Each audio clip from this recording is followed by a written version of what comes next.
Yo, what's up, chat? Shout out to Kneecap for providing us this jam. I hope you were enjoying it. Welcome in, everybody. Thought we'd break out the ACAB hat again. We gotta bring the ACAB hat back, bro. Some of y'all motherfuckers forgot. I'm just kidding. What's up, everybody? Welcome in. We need a KC version of that. Wait, I showed you, right, Toby? I have a whole design for it. I made it. I just need to find a printer. I need to find somebody who will print trademarked, copywritten logos without permission. So once I find that, we'll be good. I'll make them. I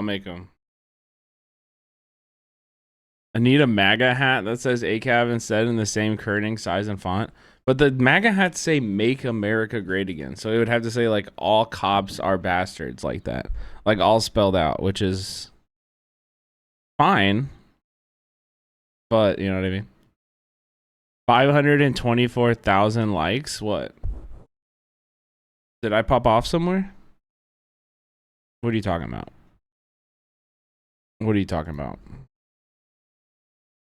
I did have a pop off that I actually kind of didn't even realize. I did have a pop off tweet though. Here, this one. Let me get my shit in order. Oh, wrong chat? Yeah. Yeah, you were in the wrong chat, brother. Not this one, that's for damn sure.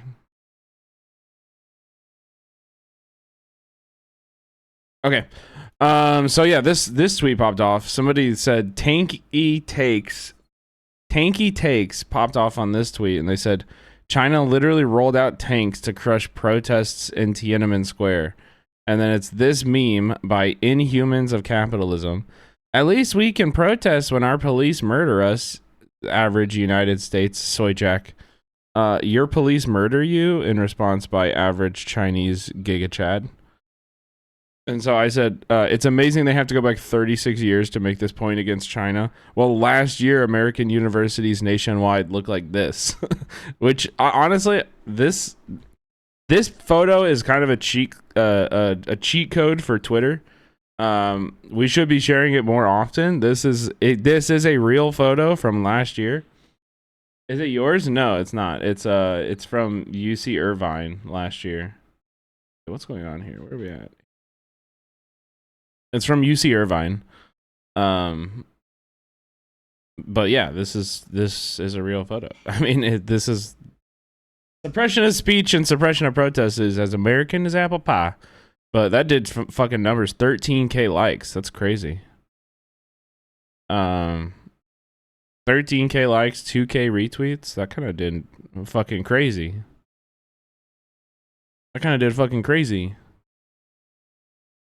I see a confident black man right there, and I applaud. Thank you, Freedom Crest, with a fucking iron cross. Like, the American Nazi, like, iconography here is awesome. And then the penguin? What is that? I don't even know, man. The Ameribu Iron Cross is insane. Yeah, I mean, we can't go. Penguin is a symbol for groypers? Really? This was also sick. We didn't get to talk about this yesterday. But LA controller Kenneth Mejia, which if you've spent any time in my stream, you should know, is fucking awesome. Kenneth Mejia finally met fucking Hassan. And interesting, awesome, is that Hassan kind of admitted that people he stuck his neck out for in the LA politics scene have not delivered on their promises, which I also am like, yes, like fucking yes. Okay, I was right too early when I was calling out your platforming of city council candidates because they were DSA only without actually looking into their policy or understanding who they are. Ninja Can, thank you for the tier 1. So I said iconic link up. Just positive. Just being positive. Also, shout out to like I know people in the Kenneth Mejia campaign, so they were like, "Wait, do you know how to download a clip?" They were texting me and they're like, "Do you know how to download a clip from a Twitch broadcast? We want to post it." So I posted it for him. Kenneth is a rare bright spot in LA politics and ran a historically successful campaign that should be a blueprint for leftists in elections. Y'all have so much to talk about. Also, Mejia for mayor. Hell yeah, dude. I really hope they do. Also, Mejia came to him. Like, Mejia came to him and was like, here's the content idea. When the city budget drops, we do a workout stream together because Kenneth is a fucking gym rat hot boy too. It's such good content. It would be fucking amazing. And this is also what I'm talking about when I say like Zoran, I think, is learning and building on the model that Kenneth made. Kenneth could 100% hang with Hassan and have those kind of conversations for 3 hours just like Zoran did. He just has a deep understanding of like the digital nature of politics today, and I want this collab to happen. I have for fucking 4 years. For 4 years, I've been pushing for this shit to happen, so I'm really excited to see it finally come through. Oh, whoops! You know why don't you have audio? You should be having audio. Yeah, of course, bro. Man. What's good? You know Jane, right? We were trying to like do because the budget's coming up. She was like, we should do a stream where we work out and talk about the budget. I would love to do that, man. Guys, this is the LA City Comptroller. Oh yeah, we are live. Controller, yeah. Yeah. Hey, what's Kenneth up, Mejia. You are. I think you've outperformed my expectations out of all of like the local. That's right. Local picks that I had that I was like actively.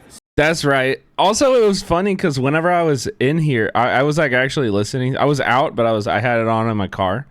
And when this happened, I was like in the chat being like, Kenneth, oh my God.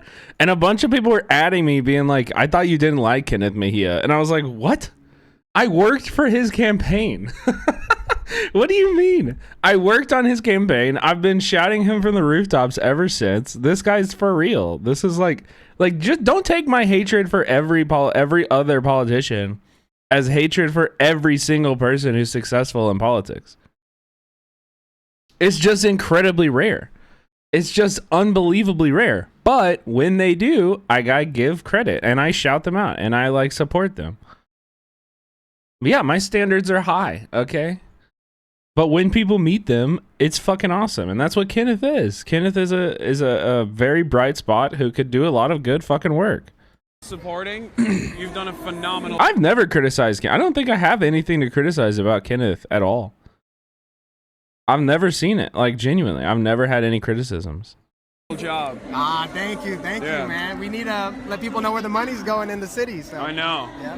What do you think is the biggest budgetary crisis in Los Angeles? Oh yeah, Hassan does go over local stuff, but it's pretty brief. And he actually does. Usually, every single election will have a voter guide and go over every single like LA local county ballot measure. Which is good.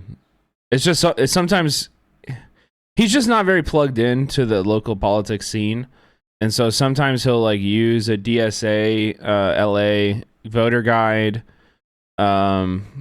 When they get things wrong, like they take the bad choice like way too often. So, you know what I mean? But sometimes he gets the good voter guide. Sometimes he's just not that plugged into it. He's more plugged in on national stuff. Right now. Oh, right now there's so many lawsuits in the city of LA. We're facing a $1 billion budget deficit, $320 million. Why even comment on it then? I mean, it's still important. I think you should just like lean on other people who have better expertise. Like bringing in Kenneth would be great. Like bringing in, somebody like Chris Rell, who I've had on my stream a bunch of times, who's like, he makes the LA left voter guide, like bringing on people like that. Oh, that was out of chatter. Oh, sorry. This fiscal. I thought you were talking about Hassan because he's not plugged in. Why would he comment on it? years spent on lawsuits, a lot of it. Yeah. You know, the top part is police. Next, there are like the dangerous roads and stuff like that, but too many lawsuits and not a lot of revenue coming in on our tax dollars. I always tell folks that are watching, that are listening, like, listen, if you're pissed off about your potholes, if you're pissed off about the shitty infrastructure, if you're... He's hot, Kenneth? Yeah. Kenneth is super hot. He's super young. He comes from a really radical, like, street rebellions and, like, you know, very in tune with, like, the LA activist scene. He came from activism. He ran for Congress and lost, and then ran for controller. And he's an accountant as well. He was the only accountant running for the controller, which is an accounting position. But of course, you have a staff of accountants, so you don't really need to be that. But if you're pissed off about the social safety nets that the city used to provide, lack of adequate public transit, even homelessness, a big part of that is because our local budgets are unfortunately designed to constantly go to the police. Yeah. And then also, the additional expenses are also going to the police in terms of lawsuits that the city has to pay out. Also, he's right. Like, he's right. Back to the tax. When you have this understanding of city politics, you really actually don't need to pay that close of attention, because everything here, this is like a good enough base that you can kind of make good decisions on city politics, just understanding this. So many people don't understand what Hassan is explaining right now, that police departments are bleeding our fucking cities dry. Kenneth understands this. Hassan understands this. Like, this is the most important thing to take away from any city's political scene in all of America. Like, nowhere is exempt. Nowhere is exempt. It's police that are fucking ruining your city. They're taking all of your budget. You cannot have nice things because the police are everything. Taxpayers, when the cops inevitably do things that nobody likes. Yep, and what happens is when they overspend, they have to cut or take the money from another department. And so that's what they're looking at. Because of this $1 billion deficit, the city's looking to cut thousands of jobs. So. Yeah. If you all pay attention, April 21st, that's when the City of LA budget drops. Pay attention. And we'll be telling everyone where the budget drops. And maybe we can do something when it drops so we can let everyone know. Yeah, absolutely. That's right. Also, who is this fucking clown? There's something important happening here. Just walking in front of the camera. Boy. Yeah, of course. I'll give it to Jane. I still have your muscle tee. Oh, really? I still have your muscle tee. Yeah, dude. That's sick, man. That's an iconic link up. Okay, chat. So I've been in Kansas City for a little bit over a month, and the mayor is already yelling at me on Twitter. I don't know if I'm happy about this, but lately, if you guys didn't see, we'll do full coverage now. On Friday night, I believe, I got a text from my good friend Hartzell, which included this: a lawsuit by Hartzell suing the city and the mayor's chief of staff.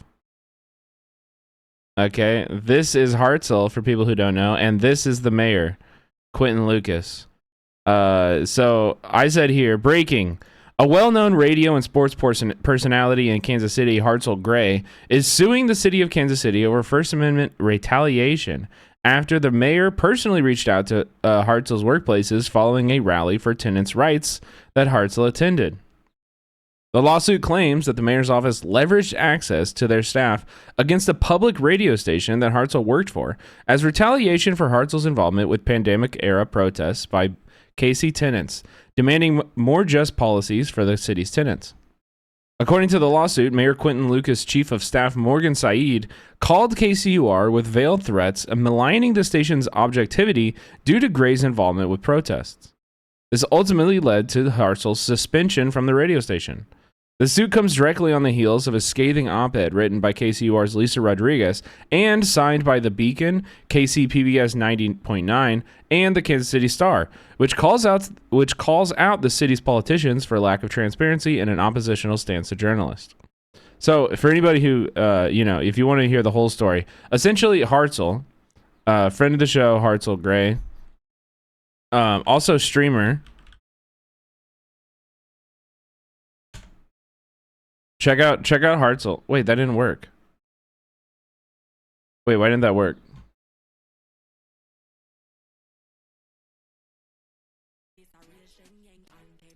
Oh, it's Hartzell After Dark.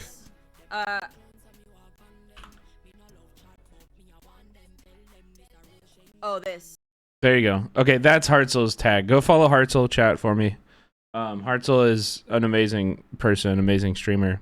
You guys will want to be a part of that as it blows up. Okay, I promise. Trust me. I'm giving you a scoop right now to go follow Hartzell. But anyway, Hartzell attended a protest with Kansas City tenants, which is the largest tenants union in the United States. Over the pandemic, they did a bunch of really incredible actions where they essentially formed a human chain in front of courtrooms to prevent landlords from filing for evictions. And they successfully prevented evictions from happening in the city for months. For months. Not a single eviction was filed in the city of Kansas City because every time that landlords would go to the courtroom to file it, they would be blocked by a tenants union. Incredible fucking action. One of the actions that made me confident that I could move here and still participate in leftist organizing. Hartzell participated in that protest, allegedly. And after that, the mayor had his chief of staff call Hartzell's fucking workplace and threaten them. The mayor's chief of staff called his workplace and threatened them and said something must be done. And then followed up, had a separate follow-up phone call and said, hey, what did you guys, how did you punish Hartzell? Tell me how you punished Hartzell. So Hartzell is suing the city over this. Insane. And listen, the mayor of Kansas City is going to become a recurring character in this stream and in the universe of Cinemarxism. I can already tell. Mayor Quentin Lucas, he is on my shit list, top of my shit list at this moment. But yeah, you're gonna be hearing a lot more from this recurring character, because also apparently he has such a fragile ego and such a lack of anything to do that he just has look at how deep these replies go. He's fucking replying to virtual meal. Like anybody, just get in on it. He just argues over on Twitter. He argues and replies on Twitter all the time. Very weird. So you read my original thread. He said, interesting, just read. It actually doesn't claim I personally reached out to his employer at all, because I didn't. I also just got a text from the same tenants organization, as we often work together. But I did find the paragraph about how I talk to the media too much telling. I said, correction, your chief of staff reached out to chastise a news organization for one of their employees in political action. And then he says, personally is doing a lot of work in this post above and is wrong. You could correct it. You're replying to my correction. You are replying to my correction. You could correct it, but I get it that it's not quite as captivating to the person scrolling. In the suit, which is plaintiff's view, the organization claims I am too open / available to speak to them.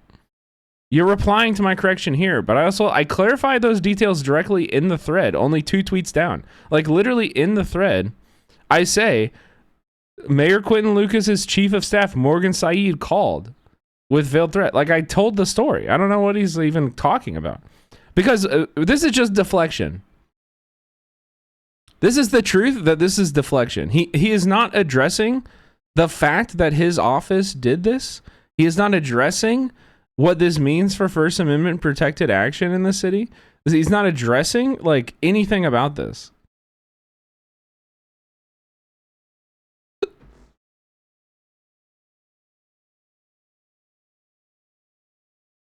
And he just keeps fucking replying. So I'm going to blow him up. I'm gonna find everything that is in this guy's closet. Kansas City Star picked up the story as well. Kansas City Star picked up the story of Mayor Quentin Lucas's office threatening a local newsroom in retaliation for one of their employees' activism. The mayor's been active in Twitter replies trying to deflect from the facts of the story. The truth is, he knew about the threats to Hartzell's employment. They even offered Hartzell positions on city committees to keep quiet about it. Positions only the mayor can appoint. Which is crazy. After seeming to apologize, defendant Saeed asked the plaintiff, Hartzell, point blank, "What do you want?" Plaintiff took this to mean, "What can the mayor give you in exchange for your silence?" Defendant Saeed offered plaintiff seats on city boards and commissions, specifically the Commission on Reparations and the Economic Development Corporation of Kansas City. Plaintiff, concerned by what was taking place, informed defendant Saeed that he would get back to her. Plaintiff never followed up with defendant Saeed, taking her up on her offer, nor did he join any city boards or commissions.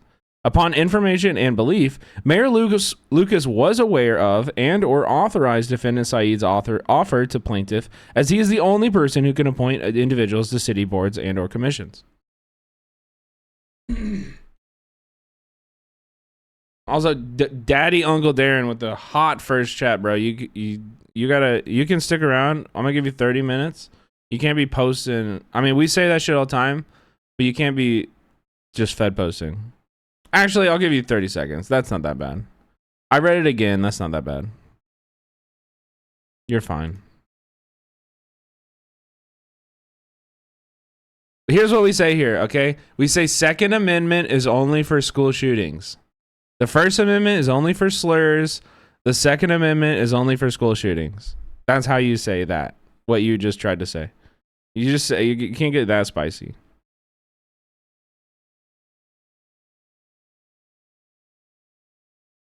Mayors have the most fragile of egos. My mayor's family went on social media and made slanderous claims against me because I told him to go to hell. I almost told this mayor that he was going to hell today. I chose not to. I don't want to kill all goodwill. He'll just stop replying to me if he knows I'm a troll. Yeah, this is the one I hear here. I almost said you're going to hell. She said, "Thanks, Councilman Bunch and Rhea, for hosting my family and others for an Easter egg hunt in the Northland this morning." Blah, blah, blah. I said, "Meanwhile, here's what's happening in Jesus' hometown, and here's your direct opposition to anything that would even remotely challenge the genocide happening there." Mayor Quentin Lucas threatened to veto a ceasefire resolution and another item recognizing the work of a Kansas City nonprofit that's been providing medical aid in Gaza. Palestinian groups have been calling on Kansas City Council to support a ceasefire for months. The Kansas City Council has scrapped a resolution calling for a ceasefire in Gaza in response to a threatened veto from Mayor Quentin Lucas and vocal opposition from a Northland representative. And then I included this drop site article here. Israel blocks tens of thousands of Palestinian Christians from entering Jerusalem on Palm Sunday. Only 6,000 of the 50,000 Christians were allowed to access Jerusalem for Palm Sunday as Israeli forces enforced sweeping military restrictions across the country. Apartheid. Don't come on here and try to fucking pander to Christians when you're actively fucking, defending destruction in his hometown, dude. Like, fuck you. I don't know if you were following it back then, but Q was a ride or die for Biden, like literally up until the dropout. I mean, I'm sure he was. Of course he was. Of course he was. Of course he was. Yeah, duh. Duh. Anyway. Anyway.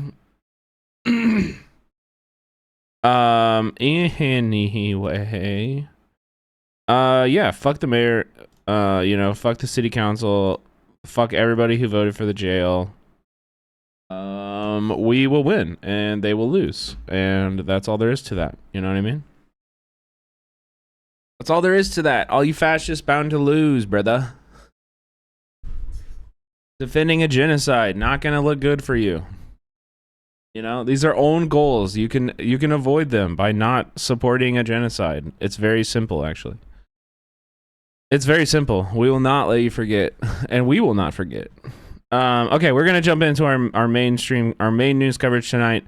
We got a little bit of news we're gonna talk about, and then we're gonna get into news, but like travel video news. I think it'll be a fun night. So we got an Al Jazeera video about Argentina general strike against austerity. I'm sure Bad Empanada is out there fighting the good fight alongside all of his comrades in Argentina. Definitely not at home making YouTube videos. I'm sure he's like, out there doing that good work. We also have Bianca Graulau, who's made some really incredible videos in the past talking about Trump's immigration crackdown in Puerto Rico, which I know nothing about, so I thought that'd be a good thing to watch. Then we got John Oliver on trans athletes. Sorry if you've seen this already 100 times. I haven't seen it, and I've been dying to watch it. I really want to watch that because trans people are my friends. And then we also have a new Prince Shakur video about due process. And then after that, we'll do some fun videos. And then we're going to get into our travel section. We have Inside the Anarchist-Run Streets of Athens. I'm very much looking forward to that. Okay, very much looking forward to this. And then we have, I don't know if you guys remember, who was here for like really early days? Do you guys remember this guy? Saluki? You remember him? He's like I don't even know what his identity is, but I'm pretty sure he has an Israeli passport. But he makes these like travel videos like in Israel right now. So this one, he went to a Jenin refugee camp. I thought that might be interesting, even though I'm pretty sure this guy's a piece of shit. We've watched him before a bunch. So, and then we have another video from like kind of a friend of the show. I knew this guy in Vietnam. He was like kind of adjacent to our old YouTube channel.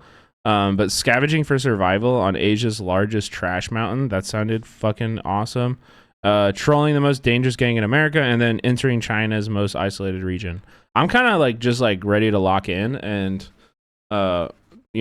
just kind of vibe out tonight, hang out, watch a bunch of cool shit, lock in. And then later on, maybe at like midnight, 12:30 or so, we're gonna play Indiana Jones. We're gonna play some Indiana Jones or punch some Nazis, So let's check out what's going on in Argentina. This is the third national strike called by the largest union in Argentina since President Javier Milei took office 16 months ago. On Thursday, workers walked off the job to protest against his austerity measures, paralyzing trains, ports and planes, and forcing schools, businesses and banks to close. Buses were the only way for many people to get Remy. around.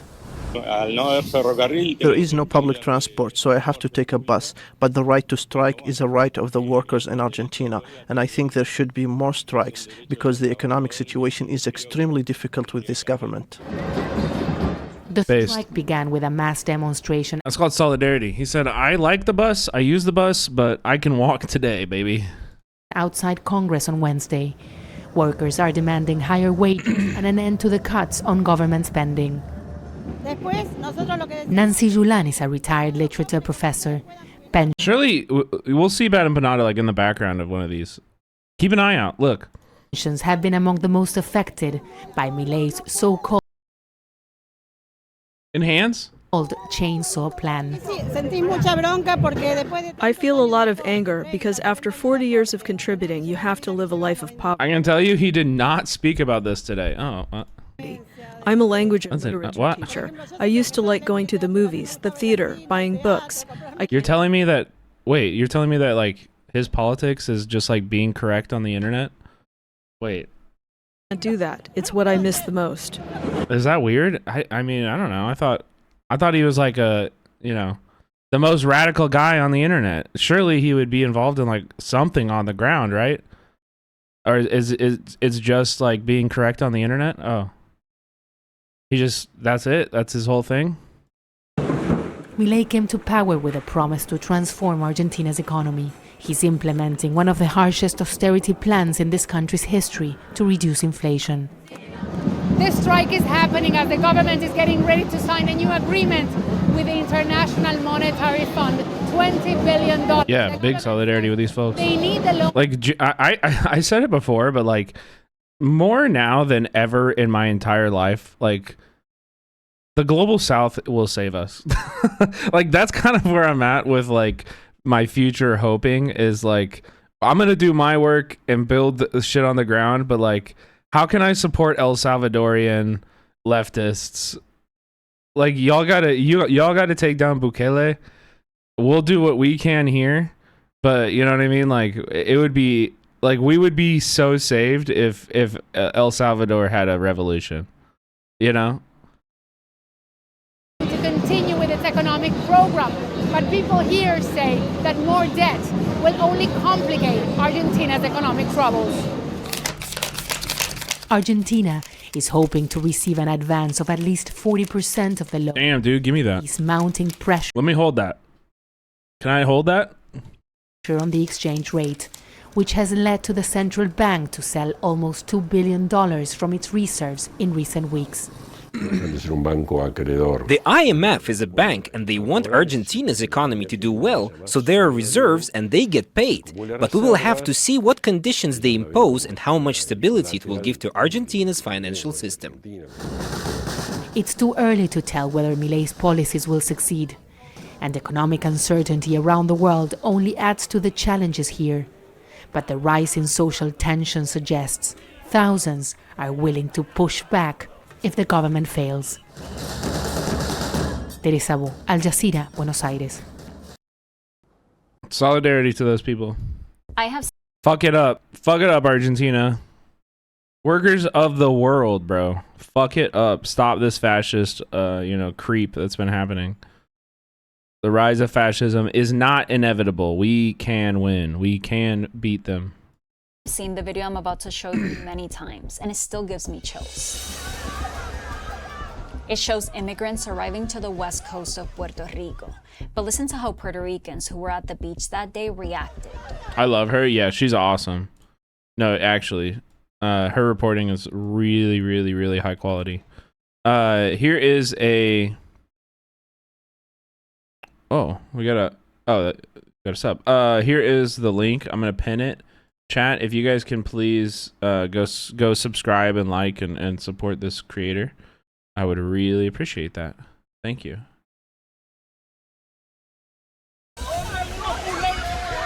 They're encouraging the immigrants to run away from law enforcement, even telling a woman to sit down with them so she doesn't get caught. Oh my God, they're defending them. Miles away, a civilian did intervene to catch one of the immigrants and turn him over to agents. More talk. Thank you for the 100 biddies. But according to the person who recorded the video, the man who pinned down that immigrant... Wait, that link doesn't work? Really?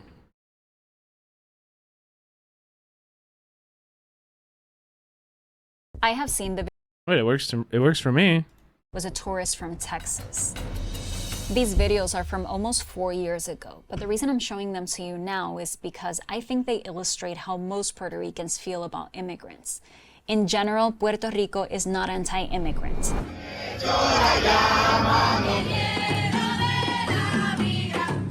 It's why we burn ice with fire. Politicians here don't campaign on a promise to be tough on. Wait, what is that in Spanish? Fumamos y migra con fuego. It's what la migra. I hear at the end. Politicians here don't. Would you rather give up your security deposit and not clean, or clean and pay 2 months rent from the 60-day notice your landlord expects per lease, and that rent is now what? Huh? Gravedigger, thank you for this sub, but what do you, huh? On a promise to be tough on immigration. Quite the opposite. Their message is usually one of support for the immigrant community. Los dominicanos son parte de la familia puertorriqueña. Ya son parte de nosotros. But as a colony of the United States, we lack sovereignty in many aspects, and that includes who we allow to come into our territory. The U.S. dictates our immigration laws. Las órdenes ejecutivas, nosotros, Puerto Rico no se puede dar el lujo de no cumplir con ellas. So since President Donald Trump took office, immigrant communities in Puerto Rico say they're being targeted like never before. Esta es la administración más violenta. We talked to immigrants, including one who has gone into hiding because of the raids. Oh, my landlord expects me to give 60 days notice when I move, even though I'm month to month. That's usually it's just 30, but I mean, it might be if it's in your lease. I don't know. If it's in your lease, usually that it says 60, but usually it's 30 because that's kind of the whole thing about month to month, you know? We also talked to the Puerto Ricans defending them.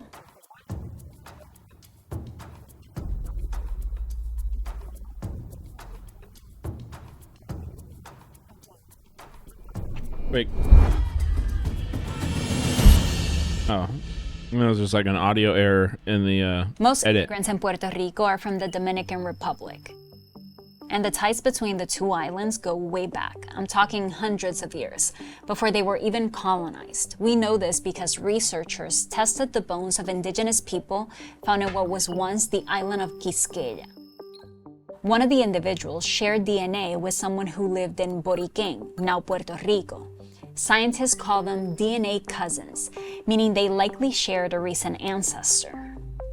This suggests the indigenous people of the Caribbean islands were highly mobile and connected to each other. Of course. The theory is that they traveled back and forth between the islands, using the Caribbean Sea as a kind of highway.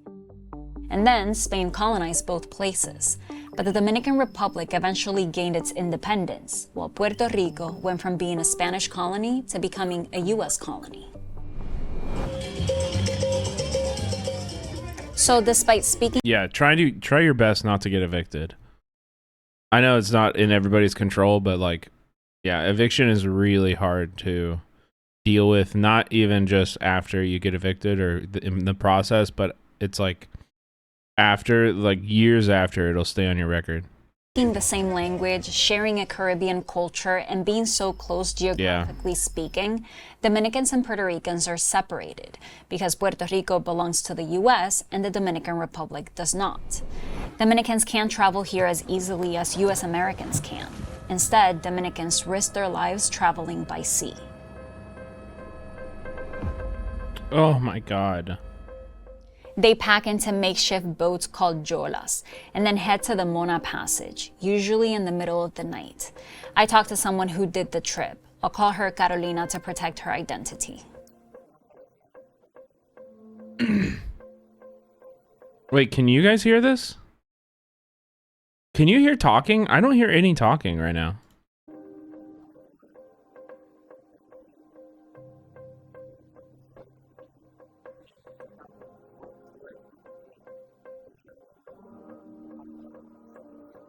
I don't hear anything. Some immigrants don't survive the trip. Others get dropped off in Mona, an uninhabited island that's part of Puerto Rico. That's really what happened weird. to Carolina and the people she was traveling with. It's weird. It sounds like it's behind me. Oh. She says law enforcement picked them up and brought them to the Big Island, and then took them to Miami. She says it was an experience she doesn't want to repeat.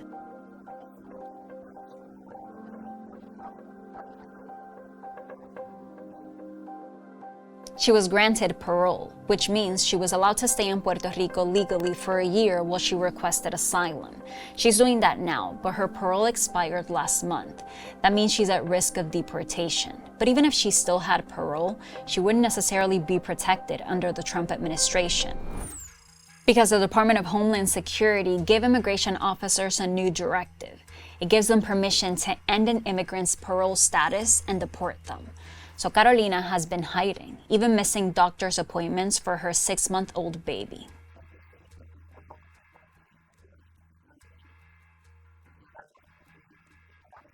Officers already arrested 2 of her friends, young men in their 20s who she says were shopping at the corner store when agents showed up.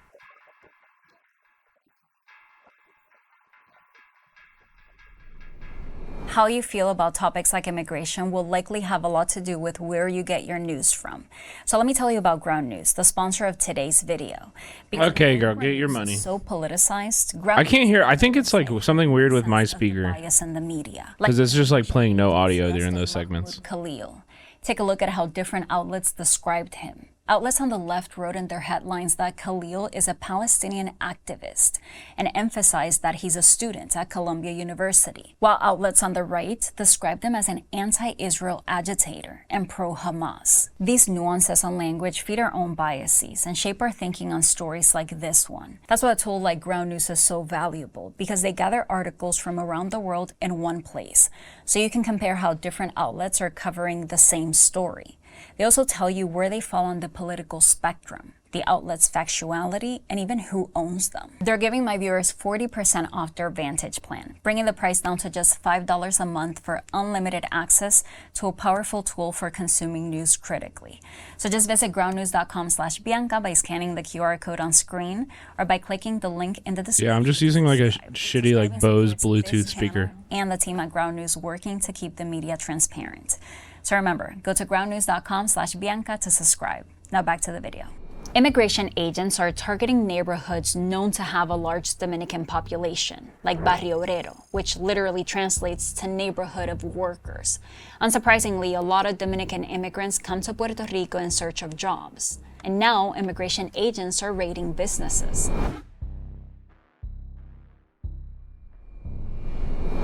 So some immigrants have stopped showing up to work. Tienen terror, tienen pánico. Maria de Rosario Garcia Miranda has been defending immigrants in court for more than 25 years. So she's seen multiple administrations in action. And the thing about Trump is he's not deporting more people than previous presidents. Trump is failing to hit the big numbers on mass deportations that he's promised. Look at these numbers. During his first more than 40 days in office, Trump deported an average of about 660 people a day. Compare that to President Joe Biden's daily average of more than 740 immigrants deported a day. Trump's deportation numbers are more than 10% lower.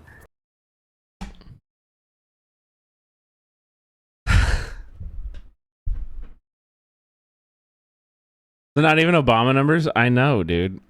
But there's I know, like people. Liberals love to be outraged about deportations. Only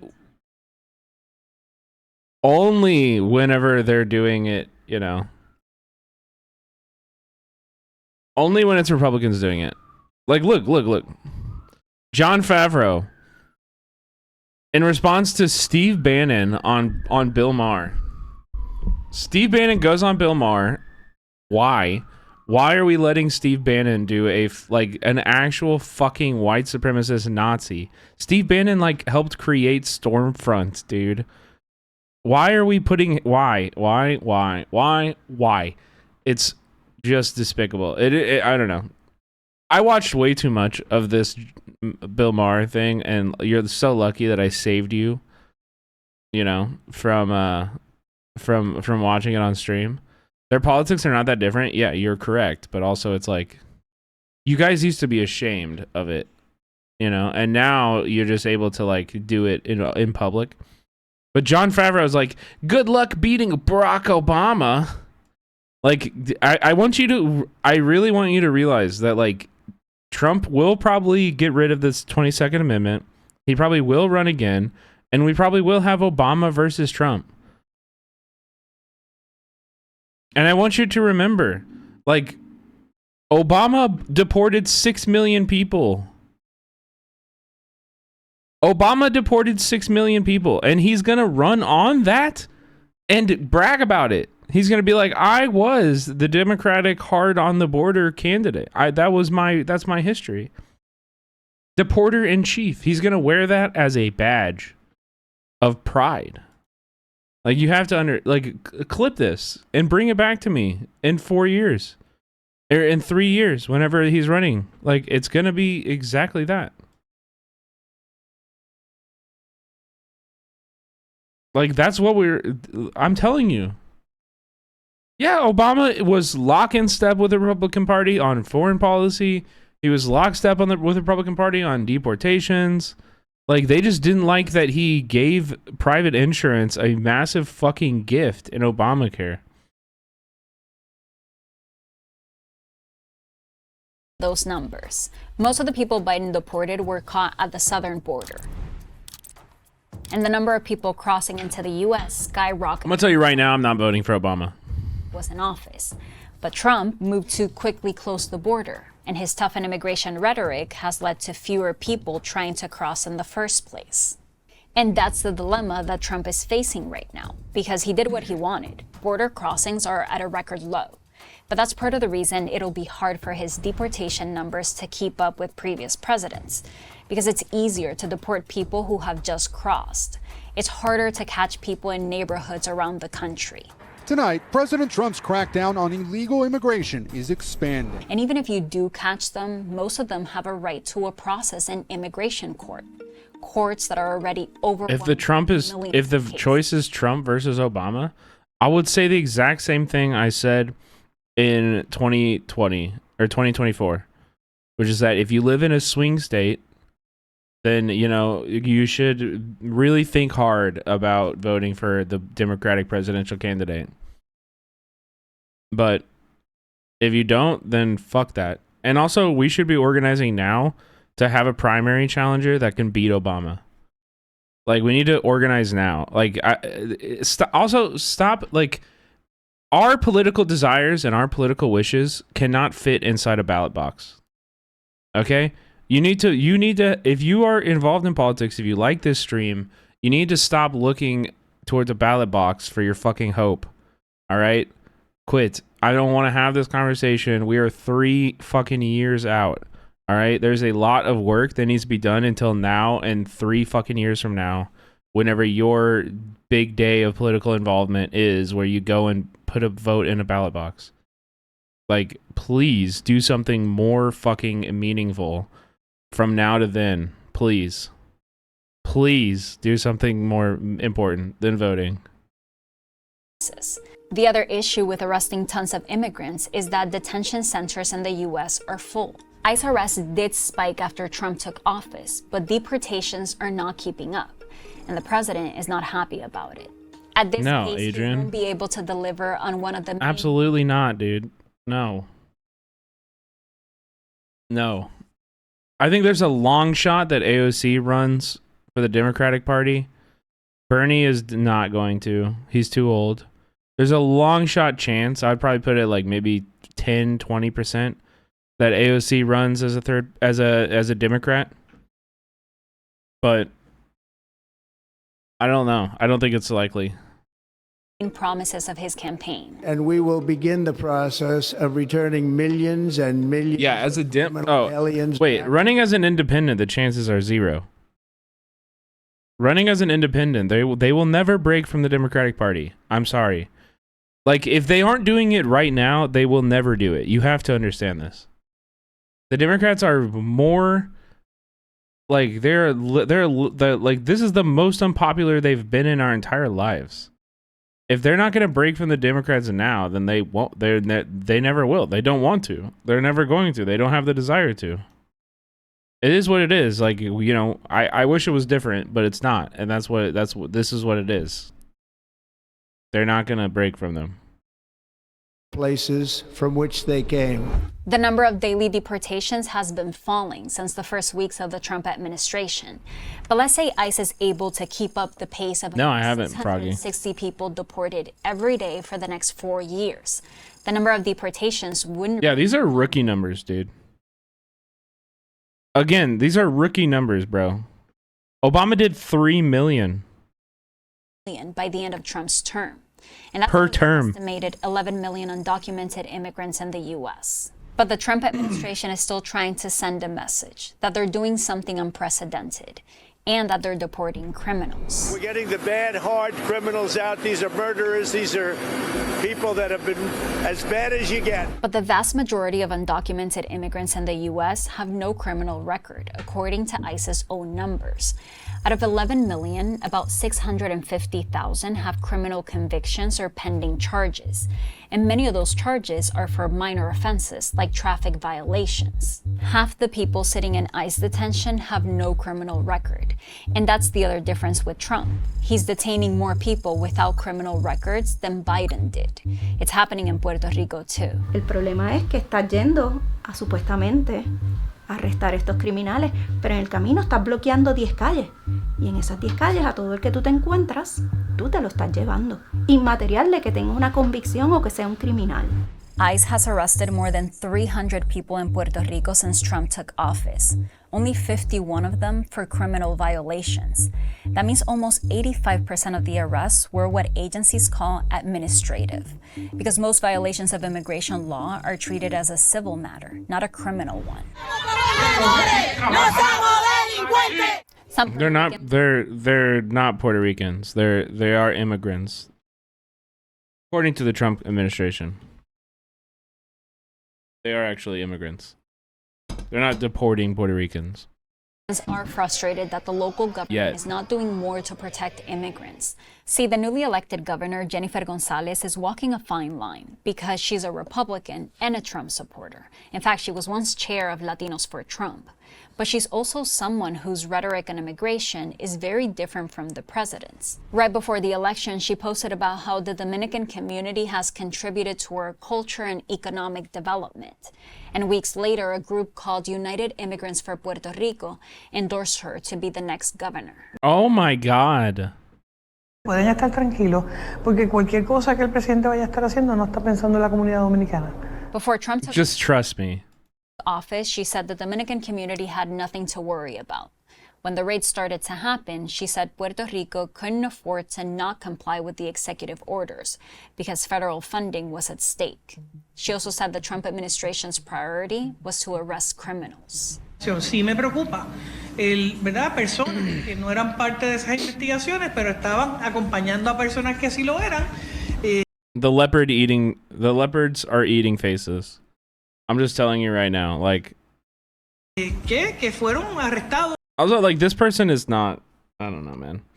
I don't know who this person is. They don't, but I can tell you right now, like, they're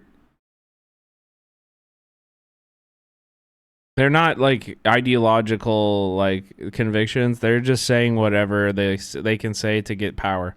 Like, this is a careerist politician who is operating off of personal ambition and is like, you know, they're taking the easy way. It's a grift. It's just a grift. Lamentablemente, ¿verdad? Estar en el lugar incorrecto. Pastor Nilka Marrero Garcia says the immigration raids don't align with Puerto Ricans' welcoming nature, and that she'll do whatever she can to protect the immigrants of her community, regardless of whether they have documents or not. When are they going to deport Logan Paul from Puerto Rico?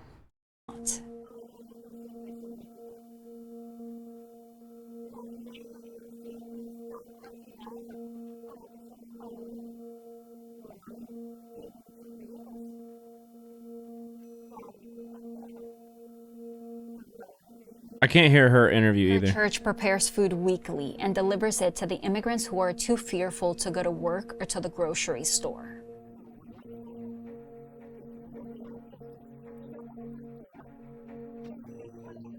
Here, I'll be right back.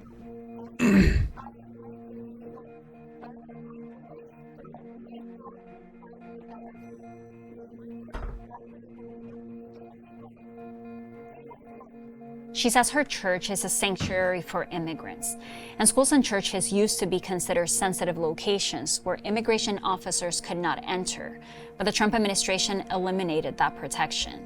Even then, Reverend Nilka has put up signs and says she's willing to lock the doors and deny immigration agents entry.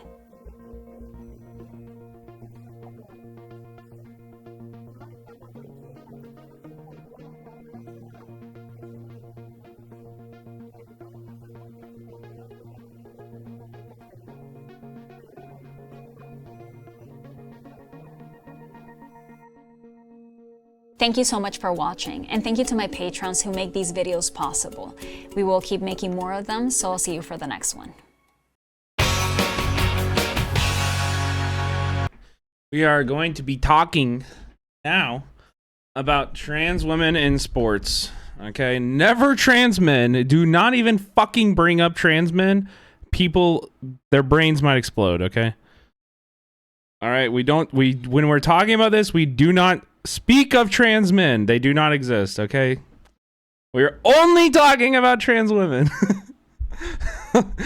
Ever, always. But anyway, it is important to talk about trans women and trans men, because they're both fucking awesome, and I love them, and they're my friends. And a lot of people are couching bigoted and disgusting, transphobia behind concern for women's sports.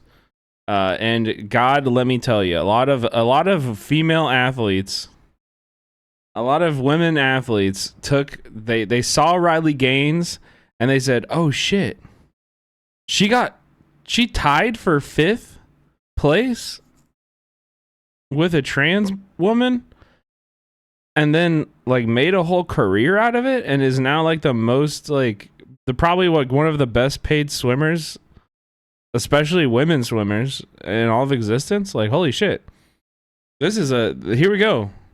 I'm locking in, dude. I just got to sit back and wait for my moment, And when it comes, I'm going to have the camera ready. Oh, baby, we're going to get famous up in here. Life to the sport was just disqualified. It's also so funny. The two that I've seen are fencing, which, hey, I don't know if you guys know this about fencing. They're not real fucking swords, man. They're not. It's a technical skill. Like, it is technique. I don't know why these would be separated by gender, period. Like, it is strictly a technical, like, sport. You are judging technique is how you win, right?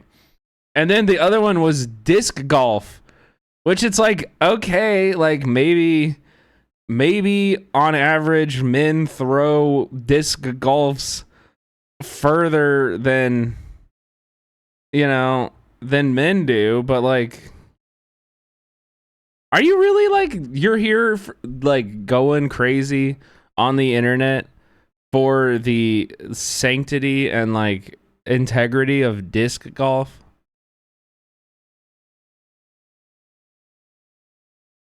Like, these people know, the people that are typing on this, they know that you can like just go on. I can search your Twitter page and see you've never posted about disc golf in your entire life. Like, I don't know, man. It's so fucking annoying. In the UK pool, yeah. Why is chess segregated? I think chess is a different story, and also like you should listen to women who play chess. There's just like but it has more to do not with like, obviously there's nothing like, men are not inherently better or genetically better at chess. They just there's like a shitload of infrastructure in the chess community towards like training young men, and very, very little on training young women, more now than before. But, I mean, even more, chat, why are the Oscars acting categories gendered?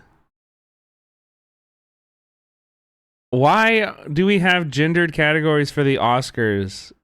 That makes no fucking sense, dude. It's so silly. Everything about gender is so silly. And the second you look at it just a little closely, nothing makes sense. All right? Can we just agree that nothing makes sense here and it's all fucking made up? Yeah, abolish gender. All right? Like, come on. It doesn't matter. Civil rights issue of the hour. The civil rights issue of the hour. This came out like a week ago. They're deporting people for protesting. And you're like, this is the civil rights issue? Is that I had to kneel for a single round of fencing? What? This is just so silly and so stupid, because I mean, it makes me really annoyed. And like, I think a lot of people on the left, and maybe I don't think this is a very common attitude, but I think I've seen a little bit of it where people are like, it only affects like a dozen women. Like, Trump's executive order affects a dozen women. Like, like, why are, there are more important things going on or something like that. And like, truthfully, no, we should never allow any attack from the federal government against trans people. Ever. We should fight against all of them. But also, like, put yourself into the perspective of like a trans child who's just like, you know, trying to fit in. Like they choose to do sports for the exact same reason as every other fucking person that chooses to do sports, because they want to make friends. They want to be a part of something bigger than themselves, be a part of a team, make friends, you know, hang out with people. Like, that's the reason why people do fucking sports in high school. And like, some people are good at it, and they find out they're passionate about that sport and stuff. But like, it's just cruel, man. It's just so cruel. And it's also like, this is their first step, but don't let them like fool you. They want to eliminate transness. They want to you know, make being trans illegal or something.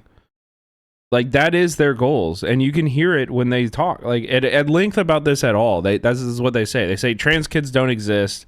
It's all a mental illness. Like, and they want eradication. Like, they want to eliminate trans people. It's the truth. And let me just tell you this right now, for anybody who's like hearing this and worrying, trans people have always existed. Trans people will always exist. They will never ever be successful. They will never ever be able to take trans joy away. It will never happen ever. Period. Like, it's a futile mission that they are on, and we have a responsibility to defend our trans friends and like, you know, make it as impossible as possible. But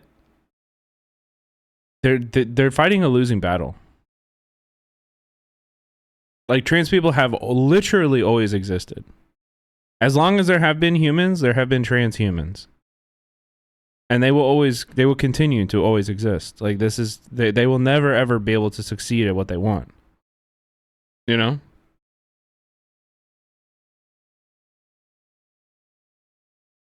Yeah, but most normal dumb fucks and non-dumb fucks don't care about trans people. Like, my mom got mad at me when I told her about how some kids were bullying a trans girl for wanting to do sports, and my mom said, "But trans girls are stronger than girls." Yeah, it doesn't matter. Some girls are stronger than other girls. This is welcome to life. This is sports. You know? Some people are taller than others. They are really good at basketball. You know? Fairness is not the point of like, physical fairness is actually not the point of sports. Sports are meant to be a competition to find out, you know, who is better at something. Yeah, also taking estrogen literally changes your biology. Like, your muscles deteriorate. You know, things actually get, you know, your body changes according to that hormone. You know, like, you are biologically changing. I hope that they play the clip of Trump early in his campaign in like 2022, maybe even, where he's at a rally and he just says says a line about trans people, and the crowd goes fucking insane. And he's like, "Whoa, look at that. 3 years ago, nobody would have cared. Now you care. Now everybody cares." And by the way, like, say what you will about Trump, but like, he actually has been, like, he's spoken in defense of trans people since, like, during his first administration. Yeah, people asked him what bathroom that the fucking Kardashian lady, Kris Jenner, what bathroom she would use, and he was like, "I don't care. She can use whatever bathroom she wants." Oh, Caitlyn Jenner. My bad. Wait, is Chris her dead name, or is Chris another one of them? I'm genuinely speaking out of ignorance here. I haven't followed in a long time. Okay, my bad. Oh, Chris is the bio mom. Yeah, see, I knew it. The mom is Chris. Of course it's true. Of course it's true, dude. There's a lot of women who would whoop my ass in every sport. Like, name a sport, there's a woman who would kick my ass in it. You know? And this is not a tribute to my weakness. You know, I'm good at wrestling, but I do think there are some women in the world who could beat me. On stage to say this. Just to show you how ridiculous. And by the way, also, when I was in high school, I did wrestling for like all of high school and middle school. And we had girls that would wrestle. And they would wrestle in the same weight class in the same tournaments as the men. You know what I mean? It's like literally weight classes. Like you wrestle, some of them would win, some of them would lose.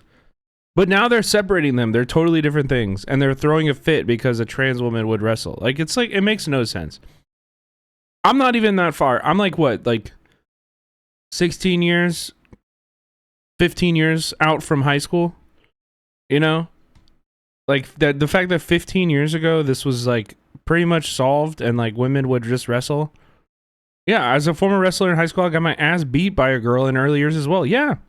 They would win sometimes because wrestling is not all about strength.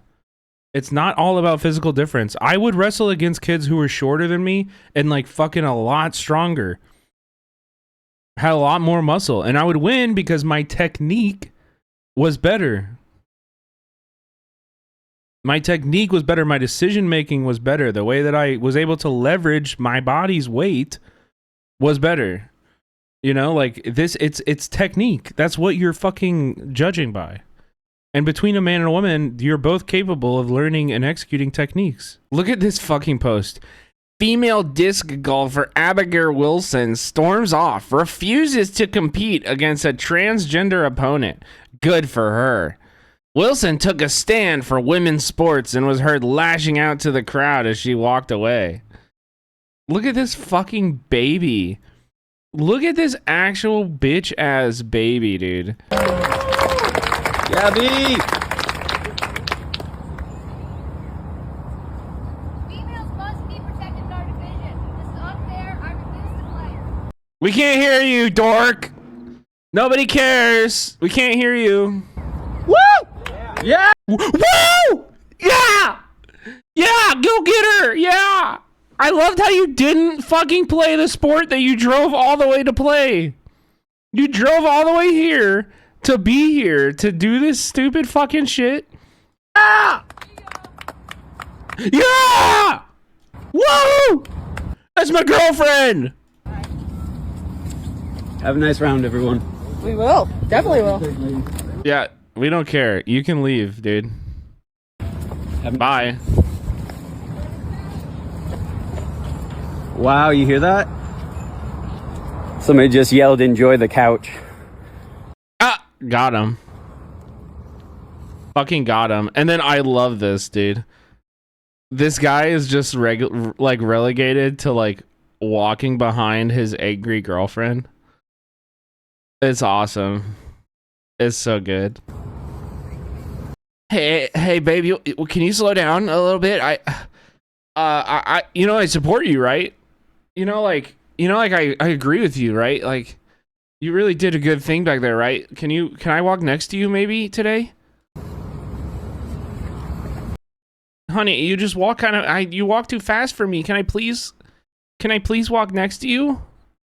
Where are all the police?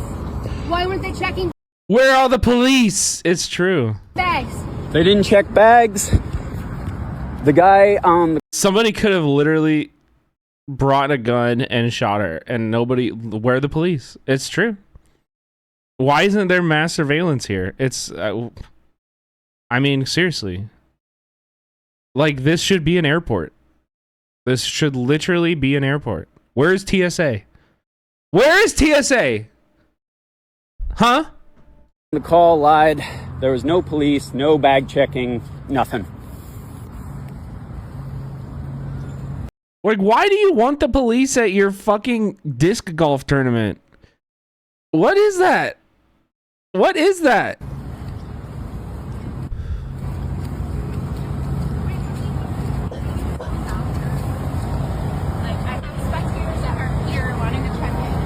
Nobody cares. Bro, she got further away from him. She is hustling.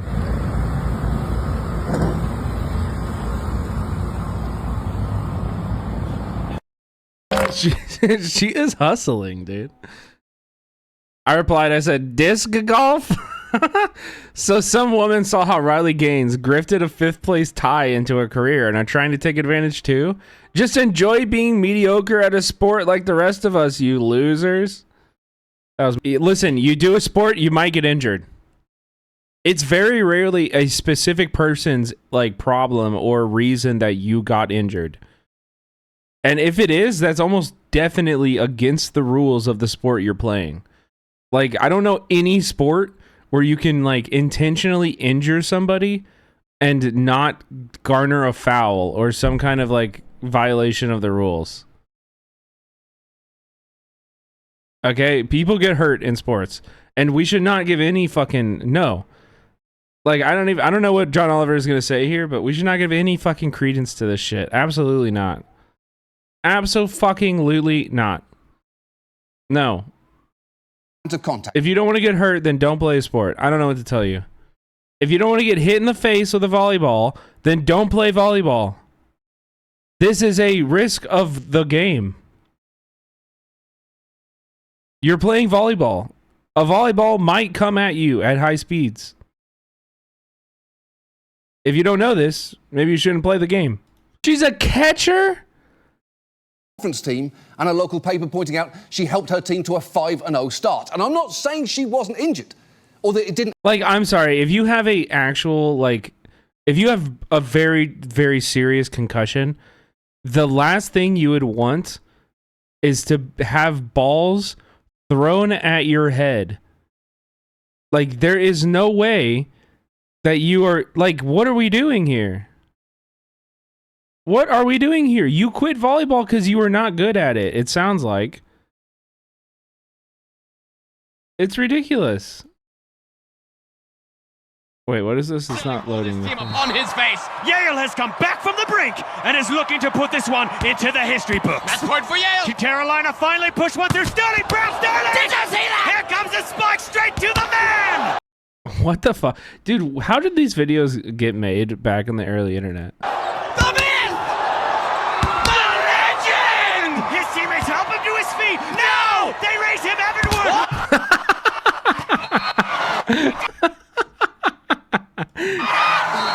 The holding him up is so funny. Through the air like a defensive angel. An angel with Say scripture? Like what?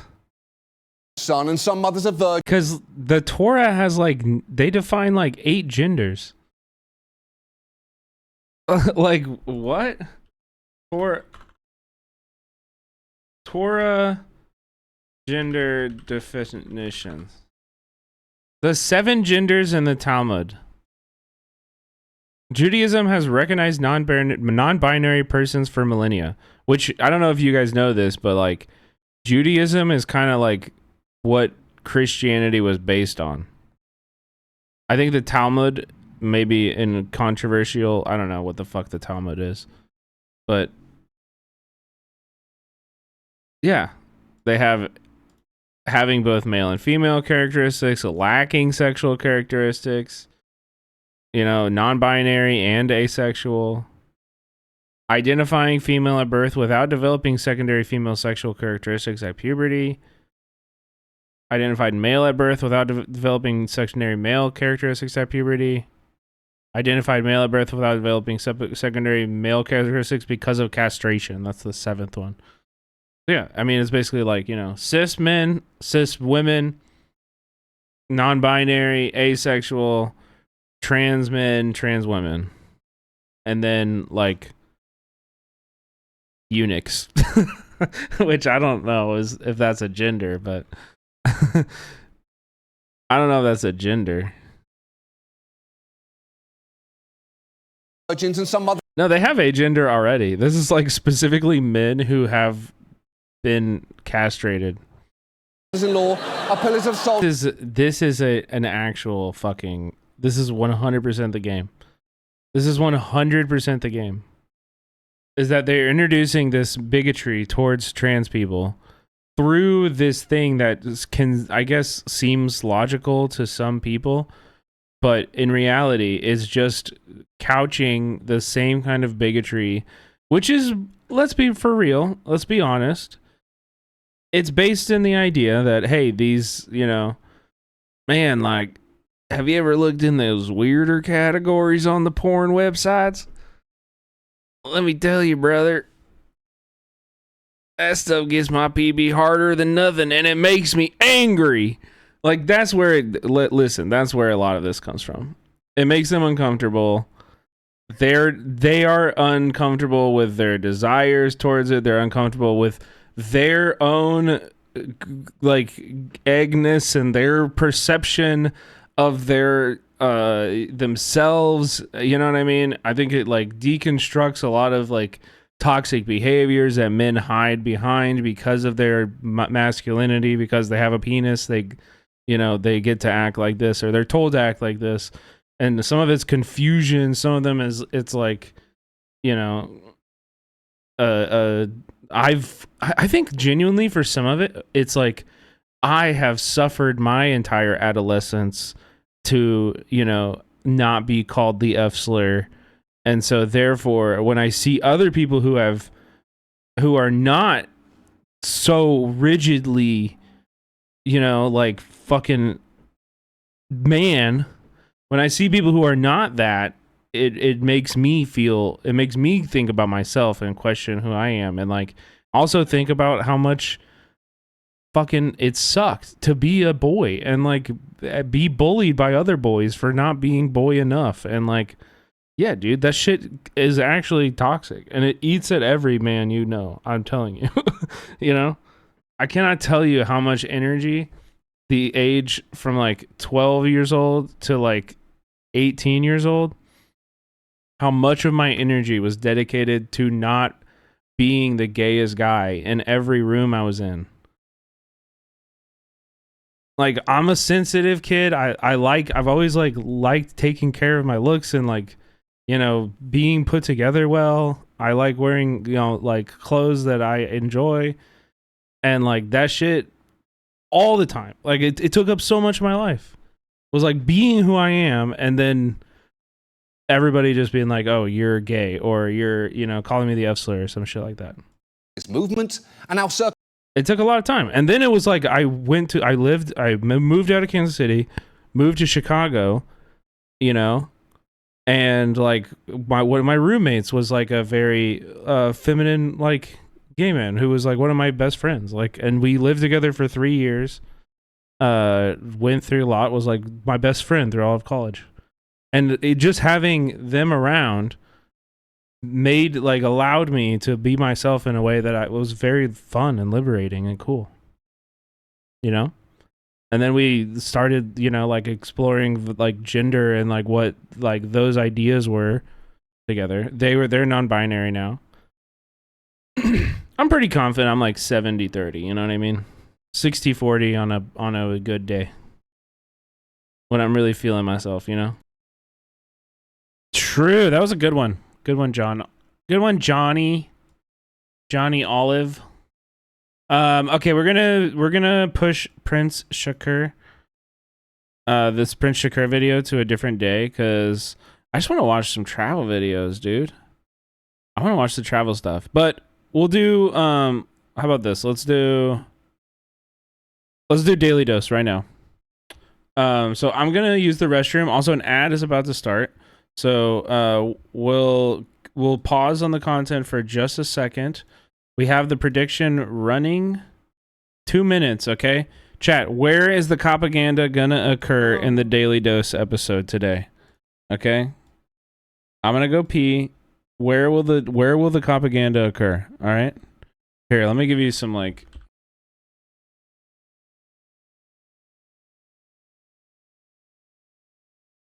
Play the song? What song? put Coachella on? I'll just give you this. All right, we can do Coachella. Who's playing Coachella? I linked it? Oh, okay, yeah. Respect to the trans community. And fuck you, transphobes. Trans people are my friends. Transphobes come catch these hands. Trans people are my friends. So respect them for we're going in. Trans people are my friends. Transphobes come catch these hands. Trans people are my friends. So respect them for we're going in.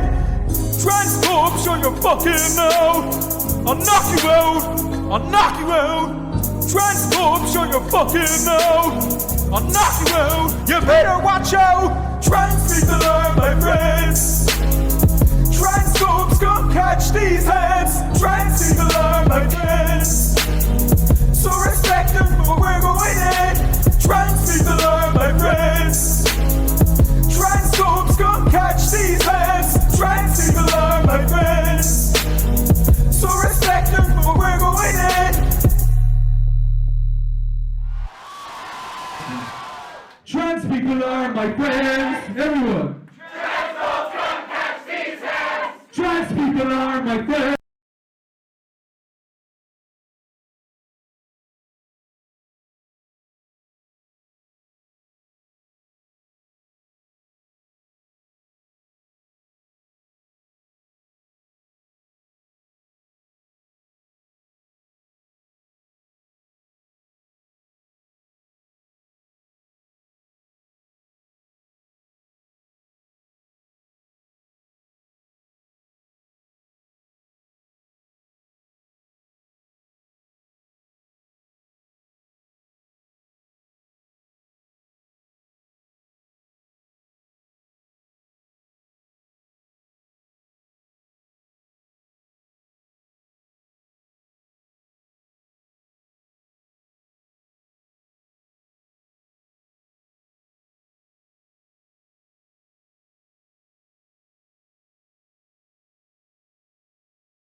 All right, the bets are in, right? Hello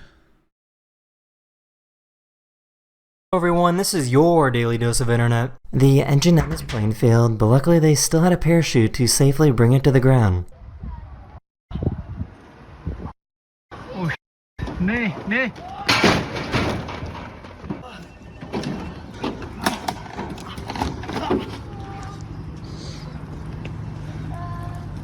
The battery for his drill started to malfunction. I want to put some... Watch out.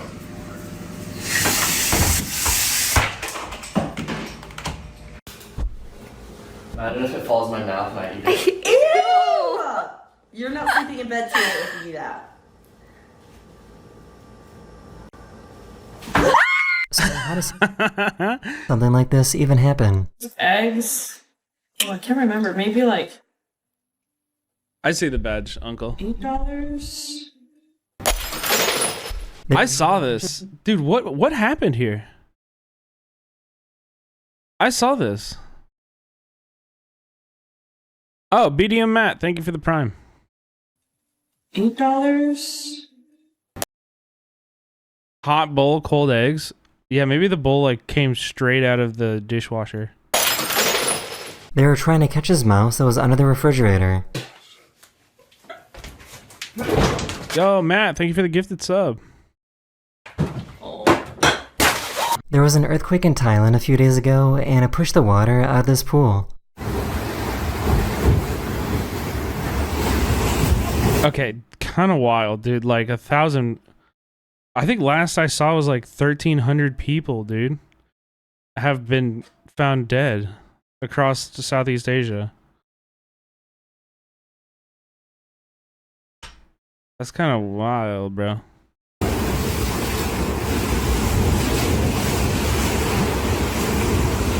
Yeah, that's how I feel, Diana.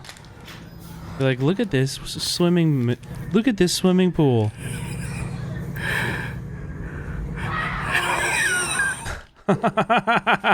He really came out of nowhere.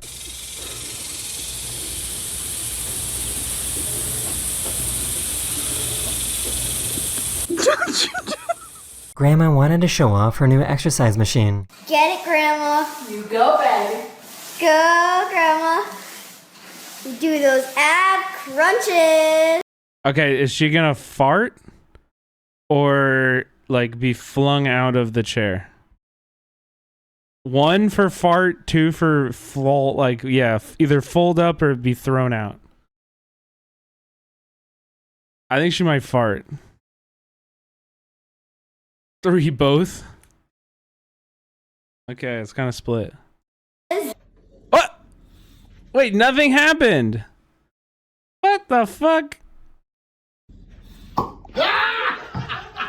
So I guess you can get food delivery via drone now.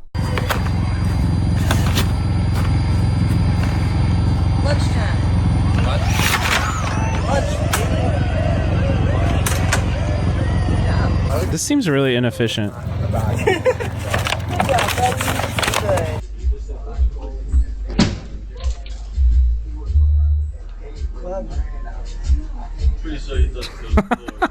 She got rid of the electric fences, but she wanted her pony to think that she still had them.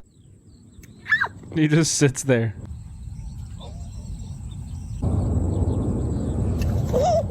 I'm pretty sure this isn't how you're supposed to start your car. No key in my ignition. Here's my What's up, Croc keys, tears? and here's the window button. What the f? I have never seen a dog act this way before. Both hands. Nope. No lip kisses. I have to have both hands on. Are you gonna cry? You want another hug? Oh. Don't do lip kisses. Chat, we don't deserve golden retrievers. Golden retrievers are they're the perfect. All they can do is love. They have one mode and it's love. They just give love. It's crazy.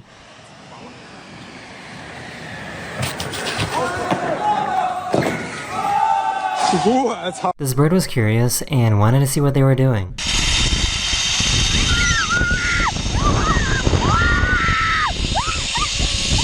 Why are they screaming? That's sick. Couldn't figure out why this. Wait, why are you screaming? This is the coolest thing ever.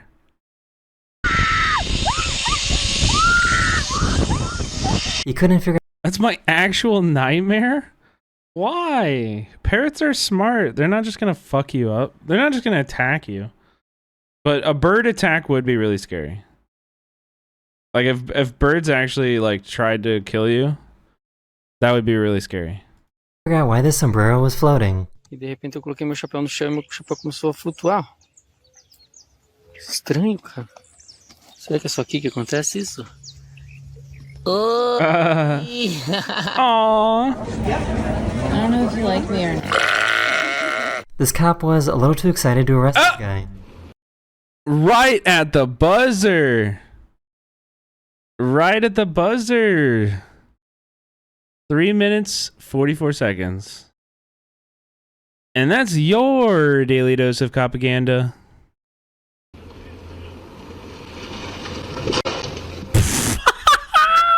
What? Wait. Guy. Bro.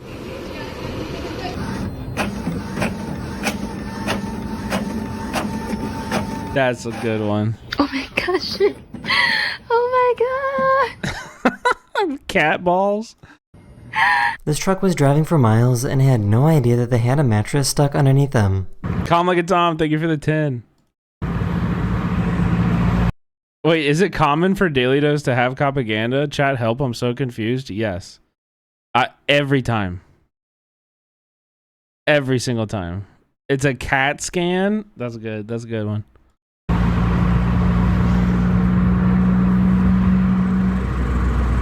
These people were driving in what felt like a movie scene. Wow, that's really pretty. That is really cool. Could have got killed there. No running on the road. You come back when I tell you. Papalan ng kakashapi. On mo. Oh!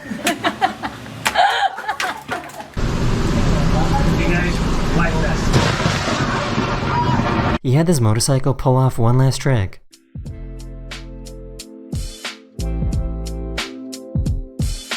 That's cute. Ready? Aim! Fire!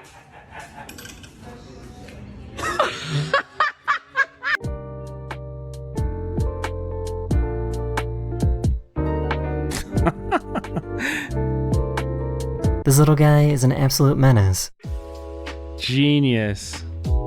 A menace? What do you mean? You meant to say Mensa. You said menace. This kid is... Get him to the moon right now. This is the smartest baby that has ever been born. Okay? We need him on the moon or something. Snow is falling off these solar panels all It takes a lot of people, like, at least 10 years to get that. He's incredibly advanced. at the same time.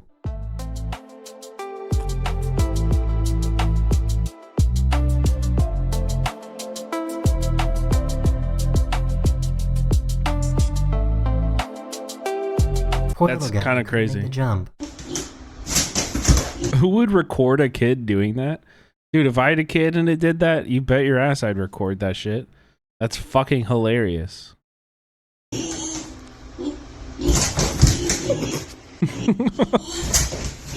This is how my dog jumps, too. What you doing, man?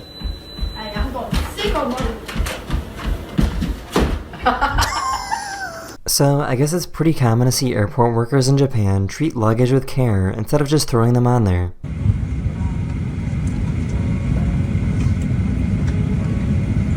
This tree was absolutely loaded with pollen. Oh. I got a headache just watching that video.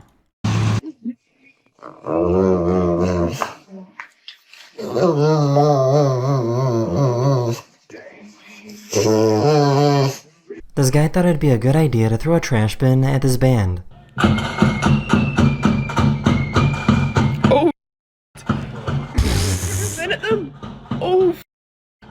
Oh! Oh, he's way into the house! I threw a bin at him! I threw a bin at him! He was full of soup.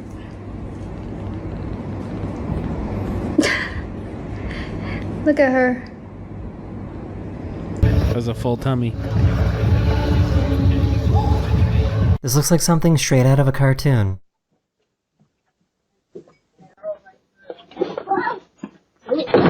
Oh! This turtle was brave enough to give this alligator a high five. The boy busted his head, dude.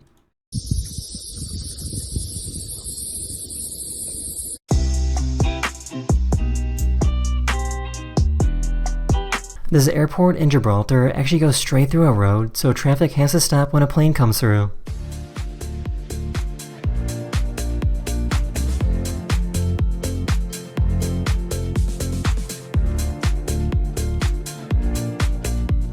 Que lo parta, que lo parta, que lo parta.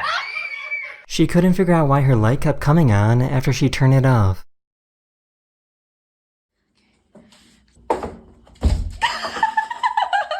A few days ago, this solar-powered car was spotted in Los Angeles.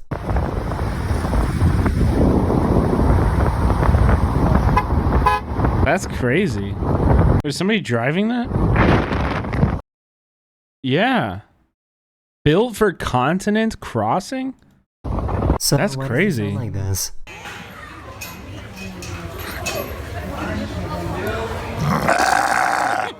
The speeder somehow transformed into a pigeon.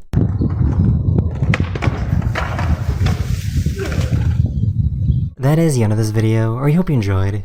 And I'll see you guys again very, very soon. Later. Later. Okay, chat. Next up, we have Inside the Anarchist-Run Streets of Athens. I don't know this creator. I've never watched anything about it, but the title, it fucking got me. Wait, who won? I'm the king, and so I said that the first 4 minutes won, even though we didn't watch it, and I paid out before I watched it. Yeah, chat, go check out this creator. Go, no one really. Yeah, true. I mean, the points don't matter. You're fine. Check out this creator. This video was published 4 months ago. Takes us inside Exarchia, a suburb of Athens known for its unique culture and community. Becca mentioned this to me the other day, or like a week or so ago. And then I saw this video come up on my YouTube feed, and I was like, oh, fuck. I want to watch that. Are not going to come here. They're just going to be attacked. So this is literally a blessing that to film this video. We're not supposed to be here. Wow, bro. No, please no. Yeah, okay. Oh, there's an officer here. Should I go over to him? He's calling me. Hello, how are you? How are you? We must remove it. I'm pretending to remove it now. Exarchia It's fucking Athens, been there, dude. Known as the anarchist district of Greece, this place has been the epicenter of protests, resistance, and a counterculture that shaped its streets for decades. Born out of political turmoil and Hey, I can read that. That's not Greek. fueled by a relentless fight against authority, Exarchia's history is layered with stories of people who took a stand and challenged the system head on. But Exarchia is no ordinary place. Every street corner, faded mural, and broken stone has a story, a memory of resistance that refuses to fade. Beneath the surface, there's a tension here, a push and pull between a fierce local identity and the forces that threaten to change it forever. As I walk the streets, I feel the weight of history pressing in and a reminder of struggles that continue, battles not. Yeah, so far so good, dude. This is perfect. Exarchia, and its story is one of survival, defiance, and unbreakable spirit. Start our journey here in Athens, Greece. All right. If you don't know what that is, that's the famous Acropolis with the Pantheon in it. Pretty much in the center of Athens, which is only a suburb away, 2 suburbs away from where we're going. It's crazy that these places... Wait, Paluki, did you say you're Greek? I can't remember earlier. And the suburb next to it, where we're actually meeting our 2 of the lads from Exarchia, the suburb next to it is Omunia. Both of these suburbs, and I've done an episode before, Into the Hood in Omunia. Omunia is a story in itself. If you haven't seen that episode that I done, This is cool. I would love to go to Greece. I think it'd be so fucking cool. I'm a big fan of historical tourism, like looking at really old shit. I really like that. And I also really like Greek food a lot. So I think I would love going to Greece. And beaches and shit. Arguably the worst drug streets that I've seen in Europe. Either there or... Have you been to Rome? Nope. Germany, in Frankfurt. Bahnhof. Italy is... Or I mean, Europe in general is my least favorite... Or my least traveled region in the entire world. I've been to Africa, all over Asia. Like, I've been to at least a few countries in South America and Central America. What are you waiting for? Europe is fucking expensive. Why would I go to Europe when I could do 3 trips to to different countries around the world? Like, but for the same cost. That we're going, this suburb we're going, Exarchia, it's only like a suburb north. These are downtown suburbs. These are inner city suburbs, which makes this, in my opinion, all the more crazier. Like, you gotta understand, like, the fact that this anarchist controlled suburb that is off limits to police is in the middle of a capital city of Europe. Like, it just makes it so much more intense. Like, okay, you can understand. I went on a mission trip to Athens and then also went to Rwanda. Just outside of some city. Honestly, that's kind of cool. Like, I would pay for my kids to travel like that, but I'll pay for them to travel and I'll go with them too. They don't need to go with some church. in the bush somewhere, is some place that the police... That's still cool. I think travel is good. There's a lot of those places. I'm sure around the world there's many cities that have this outer suburb or outer town that, you know, the police just leave them to themselves. But this is a suburb that is in the inner city of Athens. Like if you look at the word Athens on the map and you zoom in, Exarchia is just above the word. So if you think of it in that sense, the police are policing intensely all around Athens and excluding themselves from a certain zone. Like there's streets like, no, we don't turn in that street, but we can go down here, but we don't turn left here. That makes it all so much more intense, in my opinion, you know what I mean? And being right next to Amunya too is just, they're like two of the most notorious suburbs in Europe, and they are just like touching each other pretty much. They're back to back. Like I said. What is this? Oh, you said this was a kibbutz. That's what you said?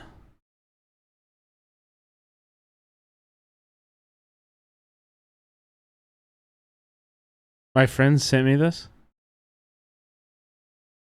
Said we're meeting the lads from Exarchia. We're meeting them in Amunya Square, because if you turn left, you're in Amunya, and if you turn right, you're in Exarchia. It's that close to each other, and all of this under the shadows of UNESCO World Heritage Sites, world famous tourist attractions. It's just crazy. My vibes are still up. So in this one suburb walk from where we are here, with the Acropolis now behind us, we're heading north. You're gonna see, have a good night. In the span of one suburb, but even in daytime, you're gonna see it in one suburb turn from a beautiful spot, beautiful dinners and mad rooftop restaurants and like German tourists and stuff walking around, to just an absolute ghetto in the span of 10 minutes. Like, see, there are tour groups, walking tours and stuff like that. Different walking tour to the one we're doing today, but by the way, how lucky is this? How lucky is this? I'd organised a guide with inside knowledge, as shallow or as deep as it would have been, I'm not sure, to walk us around Exarchia, because I want some insider knowledge. Like, I want to hear the story behind it from their perspective, you know, not just researching it on the internet. Look at this, as I'm talking, just everything is just, look, everything is just some that's so cool ruins, bro. It's just crazy. Every street. And that person, back to the story, that person bailed out on us 2 days before. I was already on the... Wait, did you see that lady? She was like, watch this woman pick up her dog so that it can also see into the ruins. Person bailed out on us. Look at this. 2 days before. I was already in Greece. I was already on the island of Crete, and they bailed out on us. Last night, Friday night, walking around these lanes in Athens, I bumped into somebody who knew me, a follower of mine, like a full Greek dude from Exarchia, who was a fan of mine, who's seen my video in Amunya. He bumped into me in a lane, just like the biggest one. That's awesome. Chance. And he just like, Spanyan. He goes, brother, like, I've been looking for you. I heard you're in Greece. I'm like, no way. He goes, what are you doing here? I said, well, I want to go to Exarchia tomorrow. He goes, I'm from there. He goes, that's me and my mates. I grew up there. I can tell you everything. I'll show you everything. And I'm going, that's perfect. No way this just happened. Yeah, that's perfect, bro. That's like, sometimes that shit just happens and it's awesome. You just gotta 100% commit. Lean into it. This is meant to be. He goes, what's on that rack behind him? I think these are... These look like penises. What are these? These are magnets, but this is... These are like... bottle openers in the shape of dicks. Yeah, brother. He goes, my mates are there. I'll introduce you to some of the people from there. And I was like, bro, he was giving me a rundown yesterday that he'll give you today. The story, the gangs that are there, and... It's like, this is the best. Thank you, God. I'll see you tomorrow. So that's who we're going to meet. His name's Eddie. That is so loud. That's ear-piercing loud. Bro. Wow, that was loud. All right. Where is he, Ratchet? He's in Athens, Greece. As we walk up here, we're going to enter Amunya. So, like I said, you're going to see... They are penises, but to bring luck. It was a common symbol in ancient Greece, if I'm correct. That's why I carry mine with me. You'll never find me without mine on me at all times, dude. It's good luck. You can't leave the house without your penis. It's very bad luck. Progressively worse. In the daytime, it's not that bad.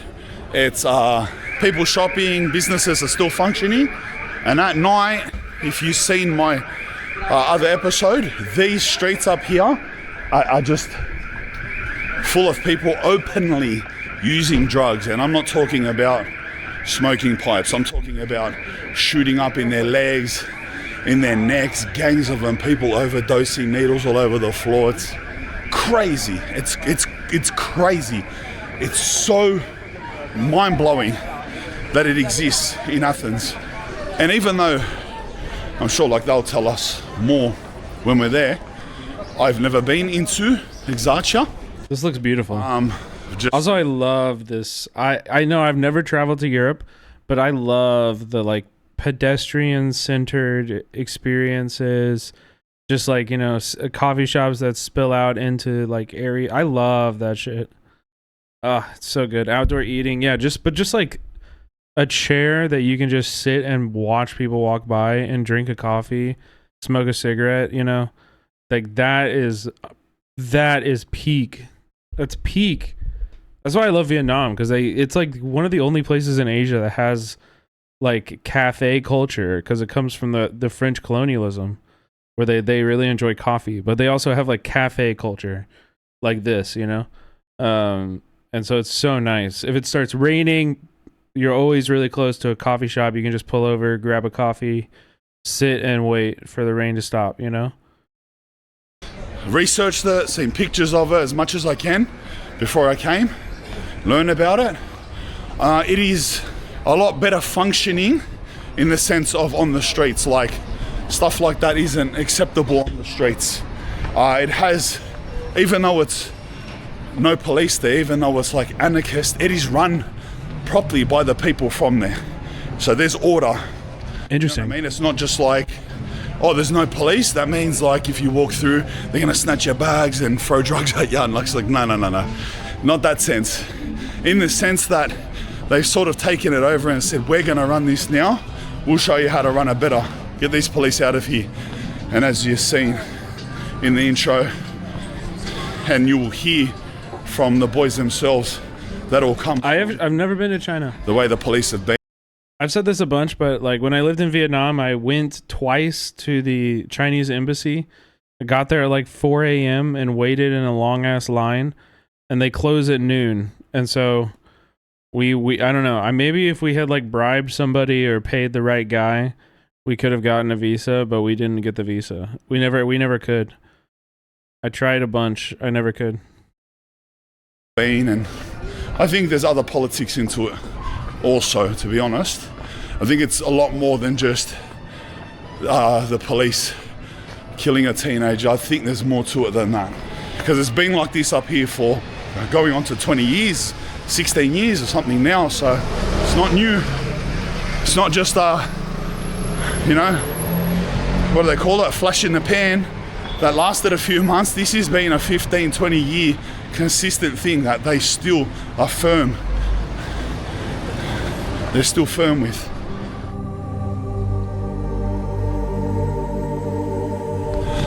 I just had an interaction with two guys then, two like 45-year-old guys.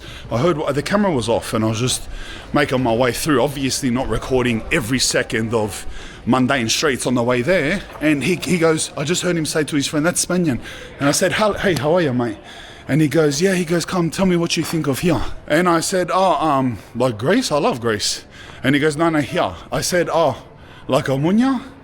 I go, today I'm doing a video in Exarchia. And he goes, listen, this has just happened with two 45-year-old blokes, like short, chubby, bold bloke. He goes, oh, look, you must be careful there because I said, and I cut him there. I go, no, it's okay. I'm with a couple of the boys from there. He goes, okay, but and his mate knocked in like in a funny way. He goes, no, he'll be okay. Look at him, like saying because I'm big, but whatever. But back to the point, he goes, you must be careful there because I don't think someone will do something, but they might because they are anarchists and they are paid to cause trouble for us. Oh my God, dude. I don't understand why this is such effective, like, why is this such effective fucking counterintelligence and like just de-radicalizing words everywhere? Why? I don't get it. You get paid. Like, you get paid to believe the things you believe too. Also, like, what, like, we're not even getting paid. Nobody, I am like the only person who gets paid to like have radical politics, okay? You know what I mean? I get paid because you guys subscribe for $5.99 or for free so you can avoid the ad breaks because you love the content and you like the community and you want to help keep it, keep it alive and support. But like normal protesters, these people, who are they getting paid by? Who are they getting paid by? That's what he said. This is just down there. It's also like, if this was true, do you know how easy it would be for some conservative to fake as a liberal, get paid, and like document that whole process? Like, why have we not seen a single person go undercover and get paid to protest and expose this whole thing? It's just so silly, but people genuinely believe it as like full 100% truth. There's nothing you can say that will change their mind. Like, what is going on? That was his exactly what he said. That's interesting, just to get a local, two random 45-year-old normal lads, just saying completely normal family guys. That was his opinion. They are paid to cause trouble, so just be careful. Someone might do something. And then I was like, I walked away. Like, okay, I should be fine because I'm with two of the boys from there. He goes, yeah, it's okay. Also, I really like that there's this like build up. You're seeing like what other people think about it. You're seeing what like the rest of Athens looks like also. Yeah, it is a good intro. I agree. Yeah. See, spots like this here. Spots exactly like this are the spots that at night time are full. Like, you'll see it if you see my video. After you don't go there now, watch this video. This is the new one.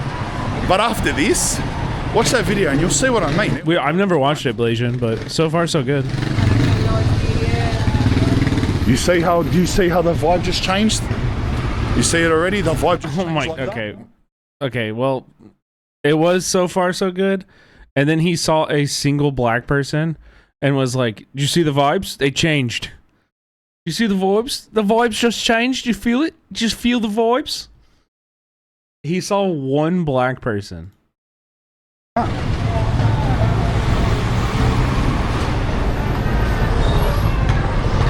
This is in the day. Like, being here, the vibe just changed mega. Being like in Amunya now. But in the day, these things like this, the markets operate. At night time, none of these people are here. This place is like dangerous.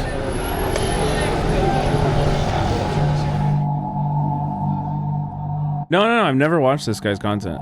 I said that at the beginning. I said I never watched his content, but the title and thumbnail got me. You can see there are homeless people like everywhere. Like bang, seated like everywhere, bang. All around here, like beggars.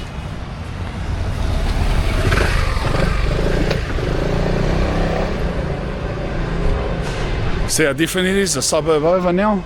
He's not even in the place he's going to yet.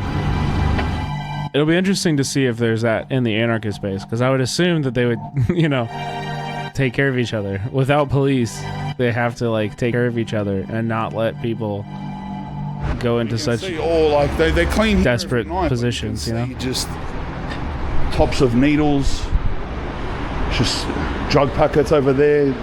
There's the water that they inject with, those water bottles,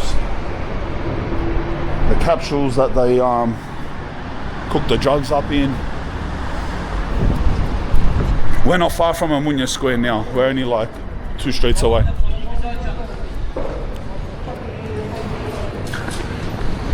There's people right there injecting right there and right now in the street in the middle of the day.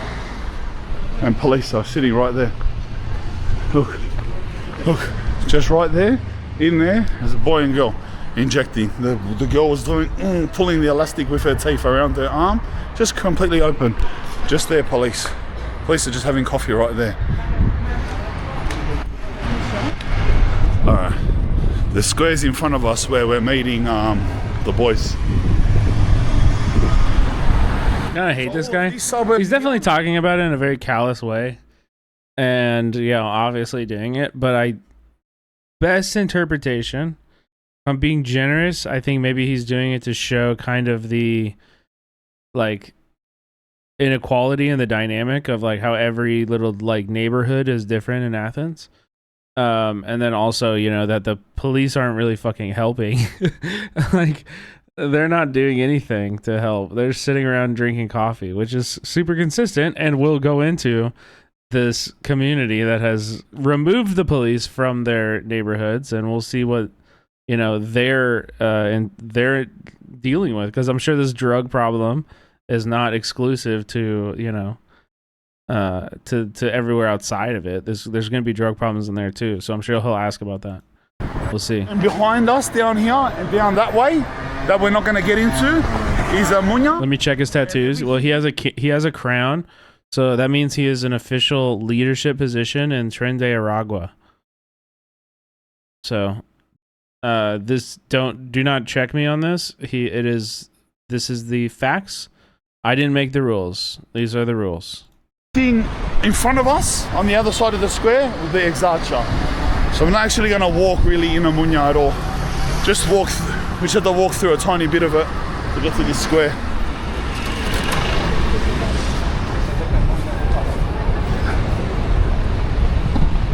The world-renowned Amunya Square.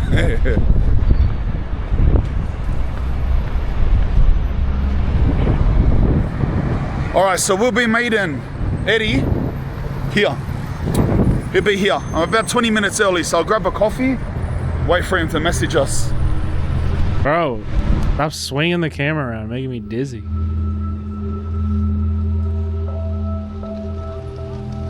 Thank God I brought a jumper. It's getting cold, bro. It's winter here. It's winter here. It's almost winter. The sun was out, so I didn't bring a jumper, like the war. My friend got a Pikachu tattoo in her wrist when she was in high school. It's getting cold. What rank is she in Tren de Aragua? Athens is the worst. Tren de Aragua doesn't even use tattoos as a form of identification. Because I sent him a message on. It's just our stupid fucking Department of Justice. Each other's number. He goes, it won't even go through until I connect Wi-Fi at home. The mobile data in Athens is horrible. So I've tried to contact him and won't even deliver.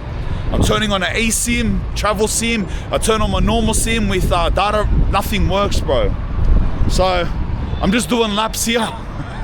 And I'm just going to do laps, cars. He has to spot me. Just do laps of Amunya Square. He has to spot me. There he is. I heard. Años. The one. I'll come. All right. Out of all of that, I heard. Años. Eddie, how are you, brother? How are you? Good to see you. Hey, I was because I've seen some of his videos. Backstory is that he was in prison for a long time. His videos are all about traveling to the world's most dangerous ghettos or whatever. Interesting. Again? Yeah, don't worry. I found you. Hey, how are you? We're watching. I mean, listen, we watch travel YouTubers all the time that are the worst people. You forget, chat. We watched the entire Arab gets kidnapped by the Haitian mafia thing, the Haitian gang. I do not endorse any of these people. We watch and we laugh sometimes. Leo, how are you? Leonardo, how are you, brother? I'm fine. You? Yeah, Big fan. Yeah, mad. Yeah, Ludwig is the worst. True. Yeah, I'm good. Just had a coffee. It's getting cold. Lucky I brought a jumper. I got a jumper next. I got one. Yeah. Perfect. So listen, Exarchia's that way. Exarchia's this way? Yeah, and we got 2 motorbikes here, 2 scooters. Oh wow. And we were thinking, because we don't want to park it right here. Yep. Why don't we hop on the scooters and we park them in Exarchia? Okay. And we continue vlogging from there. All right, beautiful. Yeah, sweet. Let's cross the road. So Exarchia's this way and Amunya's that way. It's basically that way. Do you see where the pink wall is? Yep. So that neighborhood inward. So to the left is not Exarchia, but right there. Oh, right here, behind that way. All right, beautiful. All right, so we'll jump on the scooters. Yeah. Nice.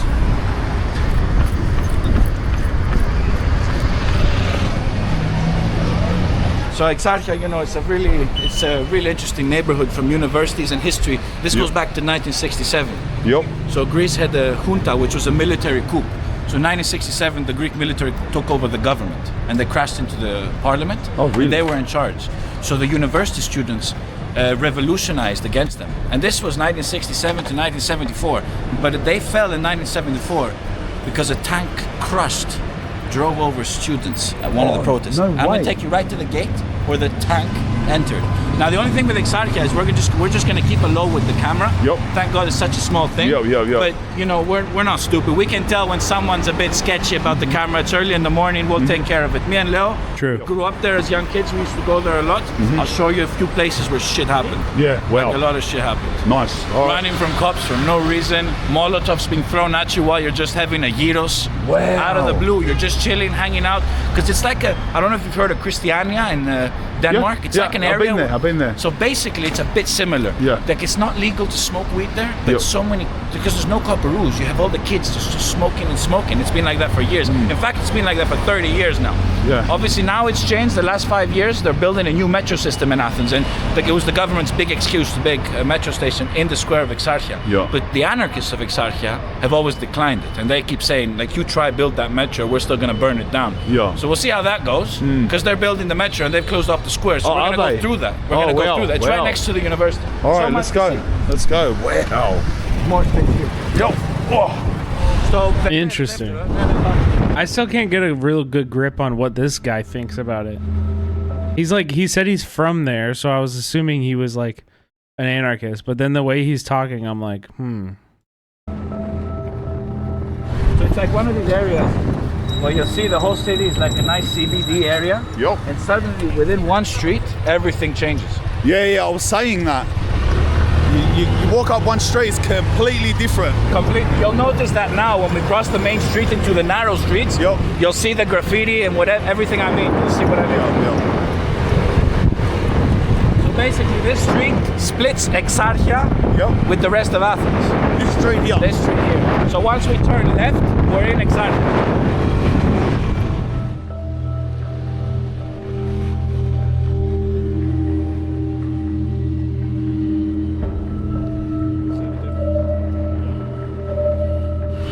So much graffiti, eh? Yep. We're #1 in Greece. In fact, I got you a little gift. Oh, yeah? So I grew up as a graffiti artist, and one of my best really? friends is actually one of the most famous graffiti artists in the world. No and way. he has a USB stick, which obviously we can't sell it publicly. We only give it privately because there's so many videos of all the trains he sprayed in the world. Oh, wow. And I think even in Australia he's been. Wow. And he's Greek. He's got a shop right around the corner. Wow. Which we might. That's if cool. we're in the mood, we can even pass by just to say hello. Well, what does he write? What's his name? So it's NSK is the crew. Yep. And Adiso is the name. Adiso, NSK. NSK is the crew. It's a very big crew in Europe. Yeah, nice. So to the left here, you'll see the square. The main square. And these are basically university buildings. Yep. Well, a lot of people live here. The blue colored building here is literally called the Blue Building.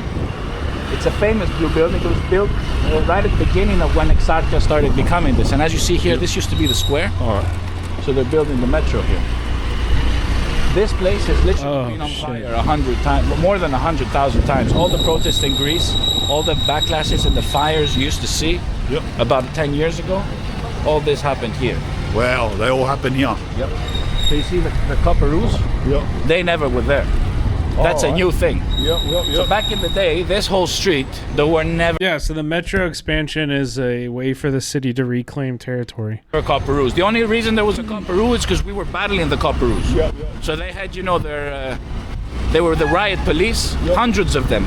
We were throwing Molotovs, not specifically me, but I knew a lot of the people. I grew up with these boys here. Okay. And the reason I'm taking you here is because this is where it all started. All right. So I was thinking maybe we park the bike here and we do a walk from here onwards. Yep, perfect. This here is the Polytechnic, so it's Greece's most famous and maybe most important university in Greece. Really? It's where this yellow building. Yeah, the whole estate goes all the way down. What is going on with this woman? Where the tanks took. I think this woman is waiting for them to drive through. Did you see this? Yellow building. She's just like standing here in the side of the road, and they're stopped just yapping. Yeah, the whole estate goes all the way down to the main street. Yep. And this is where the tanks took over, ran off the students. Oh, in 1974, which caused the Huta to fall. So which is the military coup.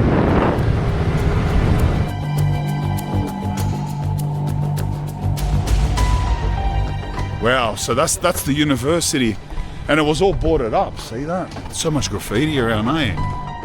Bro, what is your problem? It looks cool. Why do you have to be like, so much graffiti? Like, look at your skin, man. You have tattoos everywhere. What is the problem with this?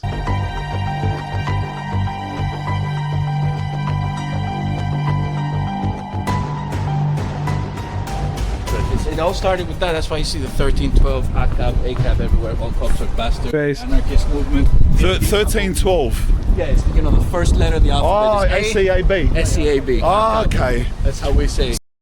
He gets it, chat. Dude, if I was there, I would do 3, 2, 2, 9, 0, 7, 1. So that's the anarchist movement started from that.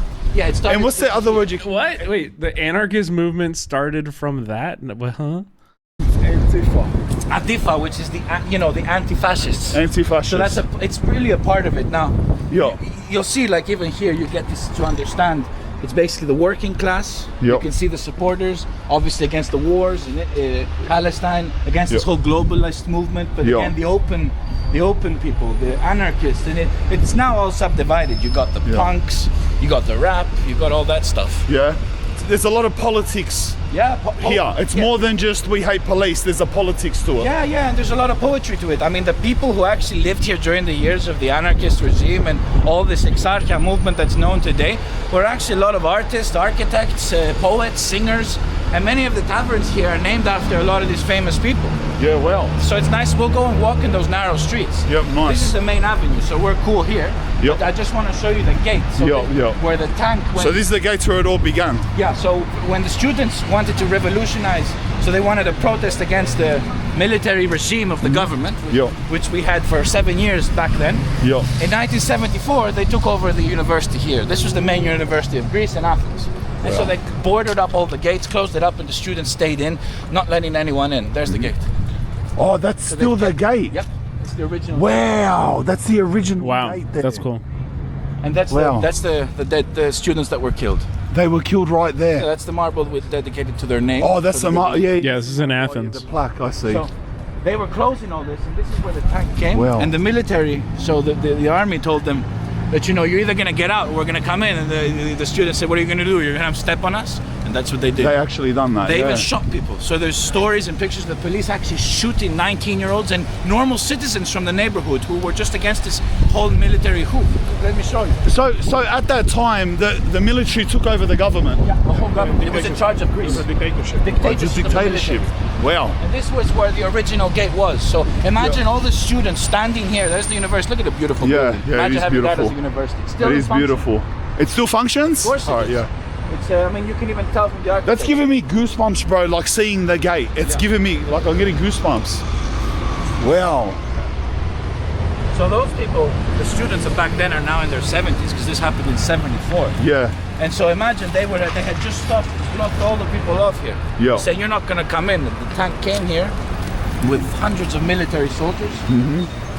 Dragged through the gate. There's the gate. Yeah. And because artillery tanks are huge. Just imagine that driving over citizens Yeah. and students. Yeah, ridiculous. Which is what brought the military dictatorship to fall. The same year they fell.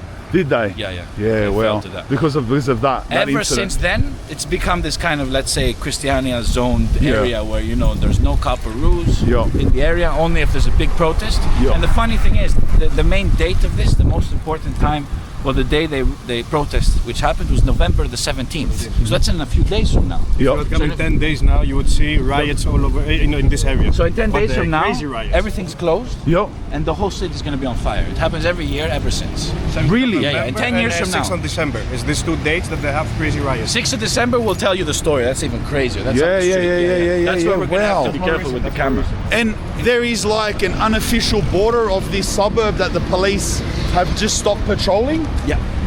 So basically, this is it. Yeah. And the moment we turn left, we're within the area. Yeah. But you know, it's not official. It's not like the government says, Yeah, it's oh, not there's official, no police, yeah. there's no that. It's just they don't exist. And how did that come about? Because they just Does it actually mean anything, or is it just a random number in a funny video? Yeah, it means that somewhere a cop is shitting their pants. They're having diarrhea. If you type it, a cop has diarrhea. getting attacked. That's what it means. Yeah, it's magic. They just thought. Yeah, I mean, ever heard of it? It became such a strong university hold because of what happened here that, you know, students from all over the universities of Greece and actually all over the Balkans came, and even Europe, just to support the students here. It was Did such, they? yeah, Yeah. it was such an international thing, you know. Yeah, Greece, yeah. tank just killing students in Yeah. 1967. This was the hippie age. Yeah. 1974. Sorry about that. 74. So yeah. 67, the regime takes over the government. 74, they fall because of what they did to the students here. Well. What up, Ever Chris? since, it's forever being like that. Yeah. He was just saying, there's a lot of parts up here that I can't be open with the camera. Like, it should be sweet, but be subtle with the camera. And there's all the Greek YouTubers want to come here and do videos, but they can't. Just Anyos, lad. All the way from Sydney, brother. We got you. But you'll notice it's a very architectural engineering kind of departments for the students. You've got a lot of artists, a lot of musicians. Yeah. That's why you get all the influence from all the street art, which actually makes it a very nice area. The fact that the government doesn't like it has nothing to do with it. Yeah. Yeah. It can't have its back. You should listen to this guy, bro. He's like, yeah, actually, the graffiti makes this place a lot nicer. We actually like it a lot. Days with the protests. But you know, we who lived the good part of it, we had a really great time. Of course, it doesn't mean everyone agrees with what happens here. Mm-hmm. So as we go straight up, we'll be in the square. Sweet. And those police that... Oh, yeah. We did that at the beginning. With the mayor. Square. That's new. That's just a new thing, and Because that's of the metro. because of their building the metro. Yeah, All right. yeah, yeah. To always have Which is techno getting... surveillance. Which is getting really objected to. So I presume in 10 days from now, that will be one of the places on fire. Oh, for sure. Everything here. I mean, I can tell you stories here. So the square is up the street. Yeah. And there were times where we're just drinking beers and smoking with the boys in the square. Yeah. And you just, out of the blue, 11, 12, whatever time you want, you hear a big bomb. And that's when you knew that's either the Shit is going to Copperoos, happen. Yeah. shit's gonna happen. Yeah. And you see the boys, you know, the clothing was like, it was simple. Black everything. Mm-hmm. North Face, everyone. Yeah. Clothing was like, it was simple. Black everything. Mm-hmm. That queen wearing a keffiyeh? I spot you. I see you, girl. North Face, Hell yeah. everyone. Yeah. Masks. We even had the oxygen masks. Some of them were pros because, you know, they had the gas, Yeah. which could, you know, make you choke. Well. So a lot of the homies, they'd run. So the square's up there, and we literally chased the Copperoos down this street. And it was like a battle. The Copperoos. Imagine me. I was 19, 18, 20, 16, 17. We're just kids. Now I'm 28. It's not like I don't support it, but it's a different thing. I'm not a student anymore. I've kind of grown up. Yeah. It's good to What WNBA team will you be playing for? I suck at sports. The only sport I'm good at is wrestling. Yeah. That would be crazy. I think 10 years ago, almost impossible to make a video Yeah. here. Yeah. Yeah. Would it? Yeah. And imagine that all the streets were closed, all the garbage bins that you see are on fire. Yeah. Everything's on fire. It's like a war zone.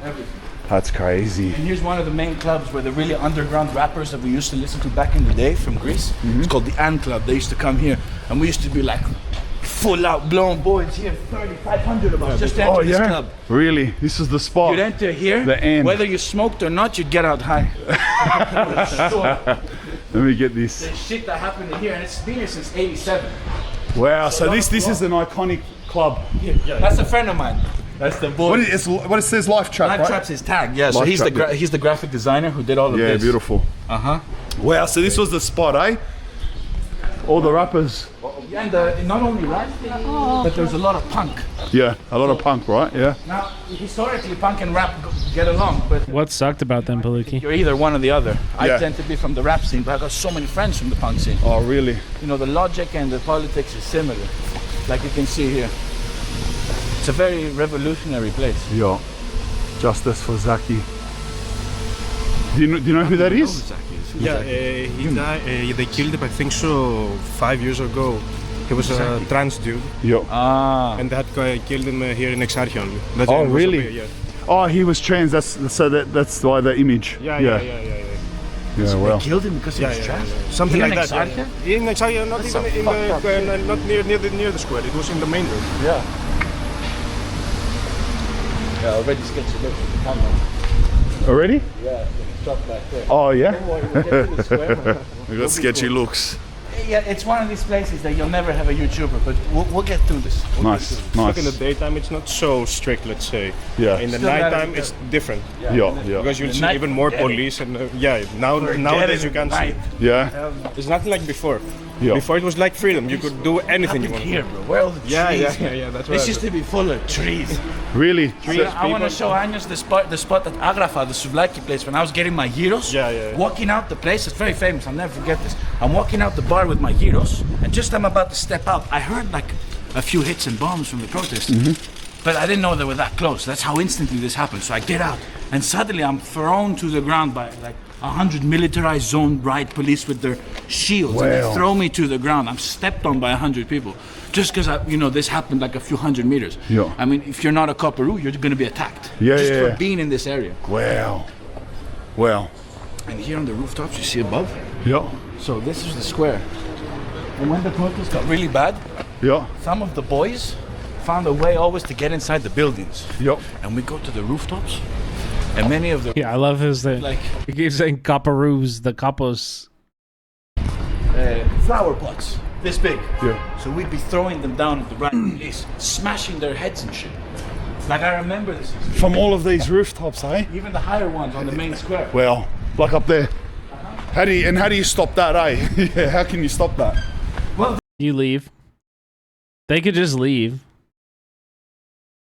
They don't have to be there. They could just like quit their job. They could leave. Many ways to stop it.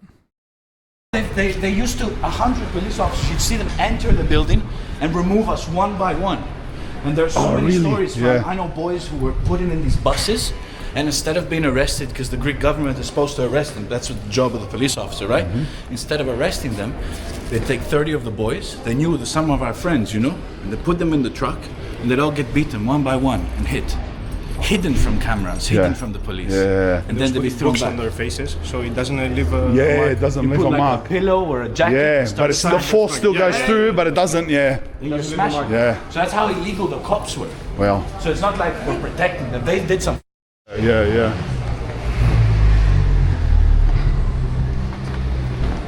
At night here, it's full of shops, all these tables here. And it's the classic rakomeladico, which means in Greek it's a place where you can just sit and order a few cups of small plates of food, like we say meze, like the Arabs. And you get these small portions of food and hot alcoholic drinks, chipuro, ouzo, raki. Yep. Like you saw in Crete, the raki. Yeah. This is the spot here. These are some of these spots. Yeah. It's closed now, but at night it's Yeah, pumps at night, eh? And here on the right is the most sketchy part. Is So it? this is where the camera. All right. Keep an eye out, lad. This guy's a great I'm host. not gonna say much. All right, we'll just walk. This guy's a really good guide. Okay. People notice. Greek food, I know. I love Greek food, dude. Speak too much. All right. So we're just gonna walk through and observe here. This region is just What's the name of the kid that they fucking amazing with food. 2008. Which name? Alexandros Grigoris. Oh yeah. And he was murdered. He was shot in the head by a cop. 15 years old, In he a was riot. shot in the head by a cop. Alexander Grigoropoulos. Grigoropoulos. There's even a marble down the street. Is there? That's what I say. Yeah, Wow. this is the sketchy part. Yeah. And they've put a plaque up for him. Yeah, because it happened on this street. Oh, it happened on this street. All right, we'll walk through here quietly. If you come on 6th of December again, you will see many riots in this. Yeah, well. Let's just look at anything. No, this is crazy. This is crazy.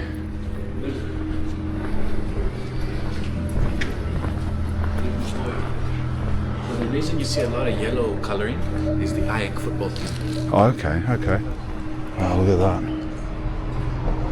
Saying the football club Aik. Exactly. So this is full like ground zero here.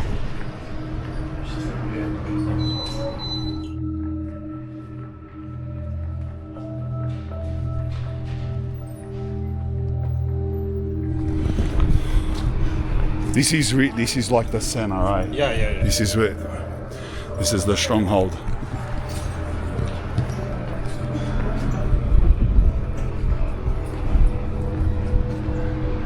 This is where they killed the young boy. Oh, right here. That's his picture. See, he was 16 years old. God bless this kid.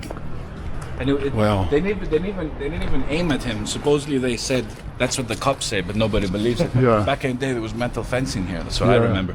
And so that bullet supposedly hit the metal fencings and hit his head, but I don't believe them. Yeah. Nobody does. It says here on the 6th of December 2008, de los Anetia, as it says, so without any reason, the smile of this young 15-year-old boy, Alexander Grigoropoulos, was taken away by bullets from murderers, which were the police. Yo. There's one about Zaki here as well. Yeah, there's famous graffiti. Yeah. And here also is the real marble stone, the gravestone they put for him. So this was just here. It was just here, brother.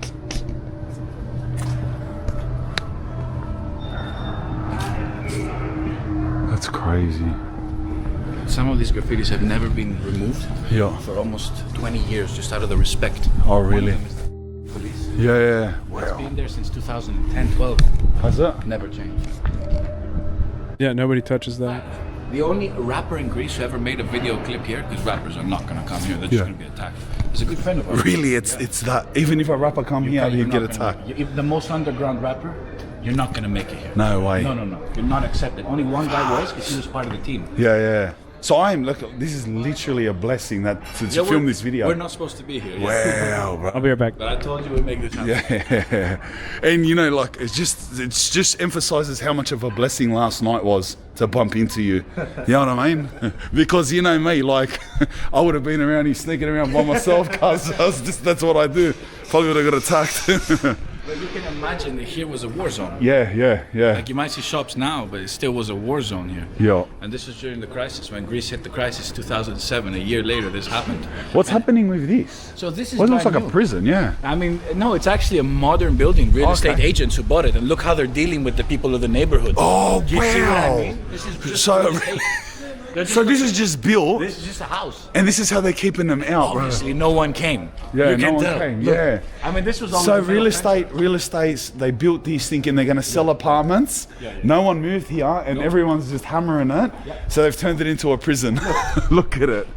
That's crazy. That's like at least a 3 to 4 million euro investment. Yeah. Thrown to the bin. 'Cause You can see people. You can see just like the anger of the people, even just throwing black ink at it, just out of disgust. Like I can't get over. I'm just going to throw ink at it. You know what I mean? Like. you know, let's say, what's the word? Not cheap. It's just a more. It's a low-cost region. Low-cost Yeah. Once they announced that they will have the metro over here, Mhm. everyone came and bought the places over here. Which Yeah. was governmental pushed. Yeah. So that the government pushed these rich Greek Yeah. people. Because they want to fix the area. You They fix want it. to make- Yeah. Fix this shit up, but you know, yeah. you're not gonna fix something up that's literally part of the culture. Yeah, that's I the don't culture agree of with the fixing up. people. I think the government should look at a way to respect these people. I know there's bad Yeah. shit happens, but you should find a mutual understanding. Yeah. I mean, if you come and try build real estate like this, obviously 100%. What is the say people that aren't from other people in Athens? What is their view on what happens in Exarchia? What is the outsider view of the normal person? Do they think of this as a good place, or do they think of this as like those bastards? Look, if they're watching the news, it's Yeah, a bad place. it's a bad The place. news But are the always older bad. people. The older people. So yeah. like the villagers. Yeah. But if you're talking about the real Athens, Yeah. I mean, even the new generation understand. Yeah. Yeah. I mean, cool people who have nothing to do with rap or punk or any Yeah. of this scene will actually come here and have a really nice night out and drink out. Yeah. Well, that's the day. In the day, Mind yeah. you, back 10 years ago, that shit didn't happen. Yeah. We only had specific people. And yes, even back then, our generation, some kids who were just into other kinds of music and the more pop lifestyle, they'd never come here. Yeah, yeah. Like, why are you coming here, this Yeah. dirty place? Yeah. We were part of this. It ain't dirty, it's just the way you said it. Yeah. It's the way you see it. So does the news ever like propaganda against this place? Always. Just trying to make it out like Yeah. they're just for sure. yeah. Yeah, of course. Yeah. They always make excuses like they ruined this part of town, which it's not true. Exarchia is a big area. This Yeah. is just the CBD part of Exarchia. Mhm. So I was saying we get on the bikes later and I just take you through a little drive through this narrow streets of Exarchia and take you to this hill. Yeah. Lofo to Strefi it's called.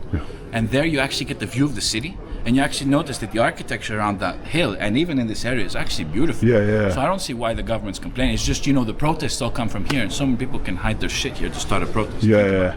Molotovs and all that shit. I can't believe that 10 days from now it's gonna go off. Yeah. If you would It's come 10 days hilarious. later, you would see everything. Yo, Chuck, thank you for the 10 gifted. And MC Foucault, thank you for the Prime. We're over here, but other shops that you saw, cafes and everything, it was just plain. No one would open up a business in Exarchia because they knew what people are coming over here. Yeah. Appreciate you for the support, guys. The metro is coming, everyone started buying places and everything, purchasing everything, so they can get the money, of course. Yeah. And now you will see the guys with the suit, you will see the women with the heels and everything. But before you would just see guys like that, all black. Oh, yeah. All just all hoodlums. The green shirt doesn't pass. You have to wear a yellow shirt here. Oh, really? It's Panathinaikos is the green team, and this area is only AEK. Oh, wow. Somewhere in the wrong color even. The first thing we said, I saw him with the green, And you thought, oh, here we go. Oh shit! That's exactly what we said. Shit, here we go again. That's like, it's funny. One time I wore the complete wrong soccer jersey in Serbia because they got Red Star and someone else, and I went in the hood with the wrong jersey on. And lucky no one seen me. Everyone in the comments is like, bro, if they seen you with that jersey, they would have killed you. Yeah. And here's a good example to see how the government, when it abandons these areas, the local people prove to the government they can make a nice place out of this. Yeah. Capitalism must fall. Yeah. So here on the right, famous park called the Park of Navarino. To show you that the government never did this. This is local people from the area. They did it with their own hand. No money. Really? The government threatened to get rid of this park. Yeah. Obviously they failed. Yeah. So a lot of people chilling here with their kids. So a local built park, eh? Yeah, you can tell it's all Yeah. handmade. Yeah, well. And we're in the central part of Athens. I mean, we're literally next to Omonia. This is the center of Athens. Yeah. You can imagine the government just abandons them. Yeah. And there you can tell what I mean. Look, see how open it is for the artists, the kids, the children. Wow, look at these guys. Obviously, there's a thin line between druggies and kids. Yeah. But they're trying to prove a point. It's not just druggies. A lot of kids around. Does Exarchia suffer the same problems as Omonia? In terms of nothing like it, I eh? mean, the video you made in Omonia, Yeah. that really advocates some narrow streets there, which again have been abandoned by the government. But these are human beings. It's terrible. Yeah. Who wants to see that? Yeah. People who are literally dying from drug addiction. Yeah. So we're gonna walk here. I'm gonna show you something very interesting. Exactly as I said. The government's going to abandon these places and then the people are going to be taking responsibility. This is what I said earlier. I was like, yeah, like it'll be interesting to see how that extends to this like quote unquote anarchist area. Because like clearly it feels like this area is united in a leftist identity, a leftist politic, and that comes from street rebellion. Street rebellion radicalized this group. It radicalized them for life, like those kids who were fighting in the 70s and the 60s at their university grew up and raised radical children who then continued the fight against police oppression, today. And this is what happens, Remember how you said the areas? The interesting questions are like, how do you build from moments of street rebellion like that into what seems to be like a pretty decent like political organization that takes care of the entire community, like hyper local. Bordered. Yep. So the way to tell the border of Exarchia, every border has riot police. They're there 24/7. They've never. Hell yeah, 15 years. No way. So at the end of this lake, you'll see them right in front of you. You can take a video of them. They're not going anywhere. Yeah. Oh wow! So, riot police are at the perimeter. Yeah, this is the perimeter. So we're gonna turn left on the border. Oh wow! I can see him. Yeah. We're gonna go right by them now. Bro, the borders have riot police 24/7 for years now. See the guys down there? Yeah, I see him. I see that. That's crazy. Is this like he's there like just to show like stay in there? Exactly. Like you're not coming out. Do your thing, but stay there. Yeah. That's crazy. Like that riot police is there. It's insignificant, but it's like symbolic. Yeah, but dude, that's so ridiculous. And how long? I mean, if you walk by this guy every day and you don't like yell some kind of like insult his way, how long have they been doing? You should bully this man into quitting. No. Since forever, because since 2000 forever. Yeah, because if you go above the street, the region over there is called Kolonaki. It's one of the richest areas in Athens. So you can see the big difference. Yeah. I mean the hood and the rich area. Yeah, wow. And if you go up this road, you will see the difference. You'll feel the Literally, difference. you'll be in between penthouses, luxury penthouses. Just and up the prime ministers street. live up the street. We're going to go by the prime minister's house. Kolonaki, yeah. Oh, We're going to drive by the prime minister's house. And he lives 5 minutes driving from here too. That's crazy. It is crazy. It is crazy. And here on the right, this is the political party that crashed Greece in 2007 because of all the bank withdrawals and money loans. Here? PASOK, you see the name? PASOK, That's the party we had in 2007, which we crashed with that party because of all the loans they got. Really? This was right after the 2004 Olympics, and Greece won the 2000 Euro Football Cup, which was I remember the Greek economy. Cristiano Ronaldo. Yeah. It was such a big thing, and the Greeks, they just said, okay, everyone's getting a loan from the bank because the government allowed it. These guys allowed it. Wow. And because of these guys we crashed, we've never seen them in the parliament ever since. Wow. They're still fighting. They're in third place right now. Yep. But I don't think we'll see them for a long time after what they did. Wow. Yeah, I remember that on the news. The Greek economy crashing. It was these guys. Wow. You can see the buses here. It's never moved. Oh, look. Yeah, sure, third. The riot buses. Yeah.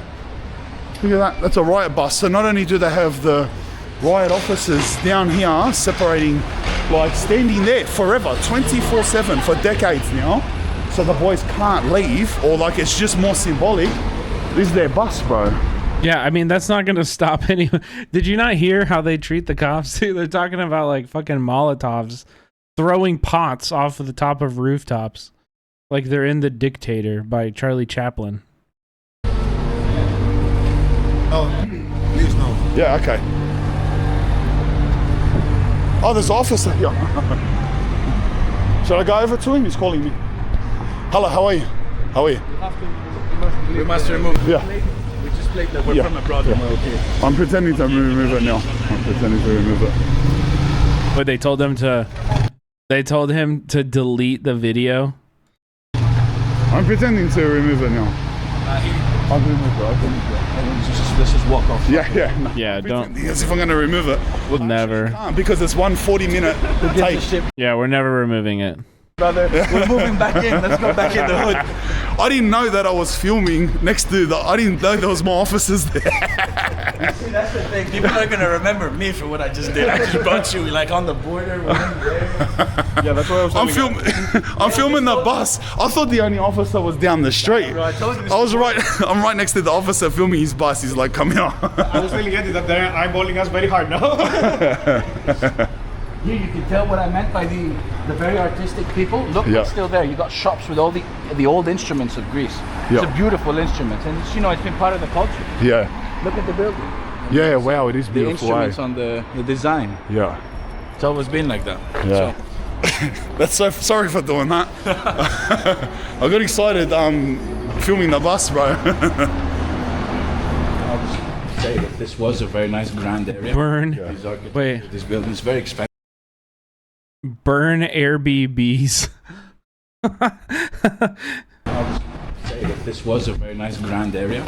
Yeah. This architecture of this building is very expensive housing to buy, but you have a lot of the 1312 back there. People who are from abroad now that live here. Like we were the first people in Europe to go through this This guy sucks, right? I just got here. The video's good. This guy is cool. Very good guide, giving us a lot of info. The guy filming was a little sus at the beginning, but I don't know. Refugee problem. You know how like Trump was elected right now in the US because of the refugee problem they have? Those guys are new. We've had this problem since 2010. Since I heard Obama. this is so bad here. I'm from an island called Lesbos, which is in the North AG. Oh, really, Gucci? And when I search, yeah, I know nothing about him. Military service. Wait, what has he said on socials? I'm sure it's really bad. Otherwise, you can end up in jail. You can end up never getting a job. Doesn't Lesbos have the camp? They have the refugee camp there. So that's my house, my grandfather's house, on the beach, where the boats would get off with 400. He's super homophobic. And so, you know, it's a families now, not only men. You would see babies, women, and everything swimming just to get to the shore. Wow. So it's a thin line between saying, well, this is not correct, but then again, you can't just abandon human beings in the middle of the ocean, especially if they're war refugees. Yeah, this YouTuber. Yeah, there's some great art. While we're talking, I'm thinking, oh, bro, look at this. That's why I got you this USB. And you see the video, it's about an hour. You'll see some of the craziest graffiti artists really achieve. He got dropped by his management company because of his crash out. Jesus Christ. How homophobic do you have to be, bro? Spraying trains that you've never seen before. Around the world. Wow. He must have done something really bad. Holy fuck. India. Wow. And these guys are Greeks. That's crazy.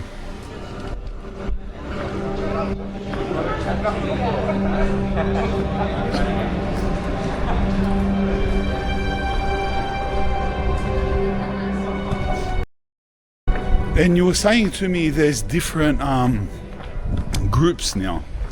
So there's split up. They're split up. What are the groups? I remember you mentioning one of them were from the soccer team. So one is the soccer team of Exarchia, called Asteras, which means the star. And this, the other one's this. It says box. Box, yeah. It says box, but it's actually the B in Greek is a V. And that third letter is X, the three lines. So it says Vox. This is a famous, let's say, club, which a lot of the anarchists were part of here. And then you had different types of anarchists in different areas. That's the famous blue building. So it's literally called the Blue Building, which is one of the biggest constructions ever built in Exarchia when they were developing it in the 70s. And this used to be one of the most famous squares. We used to hang out here all the time. In this square, In this square. So these cafes here were like the main cafes, straight in front of the square. Yeah, well, these ones, some of them are new, but the one we're passing right now, this has always been here. A very famous protest happened here when some children, some guys tried to lock themselves in, and they were attacked by the police. Oh, really? This is ridiculous. So they were hiding inside that bar, and the cops were literally attacking them with the shields, breaking into the windows, burning down the shop. Well, totally illegal. I mean, you want to protest? Okay, I get it. You want to attack the protesters? I get it. But you know, you can't just beat them up. You can't just shoot them. You can't just kill them. You can't just burn their shops. It was really the fascists against the people at some point in time. Now, of course, the governments nowadays try to divide society so much that even these areas have been subdivided. You can see it all over the place, all over the world. And the anti-fascists, is that something that came from here? Or is that was that an outside? What? Well, that's a really good question. I mean, I guess it came from outside, but you know, it was advocated here. For Greece, this is the spot. Like, you got people who want to live this lifestyle who are not from Athens. Their dream is to become a student and end up here. Hanging out here. You can even tell from the style of the people. It's not an exact. Anti-fascista comes from like Italy, right? It came from Germany? Oh, okay. I thought it was also like Italian fascists or anti-fascists. Hippie style, it's a more alternative lifestyle, you know? What would you say is like the general goal of the anarchists here, like socialism? So it's not communism, even though there is advocation towards that, but it's basically socialism, which doesn't work. Unfortunately. It doesn't work. We've tried it already. I've dismissed it in my brain. Moving on. It's capitalistic system we live in. But it's been socialist. It's been, the anarchy really is just such a vague. It's a vague word for a lot of things. Yeah. Yeah, and I think. But you feel like the main push here for the anarchists, Antifa, whatever they call themselves, is really against capitalism. Exactly. Yeah. That's why you'll never see a nice car. If you look around, they're all medium cars. You'll never see a Mercedes, a nice BMW. True. See, Hassan not allowed. Hassan's Porsche not allowed in this place. Easy. Me in my normal working class car, I would be allowed. You never see nice motorbikes. You never see someone wearing Louis Vuitton or Gucci. Forget that. You never see that. The most expensive thing because that sort of like goes against the whole ethos here. You're gonna get robbed. Yeah. They're gonna sell that. They're gonna burn it. Yeah. Just to show that you're not gonna come in here. I mean, it's ridiculous. Yeah. I get it, but that's the point. You know, they're against capitalism. The most expensive thing you'll most probably see on them is their North Face jacket, and just North Face always stands out in Europe for these kind of groups. Yeah. Black, all simple. Yeah. Because the North Face jacket is 300. Yeah. Depending on what you want to buy. Do you see the girl? Look what she's wearing. That's exactly what I'm saying. You see the stuff? Yeah. True. There you go. And it's always been like that for years. Really? So North Face is the only acceptable expensive Which thing. is not that expensive, but you know it is if you consider that the average salary it's in not Greece cheap. North Face is not cheap. Think about it. The average salary in Greece is 800 euros, even today, which is ridiculous if you compare it to other European countries. And the costs of housing in Greece is terrible. Rent is at least 500 euro. You get a wager of. And your salary is. Has he sipped the coffee yet? I don't think he has. Yeah, wow. So you can live. Never-ending cup. Yeah. I'm lucky I own a place. Yeah, that's true. We're lucky because we own places. I mean, otherwise paying rent is expensive. In the region that we live with, what up, Ren? Nowadays it's going. We're watching a video of this a travel vlog of this guy going through this like neighborhood in Athens where the police are not allowed, and it's supposedly like run by anarchists. It's upcoming.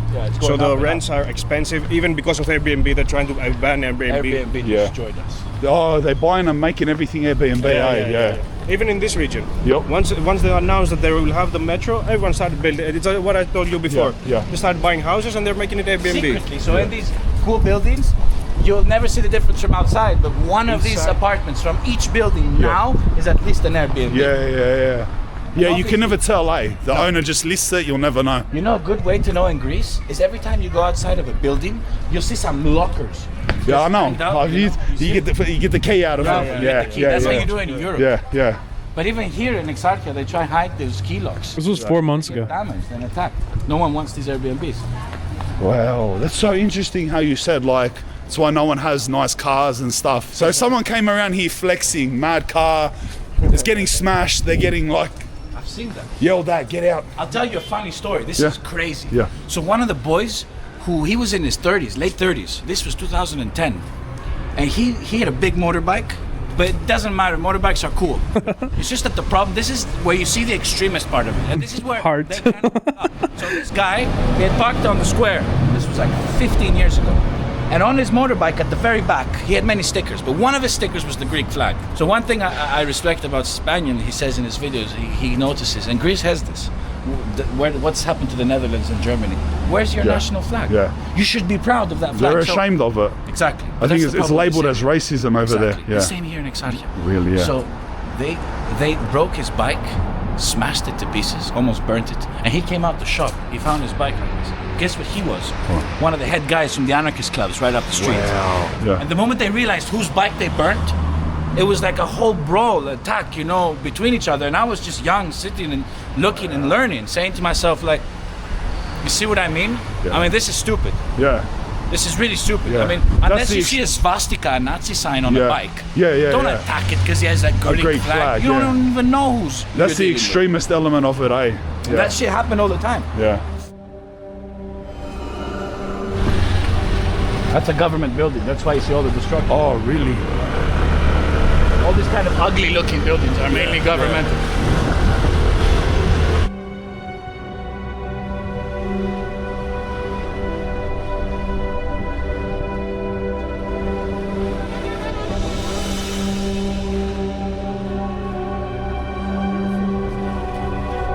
Wow. Can you show me food, bro? It's been an hour. Go get some food. Show me the food that you're eating there, man. Talk to a different person than your guide, maybe. So this is like the outer suburbs of Exarchia, the outer part. Yeah, get a fucking Euro. Yeah. Residential. Exactly. Yeah. You get to understand that it's actually a very big area. It's not just that main square, which nobody has ever dared to take a video. Yeah. I think we're the first YouTubers in Greece to ever do that. Let's go.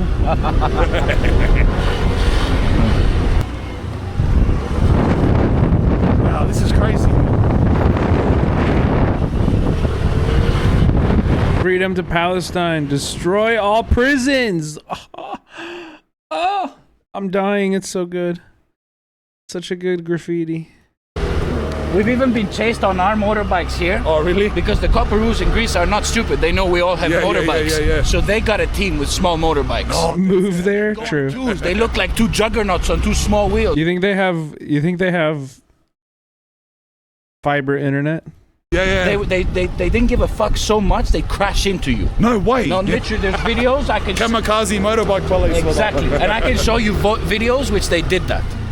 What's this park called? It's basically the Lofos of Strefi. Lofos of Strefi. Yeah. Well, basically where I can't go anymore. Yeah. Should we just park them here and walk around? Those streets on the way here were crazy, bro. There was when we passed down there where there was a lot of that graffiti. There was a mad platform in between all of those apartments and had the best view. Oh, that's through here. Yeah. So I was thinking, why don't we go just to the top here and you get to see that whole part. Yeah, well. Sometimes it gets so bad in Exarchia, the cops would take over the whole square and all the narrow streets and the whole neighborhood. Yeah. And so they push us up to the mountain. You can just imagine this whole hill at night. There's no lights here. Mm-hmm. You can't see shit. Yeah. And we're just falling off the cliffs because we're being chased by cops Yeah. And they're coming with their little motorbikes, juggernauts, crashing into this part here. Wow. And we'd literally climb these walls and run. Others would throw Molotov stones and shit like that. Wow. This suburb's crazy, bro. The stories. Like you wouldn't think this is an Athens. Nah. Yes. Look at this. Yeah, look. This is crazy. Wow. Brother. The oldest building in Europe. The Pantheon. That's actually where I started this video. We live behind that hill. Okay. And I met you there. You met me down there, Where yeah. that big yellow building is? Yep. In that area. In that area. Look at the Pantheon. Look at this, bro. Let me do a panoramic view from here. I hope he tips him for his great tour guiding. Apparently he was just like walking around out at night the night before this video, and this guy recognized him. The guide recognized him, was like, "Oh, I've seen your videos." Like, and he was like, "Oh yeah, tomorrow I'm trying to go to Exarchia." And he was like, "I'm from there. Let me take you." And this is the video he got out of that exchange.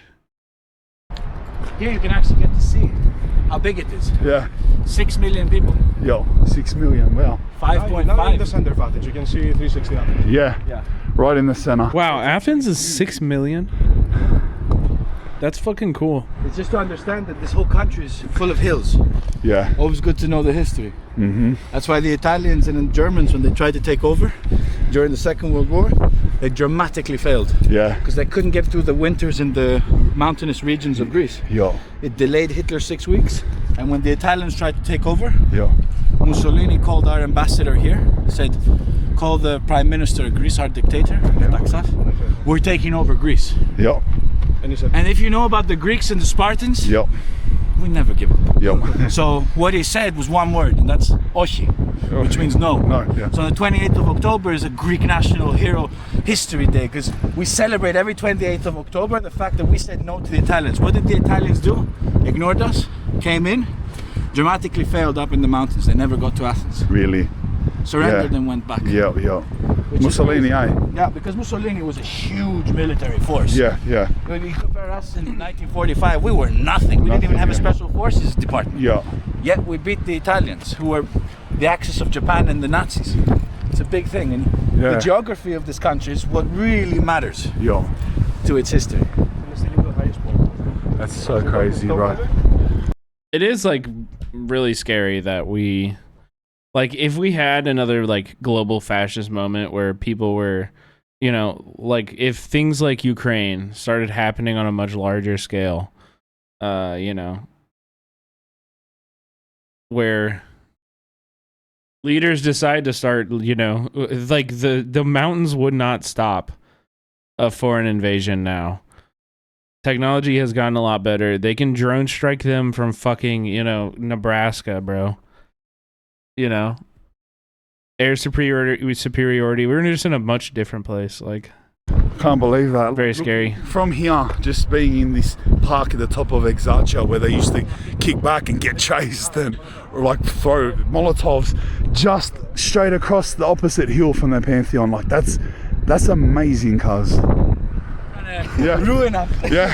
We're just laughing about how the other video done in Omunya, I was on the Greek news and the news interviewed me and they were hating me, they were roasting me. Wow, bro. Wow. This is the spot. So this is exactly all of this area. Yeah. It surrounds this hill. Yeah. Wow, this is crazy. And my great-grandfather's statue is right there in that park. Oh yeah, explain who your great-grandfather was again? He's the guy. I want to go to Greece too. Forces in Greece. What was his name? This looks sick as fuck. I got my ID. Yeah. He's, so he's very famous in Greece in the military.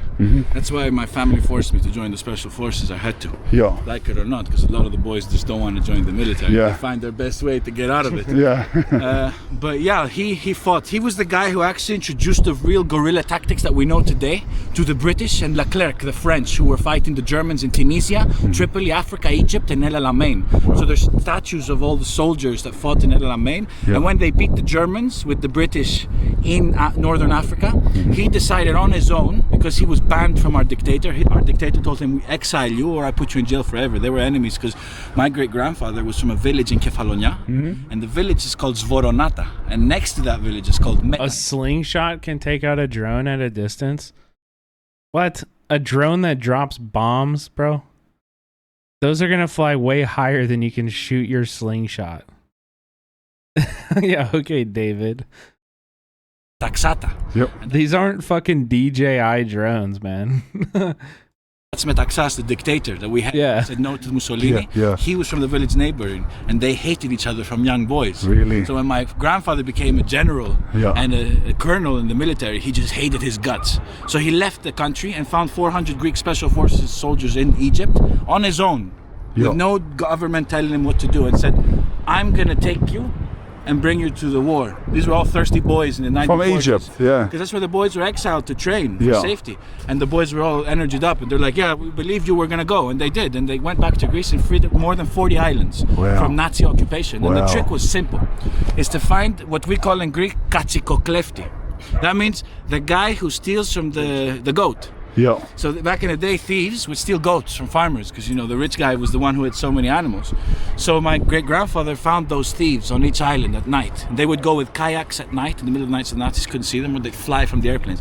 He never jumped off an airplane in his life. He was never experienced. Yet he jumped unexperienced during the war and made it perfectly. And many of these islands, he'd fight these thieves and he'd force them to tell them where the German ammunition is and where their food supply is. Yeah, So they take the the guns and thieves, the eh? ammunition, Yeah. and when they go to the gate of each military camp of the Nazis or someplace they took over in Greece, the Germans were left with no ammunition, with the result, they'd surrender. Wow. And he became a national hero. The goat It's thieves. crazy. That's crazy. I hold this on Yeah. this. It's heavyweight. That's such a mad story. Yeah, it's two different sides to Greece. but Yeah. And his statue is just down It's there. one of the biggest in Greece, in Yeah, downtown wow. Athens. Wow. Crazy. And what's crazy here is if you notice in between all these white buildings, you see that green building? Yeah, I do see it over So there. that's Panathinaikos. Oh, is it? The Because team? that area is right across that building. You can't see it's behind the building because of all the hills. It's Yeah. the real stadium from 1908, the first football club in Greece. Is it? It's Yeah. Panathinaikos. So that area is Panathinaikos. Yeah. This area is AEK. AEK, yep. Kypseli, which is another, let's say, in the hood video that you might want to do in the future. Kypseli, It's yeah. right there. It's all AEK. And down south, where you see that little hill sticking up above the sea. Yep, I do see That's it. Piraeus. So that's the red team, Olympiakos. Olympiakos. You can see the stadium over there, that's red. Oh, I can see it. That's it. Big stadium. Yeah. Just before the water. So Yeah. red, yellow, green. Yeah. So you know in America there's Crips and Blood? Yeah. Literally this is our Crips and Blood. We don't have Crips. Next video is in Flint, Michigan. Police arrest. I mean, the truth is, there's a fuckload of YouTubers who do that kind of like outrage bait, like look at poverty tourism videos. That's a whole fucking genre, man. Tyler Oliveira, There's that guy in San Francisco. There's that guy. Wait, was there another guy in San Francisco? I think. Yeah, they are everywhere, bro. Riots. That's Greece. That's mad. Panathinaikos, Olympiakos, Ike. Hectic. Boys, you've got to take me somewhere to get something mad to eat in Exarchia. You got to take me to the spot. Something, cuz. Yeah, Diamond doesn't. Euro store is open or anything. We'll go to that Gyros where the cops kind of raided me when I got the Gyros 10 years ago. Yeah. Hopefully that's open. Tommy G. I've watched a few Tommy G videos where I felt like he actually covered it like with some nuance. It didn't make me feel totally gross.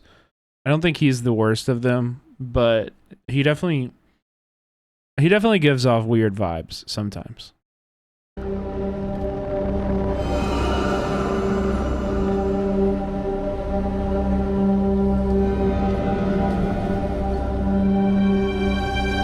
Whoa, that graffiti is really cool.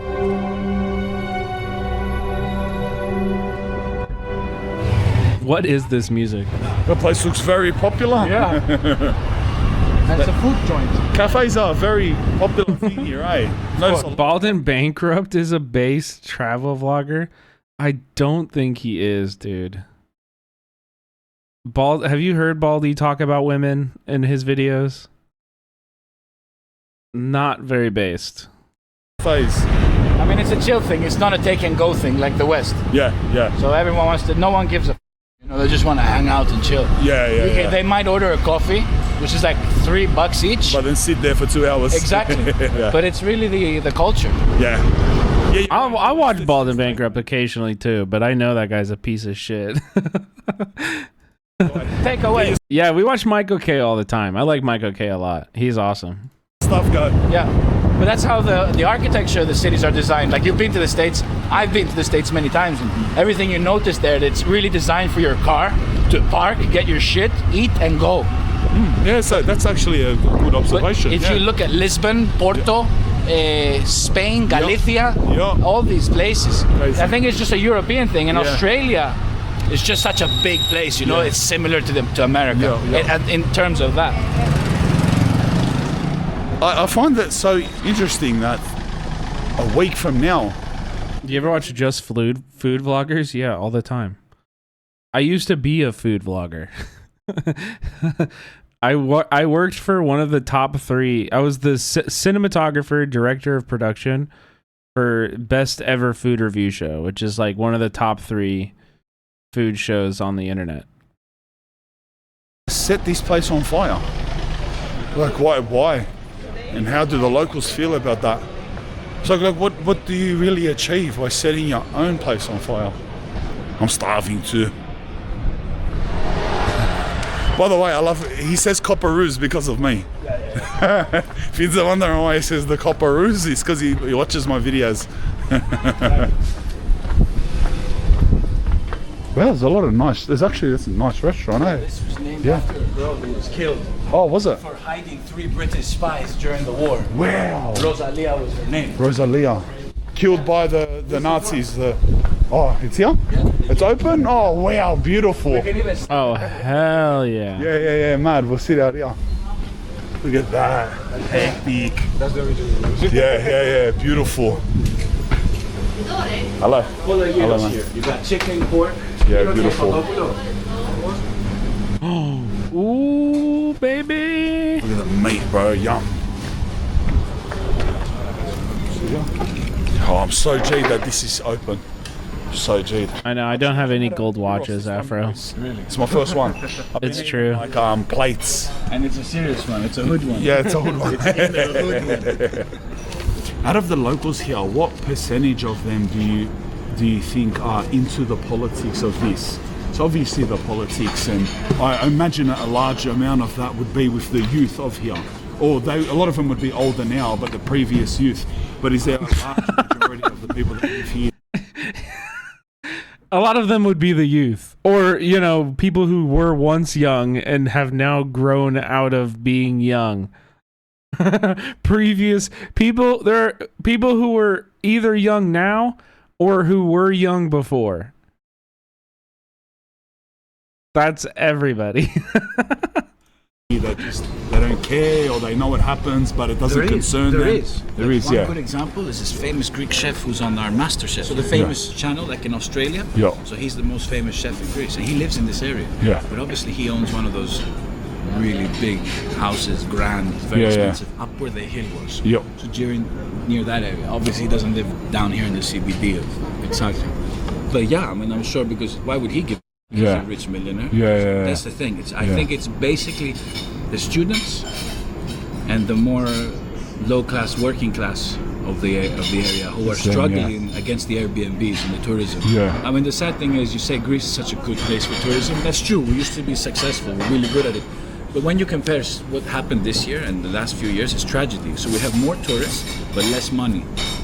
Really? Yeah. So I mean, Hawaii, I saw a statistic. Hawaii in America got like $21 billion worth of money in 2023 from tourism, and Greece got 23, but we got double the amount of tourists that Hawaii got. Oh, okay. So you can tell the quality of the tourists have dropped, because a lot of them have noticed over the years. Wait, the quality of the tourists have dropped?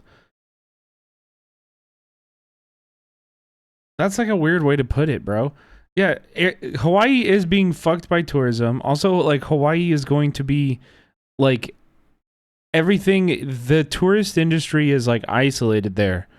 So, you know, there's like a ton of resorts where people are like overcharged for everything, and then like all of their money just goes into this one company. Whereas like if you're going to Greece, you're eating at this restaurant. You're eating like local people eat, you know? Very few Americans travel somewhere outside of like somewhere like Europe, or, you know, very few of them travel somewhere and actually engage with the local culture. And honestly, like in America, travel is pretty rare. People go on vacation in America. People go on vacation, they go to a nice beach, they sit and they drink pina coladas on a beach, you know, chair, and they hang out. And that's totally fine. I have nothing against that. It's nice to do that sometimes too. But like actually traveling, going somewhere that people live and living like the people there, eating the food that local people eat, that's a really, really rare experience. Most people don't ever do that. Wow, we used to go to Greece because the prices were convenient. Now everything is so expensive. Now you can find a hotel on an island like Santorini for like 10,000 euros a night.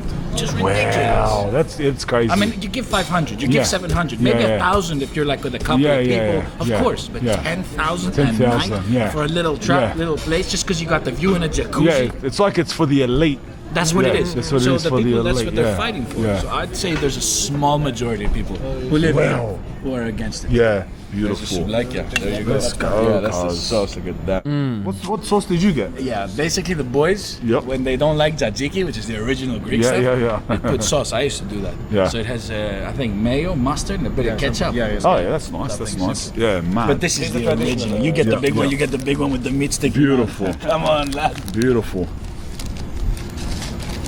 That looks good. I haven't had you in such a long time. What do you think they're trying to... I was looking for onions. Okay, good. I was like, just a tomato slice? Like, I don't know. I'm gonna need at least onions, if not a little bit of lettuce or cabbage. When they riot, say like you're here in a week and they're gonna set the stores on fire. Well, like they're not good. The anarchists don't plan on setting anything on fire. Yeah. I think the protest is just to show them every year. When I mean a protest, it's not like there's going to be 500 people. Last year it was 25,000. We're talking every single street in this area is jammed all the way to Ammonia. And the protests get out of Exarchia and they fight on the main streets towards the parliament where Oh, do they? Yeah. They take out of Exarchia. Yeah, so they leave. The cops are trying to keep them in Exarchia. Okay. So that's basically what the fight's about. Now, if a shop gets on fire, that's most probably because one of the rioters used it as a shield or some place to hide, and the cops entered, and Oh, so their target isn't the businesses of here? No. Oh, because when I was here and I was thinking, that doesn't make sense. Like, so they're actually trying to get out, and but this chaos happens here naturally. Of course, yeah. Right, let me get into these cars. Cool, Budapest, Hungary. Man, it's good. That'd be sick. So many years, huh? What have I did? Damn, never changed. Incredible. Look at that.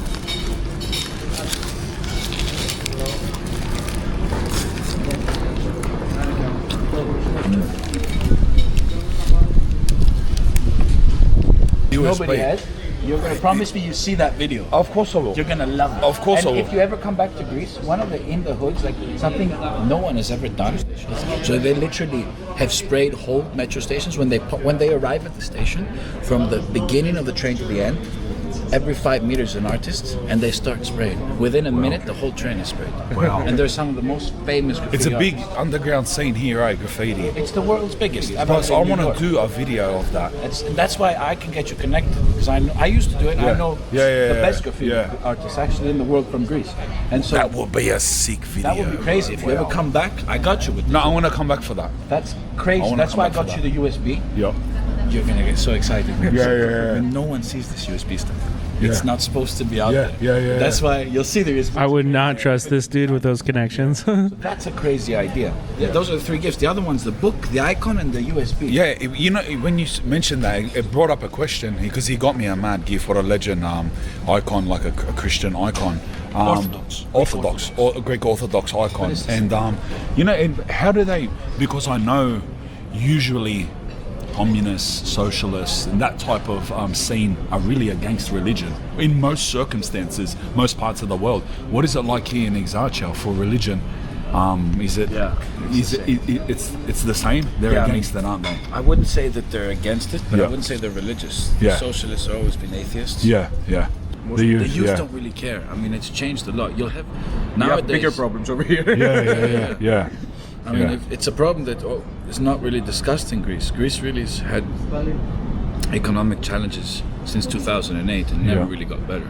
Yeah. So I think a lot of the Greeks have left, and that's why you've got so many in Melbourne. There's like 5 million Greeks in Australia. Yeah. I mean, that's ridiculous. Yeah. We're only 10 million here. Yeah, they're actually, when you say it like that, 10 million the whole country, there's so many Half Greeks of the population is in Australia Yeah. and in America. Yeah. That's what's crazy. And here, do you feel like over time that the... Yeah, liberation theology exists. I hear you, everybody. But also, like, he's not wrong either. Like, socialists rarely are religious. And I would agree that doesn't mean that they're for the suppression of religion, but, like, you know, his question was, like, what is it like around religion here? The spirit of this, you know, here has strengthened, or is it lessened? What do you feel about today? Is it as Exarchia as it used to be? No.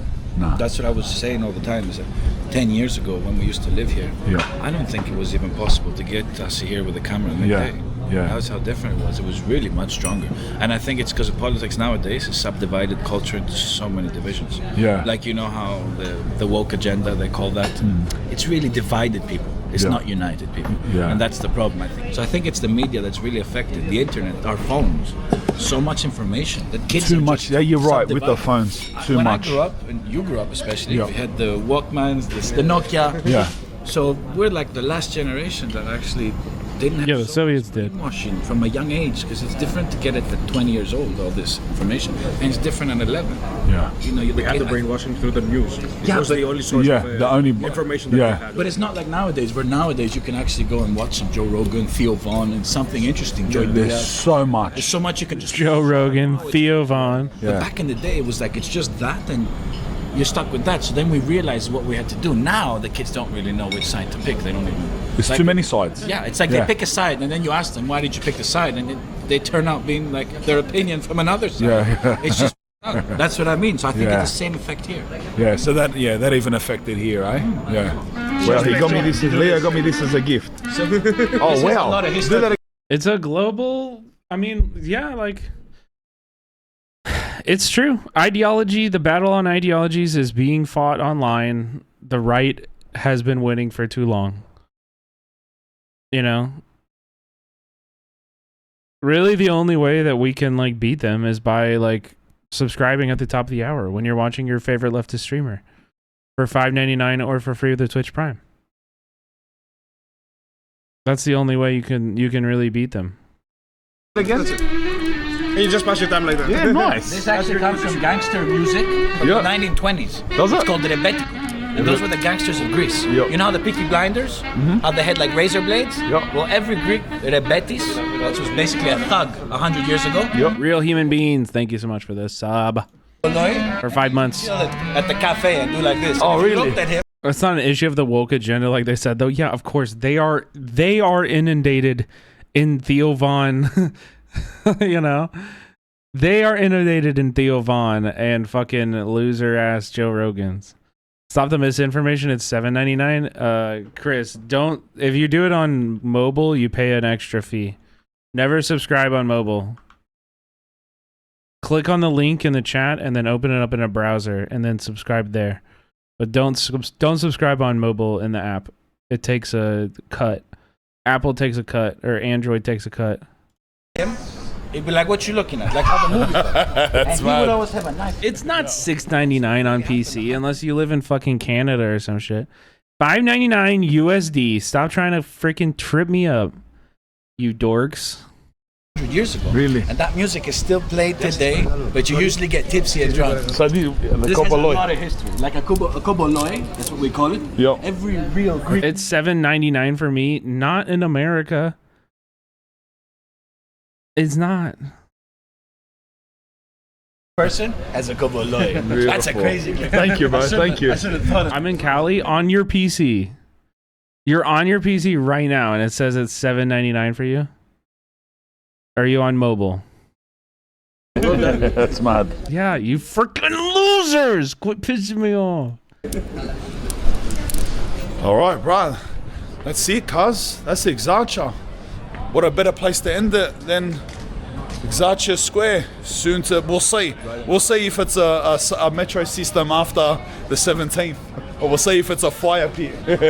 Send you the videos. Yeah, send me the videos. Legend, bro. Thank you very much for this. It's a pleasure. Thank you. And I know I'll see you soon, brother. 100%. Yeah. Bro, that good. Next person that says the price wrong, Chance to see it? the price goes up. Go crazy. I mean, the amount of stuff in there, I don't even want to say. It's a surprise. Yeah.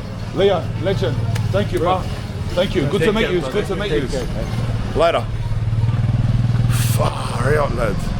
That was hectic. Far out, lads. Wow. I learned so much about the copperoos, mate. Those copperoos were crazy, mate. They were going around beating everybody. Those freaking copperoos, brother. Welcome to China's most. Should we do Chinese? I kind of wanted street food after that. Let's do best ever food review show, China. This is a newer best ever food review show. I did not film this. Most extreme breakfast. These are intestine noodles, and this is just one stop on our ultimate street food tour here in Sichuan. Sichuan. Today, I'm on a mission to see and taste what sets food in Chengdu apart from anywhere else in China. I'm smelling it. It's singeing my nostril hairs. After spending a week here, you'll be addicted to it. Oh, yeah? You can't eat without it. And by the end of this video, oh my god, I can't believe it. You'll witness street food delights that are both delicious, room temperature cow stomach, and daring. If I eat this, I will brain better. For sure, it'll be a whole different Sunny tomorrow. Okay, I can't wait. I need all the IQ I can get. But first, we start with a not so. Do I recognize this guy from something other than this channel? He was on Joe Rogan. Good morning from Chengdu, a quaint little town of only about 21 million people. Today, this is breakfast. This hearty cauldron of broth will be the highlight of our breakfast. A dish known as 非常粉. Huh? 对。From bones to This is the channel I filmed for. It's a long, uncut intestine. And even a few sets of lungs. Either this pig was an adolescent or perhaps they shrunk up a bit while it was boiling. By my side, we have the owner of this establishment. How do I know? Because he has his passport photo on the side of the building. It's called Best Ever Food Review Show. Handsome. This restaurant is famous for its fatty intestine noodles. Trust me, it's better than it sounds. But they also serve a type of flatbread made with a special ingredient unique to the Sichuan region. Good morning. Morning. Anita is here to tell me more. We have quite the breakfast in front of us. This is kind of flatbread, filled with spicy and numbing beef. And numbing beef? Yes. What is numbing beef? The bread starts with a simple wheat dough, kneaded and flattened into a long strip. A bit of ground pork is added to the dough. Is it really the best ever food review show though? No, they don't even review food. It's just a dumbass name for a channel. Rolled up and flattened again to evenly distribute the meat. Now comes the star ingredient, ground beef, marinated in chili powder and the iconic Sichuan peppercorns. Naomi is the sensation that we get from Sichuan peppercorn, which is a very unique ingredient that we use a lot in Sichuan cuisine. So I've heard of this iconic peppercorn. Okay, are you guys like trying to annoy me? Are you guys trying to annoy me? And we're going to cover more about it later in our hot pot episode. But even in this, what looks to be some kind of a Sichuan pastry. You're succeeding, man. Like, I think this is the first time I'm actually like, God, dude. Jesus. There's pepper. Every single person has their question that they're asking, and I say the things I'm saying all the time. Yeah, for sure. Once the dough is rolled up, it's dipped in black sesame seeds. It's me, it's not you, it's me. And flattened out again before being fried in a pan of rapeseed oil. The name of this is called guo kui. Literally, it means pot helmet. About 2,000 years ago, there's a general. He used to use the helmet to heat up the bread. What's with the headband though? He's balding. Can we live in a world without cops? Yes. But did you ever get to wear the bandana? No. How do you stay so cute? I was born that way. That's what I love is... What video is this? It's called Exposing China's Extreme Street Food, my best ever food review show. There's so much history in every bite. Call that. What time is it? 11:10. The bread is put by the fire, creating the perfect... Is he based? exterior. No. All right, should we give it a shot? Oh, wow. Can I be honest? Did you get permission from the creator? He owes me. He owes me a lot, okay? It looked dry. No, it's so flaky. It's not dry at all. Yeah. This is unbelievable. It's very satisfying. And then there's just layers of flavor. Now I'm getting a little bit more. Why do you keep answering questions when your audience is this big? How do you think I keep the audience this big, motherfucker? It's because you guys all think you have a personal relationship with me. Because I talk to you. More of that savory beef, black sesame seeds on the outside. You can feel the numminess now. It feels like when you put your tongue on a 9-volt battery. Exactly, that's what it is. Actually, they say it equals to 50 hertz of electricity shock. Really? Yes, the chemical inside of the peppercorn sends a message to your brain that your tongue is vibrating when it's actually not moving at all. But then we have this. Intestines noodles. Is this something people eat for breakfast? Yeah, we do, normally. This restaurant makes their own noodles. I am your Rumble mod. This is true. This is true. In-house. No, I love you guys all. I love you, chat. We have the best community on the whole freaking platform. I'm just joking. Machine flour is combined with starchy water. The noodle itself is pretty special. It's sweet potatoes. That would make it gluten-free, I guess? Yes. After some time, the mixture transforms into a silky smooth dough, ready to become noodles. That's a really weird consistency for dough. Dough through a strainer, creating strands that drop into a boiling cauldron where they quickly solidify. The noodles are then moved to another to cool, followed by a final rinse to ensure they're clean and ready. Time for the noodle bowl build. Green onions, cilantro, seasoning powder, MSG, sugar, pepper, lard, and peanuts are added to a bowl. Bean sprouts and the noodles are poached together in that rich intestinal broth we saw earlier. The broth and noodles are then poured into a bowl, topped with a fatty intestinal knot and sliced intestines, completing this hearty meal. Okay. Noodles. I love bean sprouts. Yeah, because the noodle I love bean sprouts. kind of elastic, slightly. Bean sprouts, the best addition to so many dishes. The texture, the snap, they're so good. The good taste.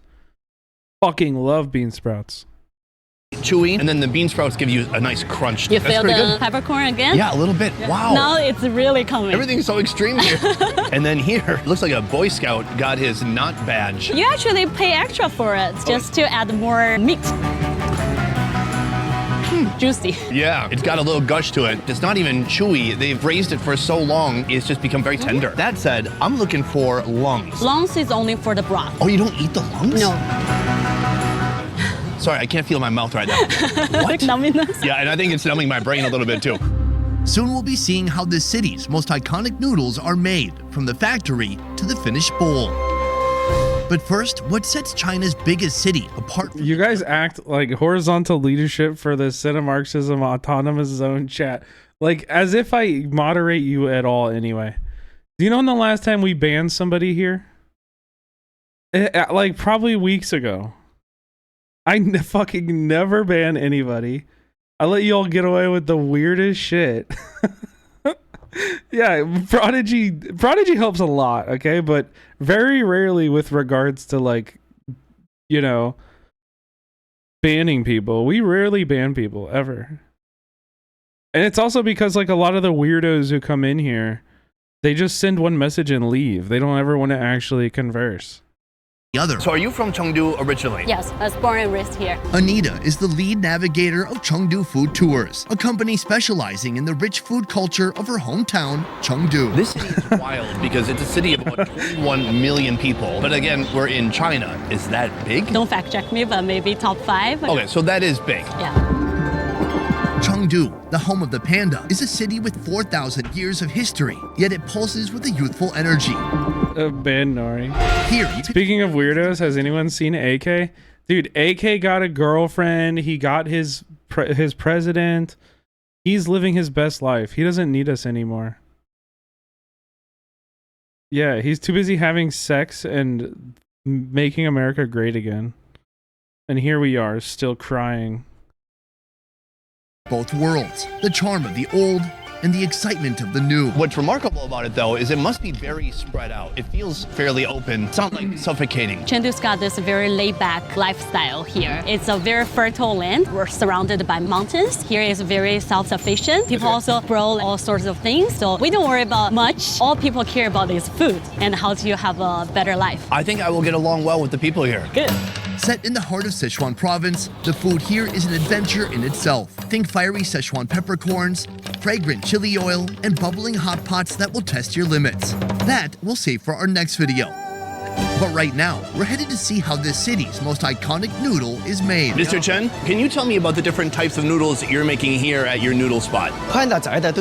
Thin, thick, fat, every kind. Sounds like my camera guy's preference in women. Begins by mixing wheat flour and water into a hydration machine. When it comes to noodle making, where do some people go wrong? The water portion That is was very funny. important. So how you keep the ratio of the flour and the water. Next to that newly formed mixture is pressed through a dough. Are you sure you didn't film this? No, yes, I didn't film this. I've never been to China. I think if I went to Chengdu, you would know. I would tell you. Sheeter. Here it's constantly kneaded, transforming into a smooth, firm consistency. So the whole process of press the noodles is very important. You need to really give the consistency and the chewiness to the noodles. Finally, the dough sheet is rolled up and fed into a noodle cutter, shredding it into delicate strands. Actually, dandan just means the pole on the shoulder. There used to be a guy who... What noodles does China have that's better than udon? Udon is like a good noodle, no doubt, but bro, noodles go hard all over Asia. Noodles are kind of like incredible out there. When you get a chance, can you explain how you learned Vietnamese and how you got familiarized with the culture while living in Nam? I got familiarized with the culture by living there. I just moved there, and then over like, years, it became less foreign.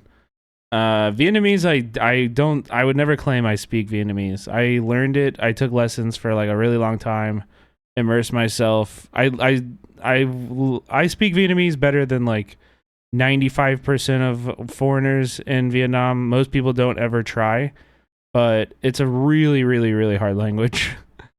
The tonality and everything, like I tried really hard. For 3 years, I tried really hard. And, I always say my level of Vietnamese, my claim to fame is that I had a haircut one time and had small talk with the barber for the entirety of the haircut, entirely in Vietnamese. And I'm pretty sure he thought I was fluent. That's it though. That's it. Can you give us a taste of the Vietnamese? You don't know what it sounds like, or you just want me to speak it? I don't know. No. A pole on his shoulders, and he has 2 baskets. One basket for the noodle, one basket for the sauce. And I can't even do that in English. people didn't necessarily know his name back then, so they would just call it like. Do you remember any? Yeah. Noodle. So that's how the name. I know eating Viet. Choop choop. That means I speak Vietnamese a little bit. An quay phim ba an du lịch Việt Nam 3 năm. So that's like I lived in Vietnam for 3 years. I don't know what else. It's weird when people are like, speak the language, monkey boy. Is caught on. How did you get started in the noodle business? He's been making noodles for 20 years. He learned from other masters, and then he started making his own. You did not start out as a family business. Same with me, my man. I didn't have a dad who was a YouTuber. He was a welder. It's not even close. Don Don noodles aren't just about the noodles. They also require a signature spicy Szechuan sauce. Anita, in front of us, the icon. No, that was fire. I'm satisfied. Restaurant has been serving Don Don noodles using the same recipe for. I lived there from 2016 to 2019. Their dish starts with a flavorful base of chicken seasoning, MSG, peppercorn powder, soy sauce, pepper oil, oyster sauce, salted turnip, chickpeas, and green onions. What is it that makes during Trump's first administration? Bernie dropped out, and I saw the tea leaves, and I hated Hillary, and I hated everybody who supported Hillary, and I hated people yelling at me to vote for Hillary, and so I went to Vietnam, and I lived there until 2019. First of all, the noodle itself, you really need to have a good. Do you wish you had stayed there for COVID? Yes, dude, 100%. We talked about that for years after. I really, really do. But I don't know. It's hard too, because once I left this show, I felt like there wasn't very many. I didn't see very many other opportunities that I could move, like, even laterally, you know, within my field of like documentary filmmaking in Saigon, as somebody who doesn't speak very good Vietnamese, you know. So when I left this channel, I was like, okay, well, what do I do? And then I could either go back to teaching, or I could move to LA, where maybe some people would care that I helped bring a YouTube channel from like 300,000 subscribers to 3.5 million in about like 14 months. Chewiness. Secondly, it's all about the sauce. Then it's topped with a pile of seasoned ground pork, peanuts, and bamboo shoots. Don Don noodles. I'm 32. 2 styles: submerged in a flavorful broth or dry. Let's mix it all up. Here, this restaurant gives a little twist to add some bamboo. How do you feel about that? It's not traditional, but. And then I moved to LA, and nobody gave a fuck, and I struggled to find and like maintain a career out there for 6 years. Even though I was like shooting for really cool outlets, like I had a bunch of videos in Rolling Stone, I had a bunch of videos in More Perfect Union, you know, I made a few documentaries while I was out there of my own and stuff, but yeah, the opportunities I thought I was gonna get when I moved to LA were not what I got. I really thought people would care about the YouTube credit, you know what I mean? Just like all the pandas do. Just like the pandas? Oh, it's so good. Oh, it's so hot. There's layers of experience happening right now. The texture is amazing. It's got bite to it. Oh, man. My whole mouth right now is vibrating. No, you're 100% right, Blonde. After spending a week here, you'll be addicted to it. Oh, yeah? You can't eat without it. I'm kind of surprised with all the foods we've eaten so far, they all include peppercorn. How common is the peppercorn within the cuisine here? Very, very common. It's all over the place. Yeah. Traditionally, Chinese food is categorized into 8 great cuisines, all of which evolved in different parts of the country. Are there any themes that stand out among Sichuan dishes? I don't know if you've heard of the Tea Horse Road. Tell me more. So Tea Horse Road is where where the Sichuan province, Yunnan province, and Tibet used to transport things throughout all these mountains to trade. Yeah, I mean, and absorb all. People rarely care about anything, crack. But I think it was just really hard for me to get my foot in the door. Like most of the jobs I ended up getting in LA were through connections of people that I either knew from Chicago or, you know, I knew from America before I moved to Vietnam. I don't think I ever got a job. Actually, you know what? I take that back. The only job I think I ever got by using I got two. By using the food show as like my portfolio was I shot for Drew Binsky after I moved to America. So I went to like 3 or 4 countries with Drew. And then I also shot for Hassan. Because Hassan watched one of my best ever food review show videos because I sent it in the chat. Yeah. And then later on, he was like, I need a camera operator. And I was like, yo, hire me. And so he did. He hired me to film the WGA stream when the WGA strike was happening with Adam Conover. So I filmed that stream, and then we filmed. Well, I got him into UCLA, so we were at the UCLA stream together. All flavors from different places. There are over 20-something different cooking techniques. Oh, wow. If the cuisine is so broad, then how do you identify something as being Sichuan and not just something else from some other part of China? So our signature flavor is called mala. I mean, it was huge for Hassan to give me to give me a shout out like that.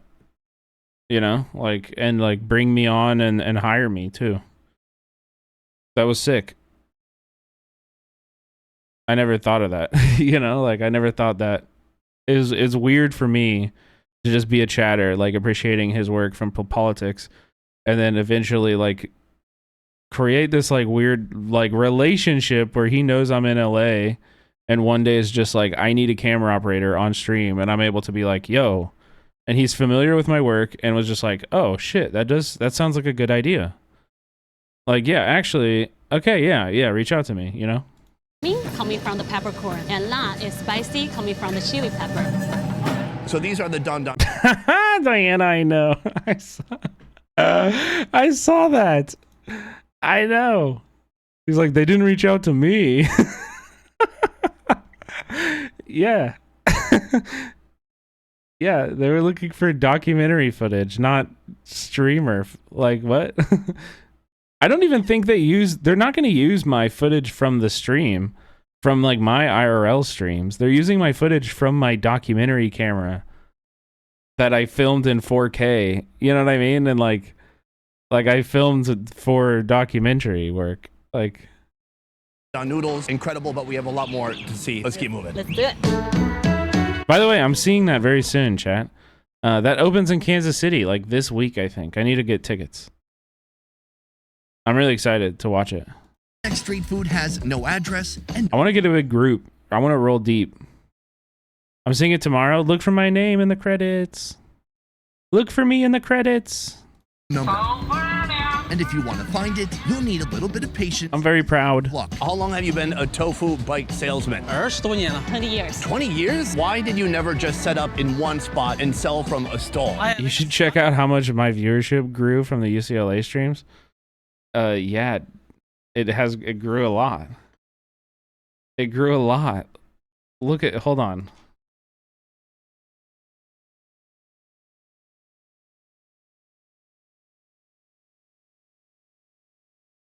If you go to Twitch tracker,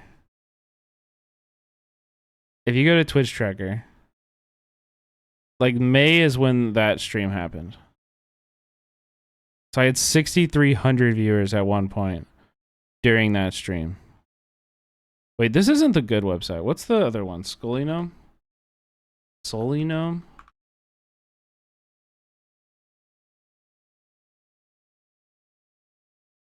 Yeah, this is the stream. It still is way above everything, you know? And if you look at my followers, or yeah, you see? This is the follower account. So it is. I went from 4,000 followers. This is when I started streaming in like April here. I went from 4,000 followers. Oh, actually, no. I started streaming back then. I don't know. But yeah. From like 4,000 followers to 8,000 followers in one day. And then I've just been steadily growing. I've just been steadily growing.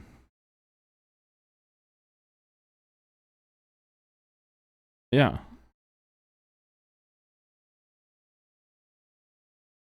Yeah, it was crazy though. But we're doing good, chat. We're doing all right. I'm really happy with where we are.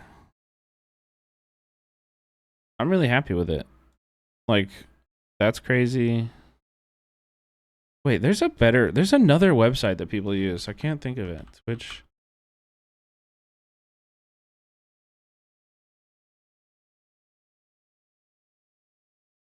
Streams Charts, is that it? There's so many of these websites. I've never seen this one. I don't even know.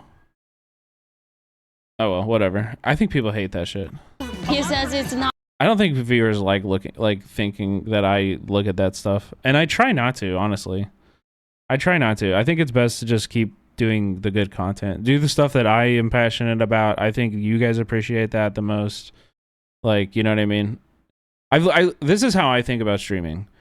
I think about streaming as yeah, look, everybody followed me on that day. Look. 11 months, 11 days, 11 months, 11 days, 11 months, 12 days, 11 months, 14 days. Look, literally. 11 months, 12 days. Everyone.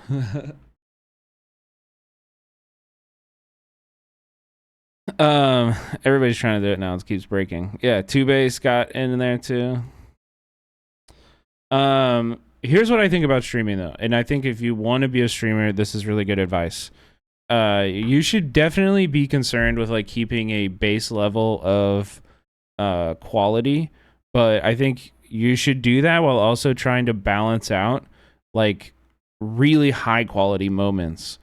I think of it as like when viewers are looking on the platform and they're looking at the follow sign, like the side on the follows, like they're making a decision based on their past experiences in each chat, right? And so they might they're just kind of thinking of, oh, that one time, you know, this guy made a really funny joke, or this one time this person, you know, like I was in there for that one really cool thing we did, or oh man, that one, you know what I mean? They're thinking of, and it's not so explicit, but like you try to get as many of those every stream because that's what gets people to return. I don't know if that's good advice or not, but that's kind of what I think of it as, is like, you know, like the UCLA stuff. I think obviously a lot of people like saw that and then like were like, you know, they chose to engage again, right? But it was like follow-ups of them coming in and like enjoying the stream and having a good moment in the stream, whatever that is, you know. That makes them come back. And so you have to just keep giving good moments, and like you'll keep growing. That's what I think of it anyway. Like, you know, I want to do more shit, like more IRL stuff. I want to do more we'll do cooking streams too coming up. We'll do like I would love to do, it's hard to even say, but like more stuff like the Chevron stream because that stream was just like so insane. But Hassan said you were stinky, so I had to check to make sure. Well, what do you think? Sniff away. Sniff away, motherfuckers. I'm very clean. I take a shower at least once a day, usually twice. Not economic to rent a store because he needs to pay for the rent, and he can keep the cost for the food low. And you serve them up this. Tofu flowers. Tofu flowers? Yeah. Tofu flour, or Sichuan tofu, is a type of I haven't even been a partner for a year. I have not had a single partner anniversary yet. You know, like I think a lot of people don't realize how new I am at this actually. I don't have anywhere near the kind of like experience or time on the platform as almost like anyone else that's like close, you know? Yeah. Looking tofu made by blending soaked soybeans, then straining them through a cheesecloth. You're killing it. Yeah, thank you. I mean, thank you guys for watching and enjoying it. Created salty solution. Do you hear Pierce Fire just got partner? What? Let's fucking go. Wait, Peace Fire now got partnered? That's true? And I'll see you again. Oh. Oh my god! Let's fucking go! Let's fucking go! I'm so happy about that. Chat, go follow Peacefire now.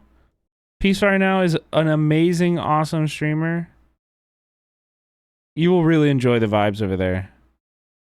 Fuck yes. Into a delicate tofu pudding that has a silky soft texture, but could use some help in the flavor department. Step 1, he gently scrapes delicate layers of silky tofu into this container. Chili oil, green onions, fermented mustard, mung beans, MSG, peppercorn, soy sauce. Oh, good lord. I was hoping that's a lot of flavor, dude. Holy, they put so much flavor in there. The chili oil, the soy sauce, the pepper. Oh my god. Get a break from the heat, but evidently not. Mixing it up doesn't really change how it looks that much because all that sauce, the chili oil, it rises to the top. Oh, it's so delicious. Oh my god, I can't believe it. So soft. It's so delicate. I'd eat the fuck out of that. Yeah. The tofu, you don't even have to chew it. You just press it against the roof of your tongue and you basically drink it.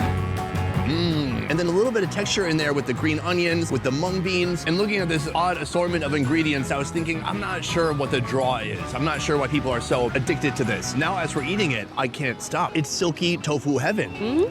But I do feel a little bit conflicted. Is there any way you could put an animal in this? It's possible. At some stores, they add different things, but I went to my first Food Not Bombs event last month. I was going to go to the one this month, but I forgot. That's okay. I'm in the group chat though. Hell yeah. I love to hear that, boiled peanuts. Building community is what matters. And don't beat yourself up, you know? We're all people. We got lives to live. We give what we can.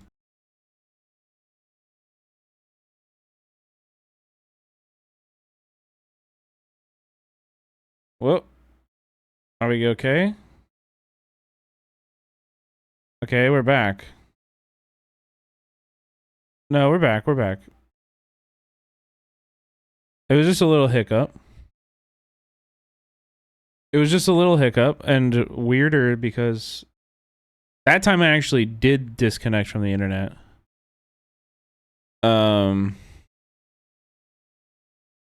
Yeah, that time I did disconnect. That was different than the other ones we've been having.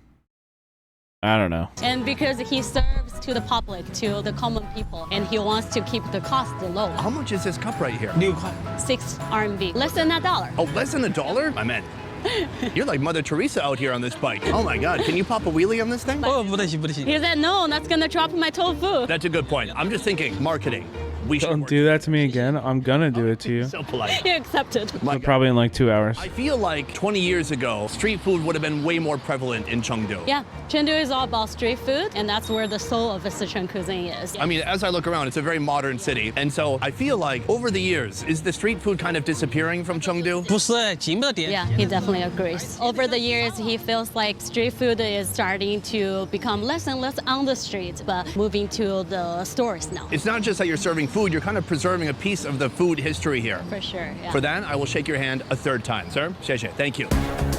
Next, we're taking on Chengdu's Chinese street food after dark. The perfect time of day for some off-the-beaten-track type of bites. This place is wild. Actually, it was wild a second ago. I swear to God, there was like 1,000 people. This looks so cool. There's nobody. There's a lady with a necktie. Very professional. Here on Chengdu Food Street, locals gathered to explore an endless array of dishes. Oh, hell yeah. Daring. What the heck? Got caught in What the fuck? How do you eat that? volcanic storm, frozen in time and roasted to death. Would you eat this? I've never had it before, and I'm not tempting to try it. All right, no turtles for me today. Here, there's something for everyone, from mouth-watering fried pork and fresh oysters to awesome offcuts like pork trotters, stuffed intestines, and This is why I don't like this show. I mean, I will say when I went there, we never ate anything that the people there weren't already eating. But we were going out of our way to find places that ate weird foods for Western audiences. You know? You went to Chengdu? No. I'd never been to China. But, I mean, I went all over with them. I went to Madagascar, Japan, India a bunch, Uzbekistan, Oman, Kenya, Indonesia, Philippines. Yeah, with this show, yeah. and even this, rabbit heads. It's a very popular snack. When I think snack, I think Lay's potato chips. What do you eat while you're watching TV? Evidently, I should be eating more heads. Just like eating popcorn, we eat rabbit heads.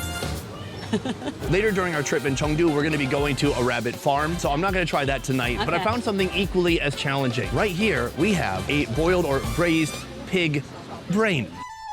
This dish stands out not just for its peculiar taste, Brain is gross. health benefits. In China, we say I don't like brain. eat, that's the function. So if you eat the eye, helps you look better. If you eat the ear, helps you hear better. There's other body parts I'm curious about, but I'm not going to ask you. There's definitely that too. Yeah, but only one Andreons. Only one. And it was in Louisiana. In Louisiana, we did a food challenge episode. Like, well, we did it all across the United States, but we did a food challenge in Louisiana that was chicken wings. And we filmed this place that had the hottest chicken wings of all time. And I had 2 of them. And I've never had the same, like, just fucking my body just revolting. It was so bad. It was like chemical capsaicin. I don't know. I have had a lot of like really fucking spicy food. And that was different cuz it's literally not from a fucking pepper. It's from a laboratory, man. It killed me. With garlic, ginger, and chili. It's placed over a hot grill. Then a sauce made of chili oil, fermented chili bean, Sichuan peppercorn, and soy sauce is poured over the brain as It just made my stomach fucking cramp. It'll be a whole Like it was just Sunny. awful. Okay, I can't wait. I need all the IQ I can get. Oh, spicy. The brain is very soft. It tastes like more of a creamy tofu to me. That's a good point. They've also put enoki mushrooms in there, which have a nice kind of crunch to it. It's a fascinating combination, and I'm really into it. And it's just so spicy, it's so flavorful, you can hardly even taste the brain itself. There's no like gaminess or intense, bold, bad flavor. Sometimes brain can be livery. Yeah. Nothing like that. Yeah. And I think my IQ is all the way up to 90. It was pretty good. This is an excellent way to start, but let's go see what else we can find. All right, let's do it. Aside from its iconic hot pot culture, Sichuan cuisine is also known for its love of skewers, or chuan. There are many different variations of sticks. One is what we call hot chuan, boiling sticks with open fire. And then we have cold chuan. You pick out your sticks and you give to the kitchen. They bring out with a cold pot without the open fire. And then we also have what's already been cooked and then served cold. We call this boboji, and that's what we're going to have. It's cold. Yeah, so we have 2 flavors here, the chili oil and the peppercorn flavor. Oh, Of wow. course. I can't believe it. That's been kind of a theme throughout the day. Why don't you start with something easy and then more interesting and then more extreme at the end? Maybe like a cow stomach first. That's easy. Dip a little bit into the sauce. Okay, give it a little bit of a dip. This here is the tiniest morsel of meat I've ever seen in my life. How much is one stick? 1 RMB. 13 cents. Room temperature cow stomach. Got the peppercorn flavor. Well, a peppercorn flavor. I gotta say, that tiny piece. The temperature would be hard for me. Air, but it was pretty good. That's a chicken heart. Oh, wow. This is barely 1 gram of meat. All together, that's 1. Yes, if you put these 4 pieces together, it equals 1 heart. I like the heart's texture. It's interesting because it's not warm. Heart's not bad. It's a little bit chewy. That being said, it's a very Heart is pretty good. But it's obviously like a weird.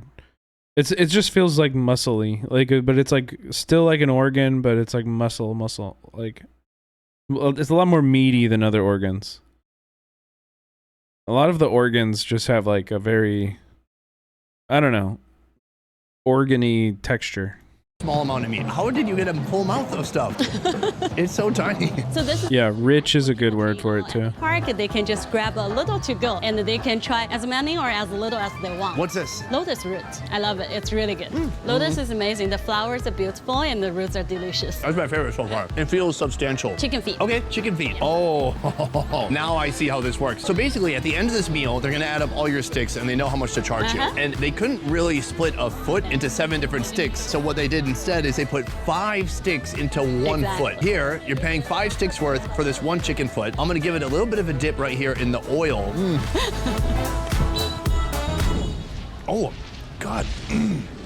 It's so spicy. Actually, the major bones are already cut out. Yeah. Oh, so you can eat the little bit of tendon and stuff that's left over. Exactly. This actually tastes great. I love the kind of snappy tendon, the bones in there. The skin itself is a little bit like cold and leathery.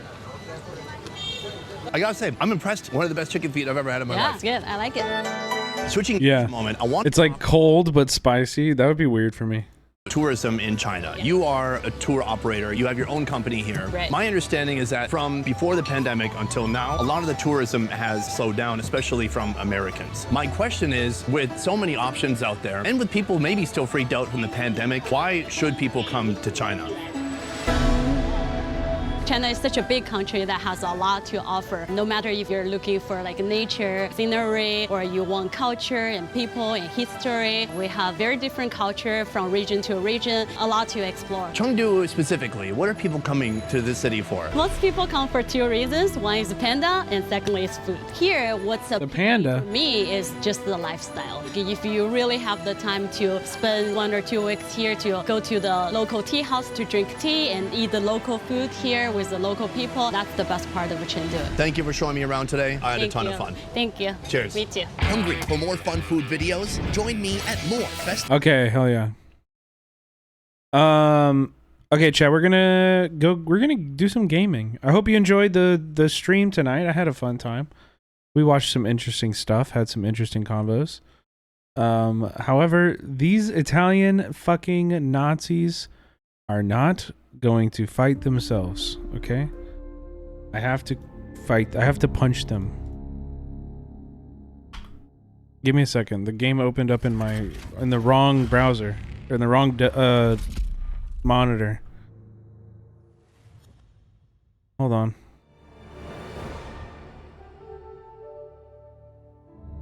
Baldur's Gate 3 patch comes out Tuesday. That's pretty cool.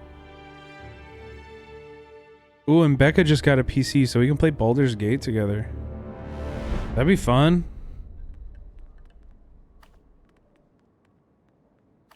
Video monitor. Cool, got it. I don't know why that's monitor 3 now for some reason, but all right.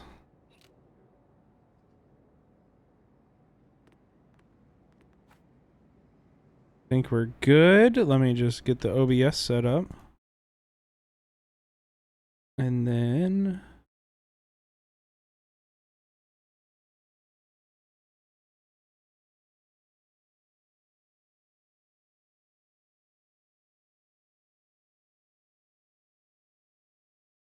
cool. We're good. It's working. Okay, let me grab a beer too. 1 second. Maybe I'll make my camera a little bit smaller. You guys can appreciate the ray tracing. What game is this? Indiana Jones and the Great Circle.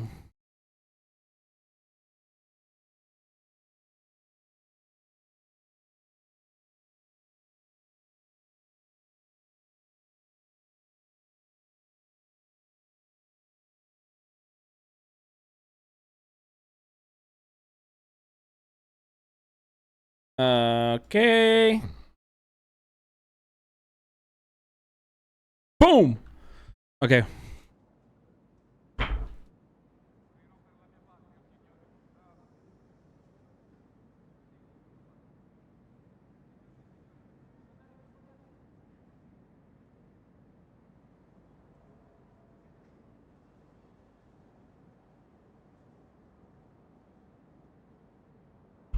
Okay, so last time in this game, Indiana Jones is at the Vatican. He's at the Vatican, and we are trying to uncover a mystery. Where this guy broke into a museum. He was like kind of a priest or something. He was also a giant. And we think that Mussolini and the Italian fascists are trying to uncover a giant society, a society of giants. Okay. Underneath the Vatican. And so we're trying to find that. This game is really fun. It's a very fun game. I just need to figure out what I am supposed to do now.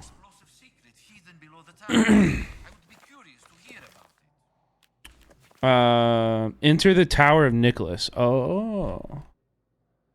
Oh.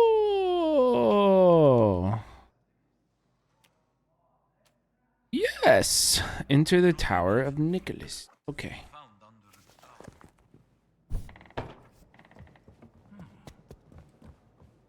Oh yeah, I have a camera too.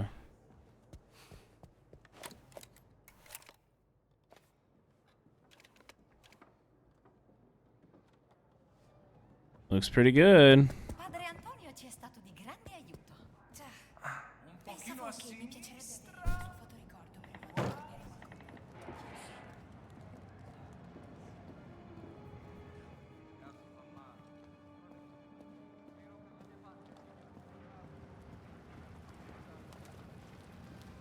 I don't really remember where the tower is. Let me look at a map.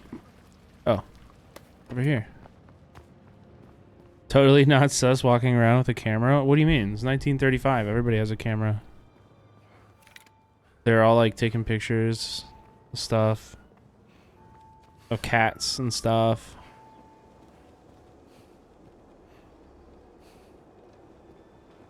Black shirts walking around.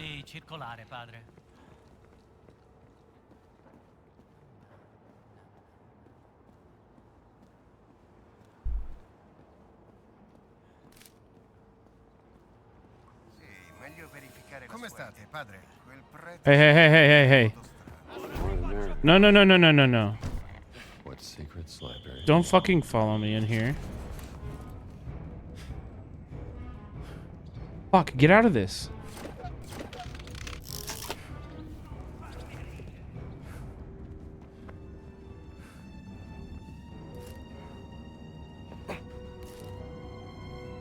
Where are the fascists?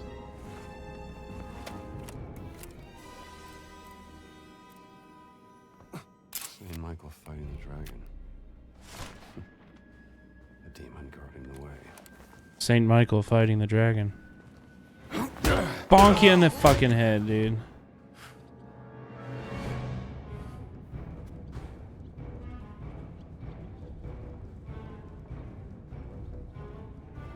No, they're over here. Let's get this over with.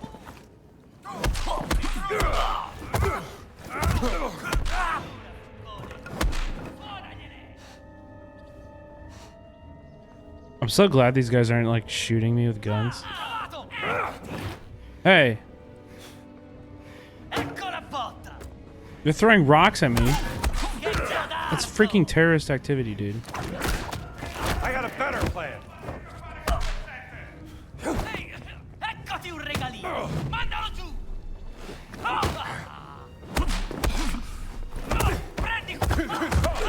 Oh, fuck.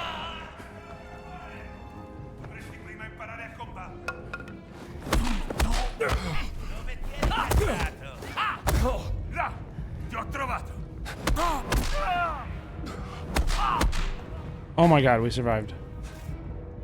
I almost died.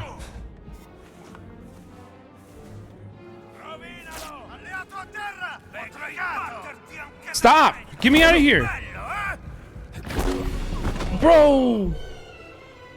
When I push the fucking button to pull out my weapon,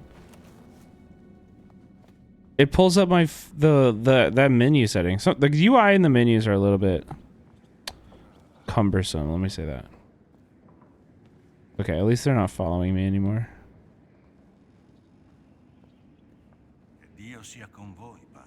Bless you, Father.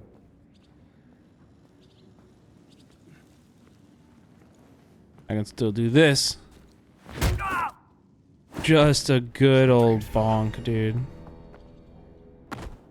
Just a good old-fashioned bonk.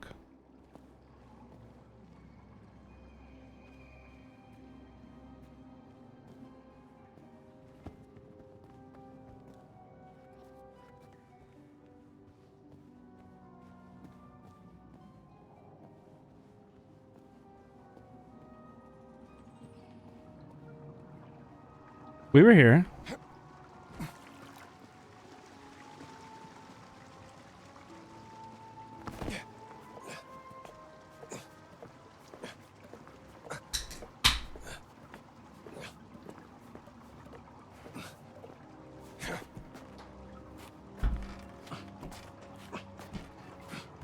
Look at that ass.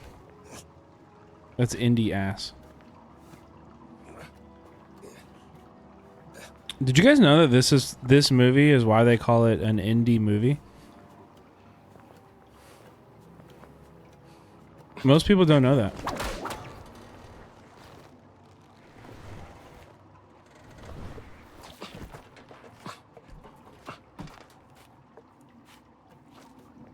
That's true. I know. Yeah. They say this movie is an indie film, an indie flick, you know.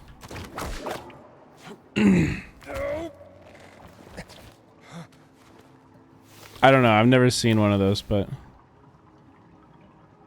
supposedly that's what it's like. They're all like this. I've also never seen this movie.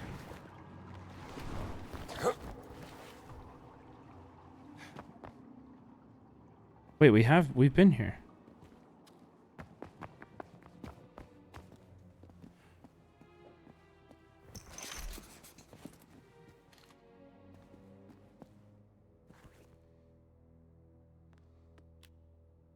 Find the underworld gate.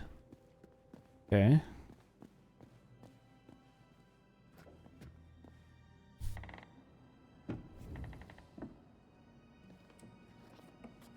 Is this it?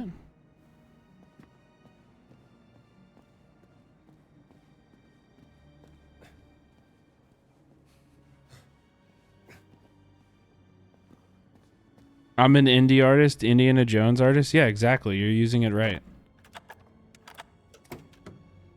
Is Indiana Jones from Indiana?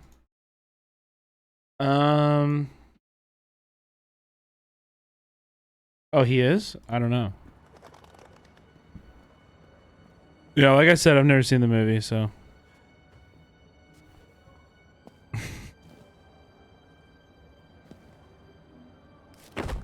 Okay. I'm just kidding. I've seen the movie. What am I supposed to take a picture of here? Huh? Oh, this little kitty cat.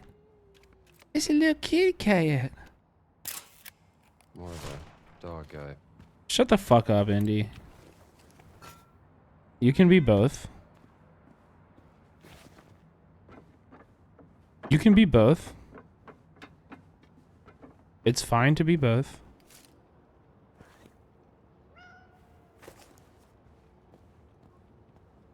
Wait, another picture. Ugh. Dude, I don't know how to get rid of this. Oh my god.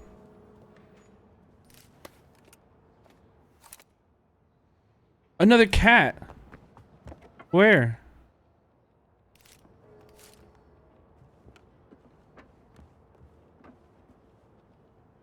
You see the cat?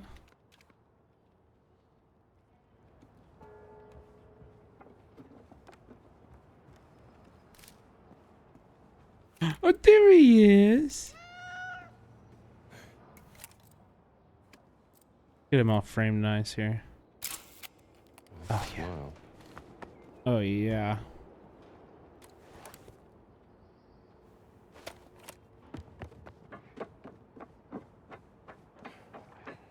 Damn, dude, this map is like kind of impressive. You can just go everywhere, bro.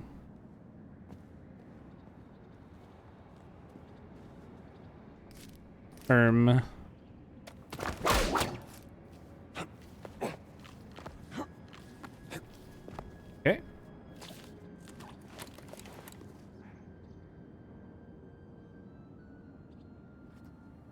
I can't, dude. I just have to repair it every time. This is a cat simulator. You can't change my mind. I'm not even trying to. I would never. This has seen better days. Okay, where am I going, man? Find the underworld gate. Okay. Oh, I can walk across this ledge? Wait, that's cool.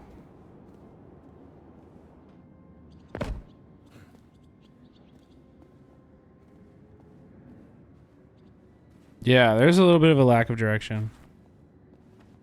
Basically, the white paint, it should be yellow.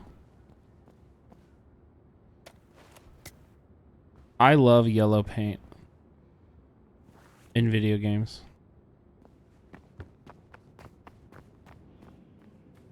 Especially when I'm streaming.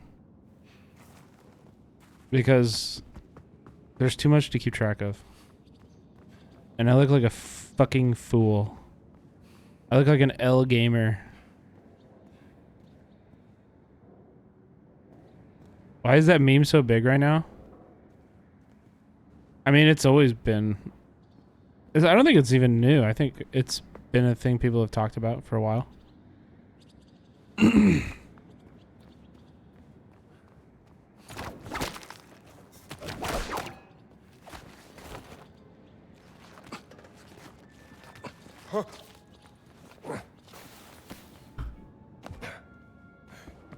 But it's just like people complaining about like basics of game design. You shouldn't listen to those people. They don't know what they're talking about. Like it should feel good to play a video game. It shouldn't feel frustrating. You know what I mean? Maybe I'm an anti-gamer, I guess. But that's just my opinion. You know?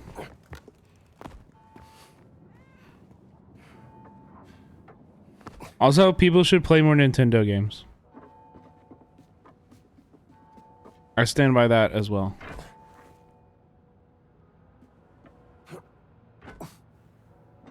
Nintendo does it great.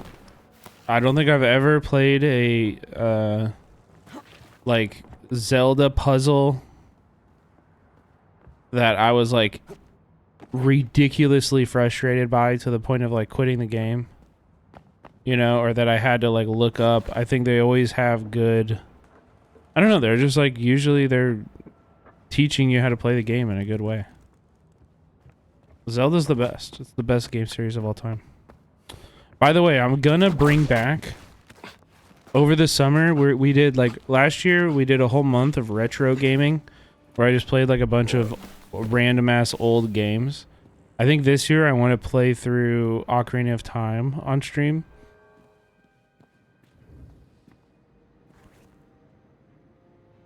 Wait, why does it tell me to go out here? Bitch, now what? Wait, what? Have you played Super Metroid? I've actually never played a Metroid ever. I have never played a Metroid. That is true.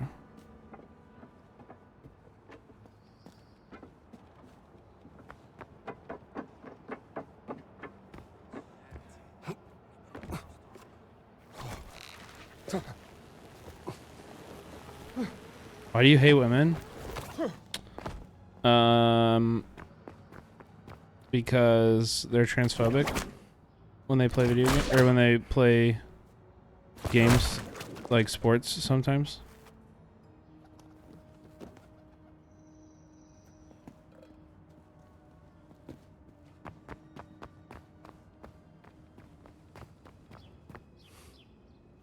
brother.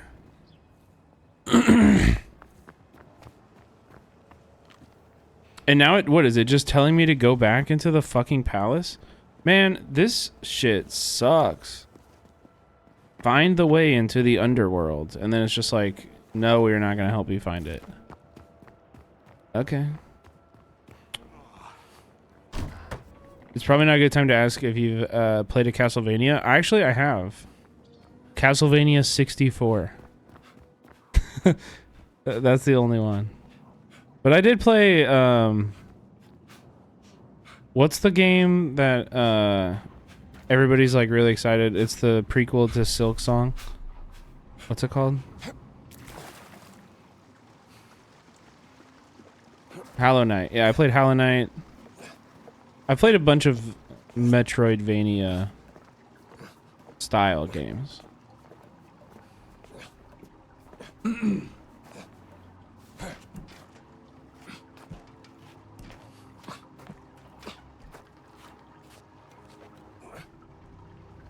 Yeah, I love Celeste.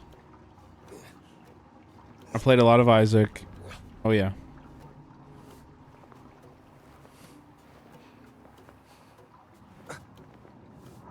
I've actually already played Dave too, but wait, what the fuck?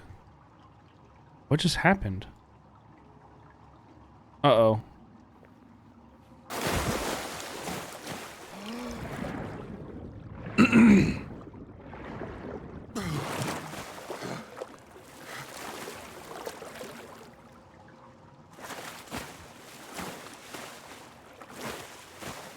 I did buy the new expansion.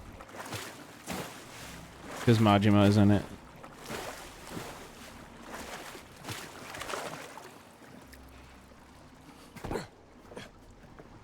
Okay, wait. I need to... Let me just drop down. I need a goddamn game plan, brother.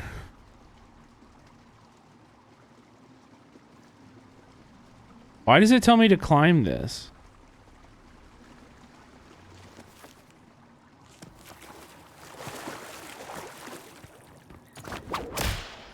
I don't think I should climb it. I think I should go through here. Oh, frick. Man, can you just put the fucking thing down? Put the book down for a second, you nerd. Wait, what?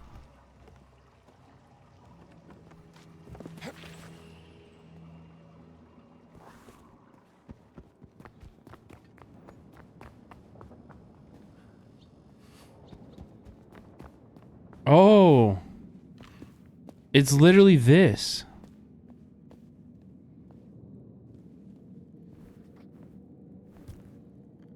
How do I open it?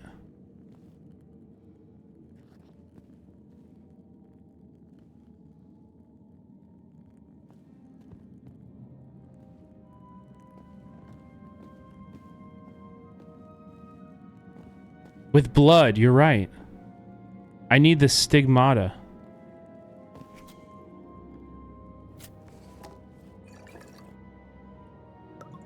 The blood of Christ.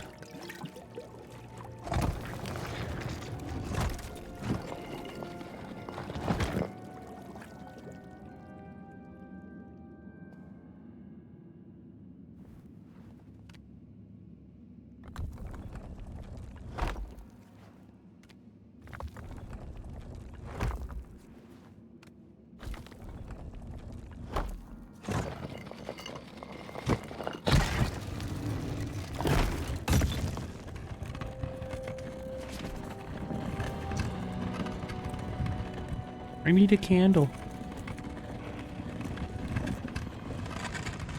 Time to step into the underworld. Oh, hell yes. Dude, I'm actually... I'm so about these, Wait, how do I light it, though?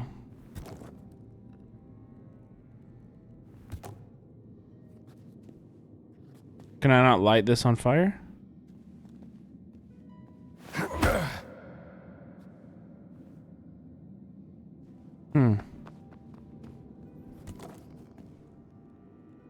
No, but what I was gonna say was I'm very much about the dungeon crawly, exploring old tombs of the Vatican. It's a cool thing.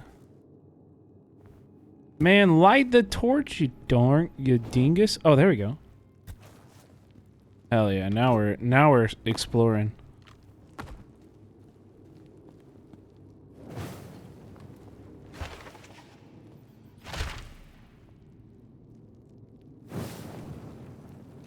Oh, this is spooky. This is spooky. Really bright.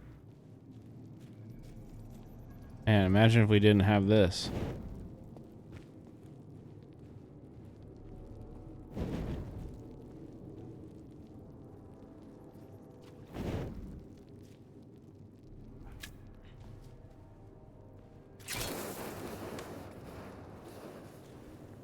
Uh-oh.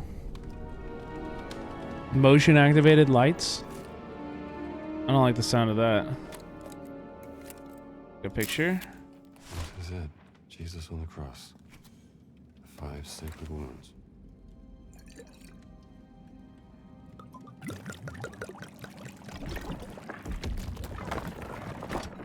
For this is my blood of the covenant, poured out for many unto remission of sins.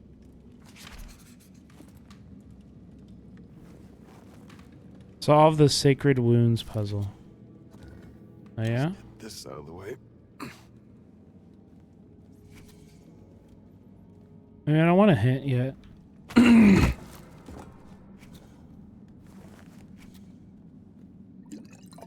Bro, this is the never-ending bottle of wine.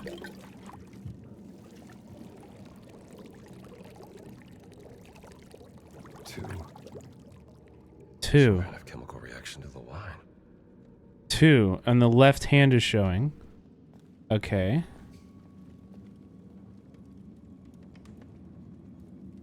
Let's see what this does. 2.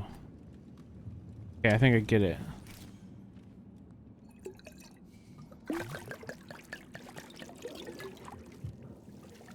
This Jesus guy's thirsty. 3. And his right foot.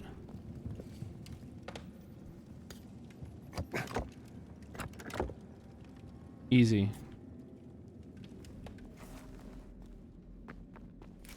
3. They saw Jesus approaching the boat walking on the sea, and they were terrified. Ooh, a loading screen.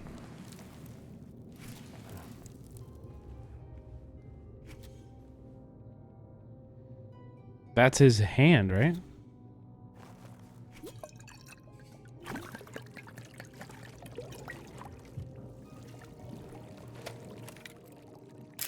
She anointed the feet of Jesus and wiped his feet with her hair. 4. Oh no, that's Jesus' foot. 4.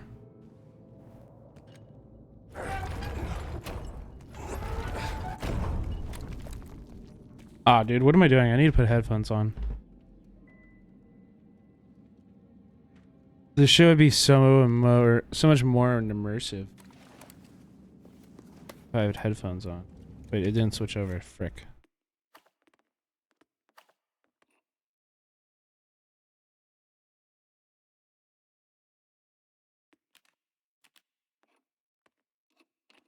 Oh, it did.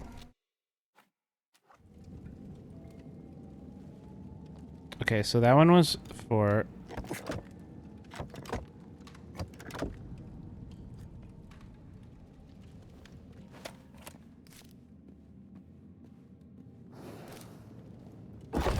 Okay, it's way scarier with headphones. Walked right into that one. Oh no. Oh no no no no.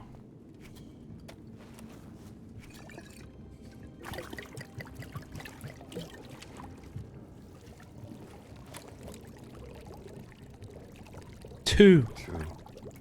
And he gave to the disciples and said, "Take, eat, this is my body." He said, "This is bread. This is my body." Longinus, the soldier who pierced the side of Jesus with a holy lance.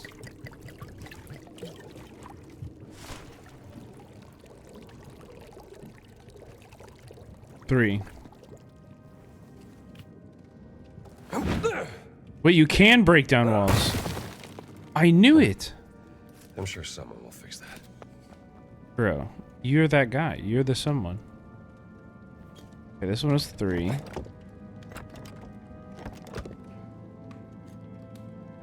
And then this one was 2, right?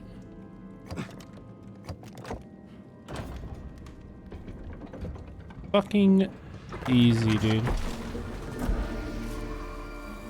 3.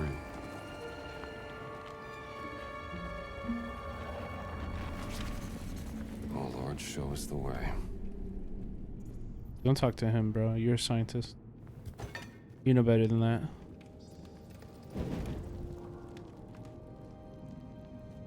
Did I bring the torch or the two-handed weapon? I think the torch is better. Light some bitches on fire. They're rats.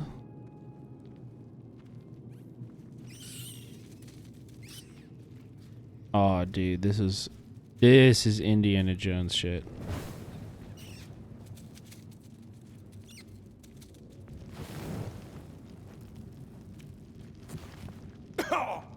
Oh. Can't stand in fire. Unrealistic video game.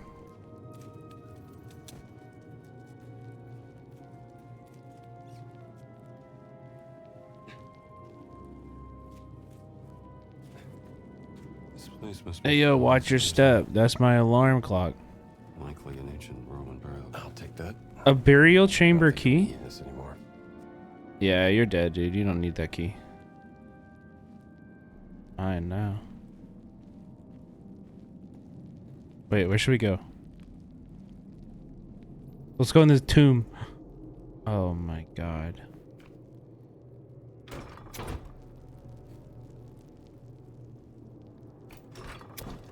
The fuck am I summoning here, dude?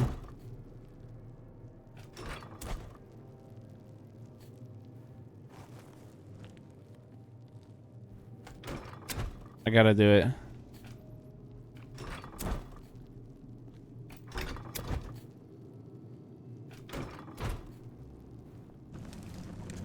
Last one. What happens? Nothing happened.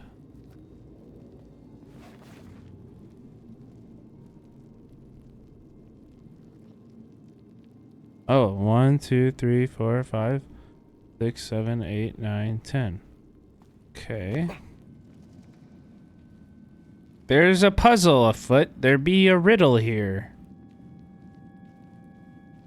And I'm the perfect guy to crack it.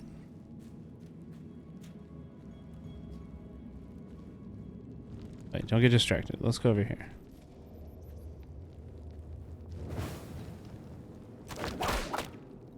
Oh no, I have to lose my freaking... Wait, how did you put that torch in your pocket? Aw, they were in love. Aw, look.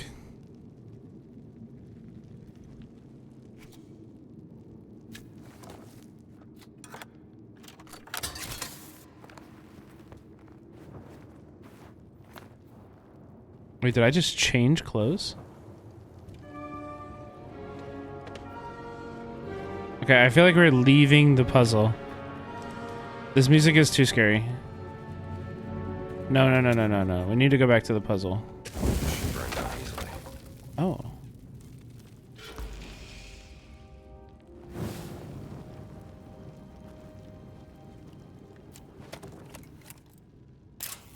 Fresco of a Roman family. Some kids scratched doodles into it 2,000 years ago.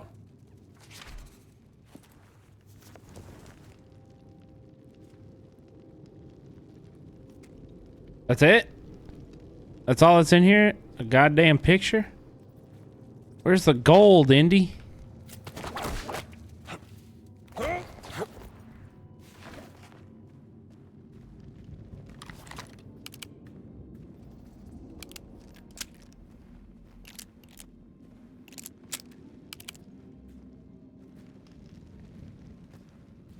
Okay, wait. Where do I get the...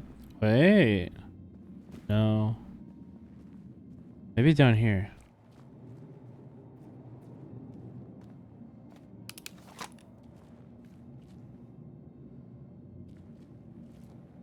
The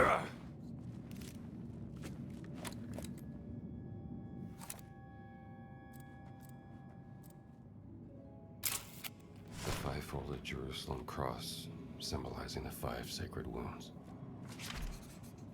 Man, Indy, you know a lot about this stuff. I don't really see any clues, though. That would help me. Go check the downstairs room over here. Boy, it's dark over here. What do we have here? Hearken! I have become quarry. For it is not footsteps in pursuit that I hear in the abyssal dark. Heavy footfalls with a heavy cadence more terrible than mortal men. Quietly, they speak in the gloom.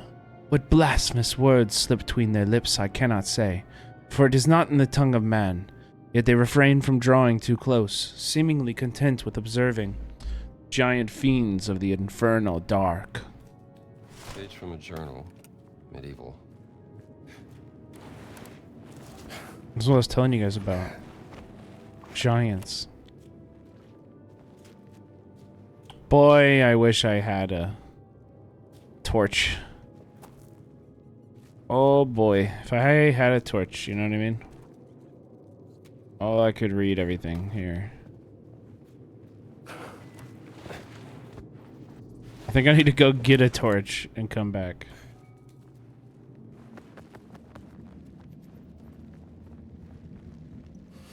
Frick. Is that a torch? No.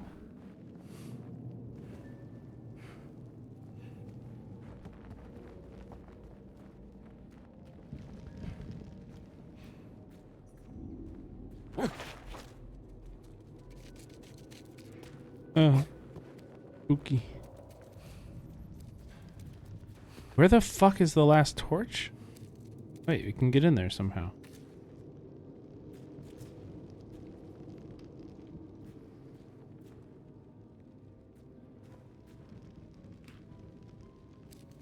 Wait, what?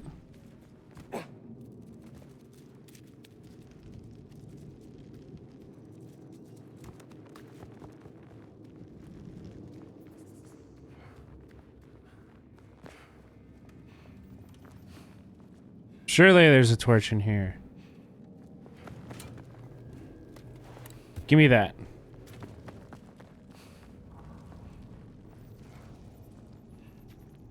I need it for my exploring. Monir, welcome in, buddy. How are you? Hope you had a good stream.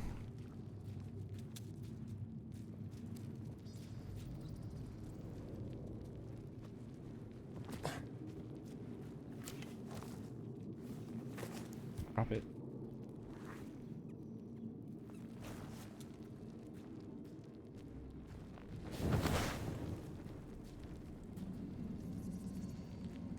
Okay, now let's go back down there and go into that secret spot with the torch.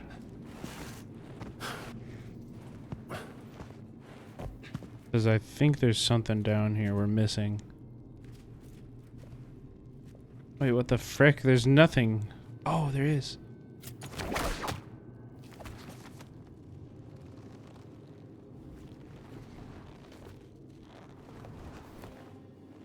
Whee! And I dropped the torch. Wait, what?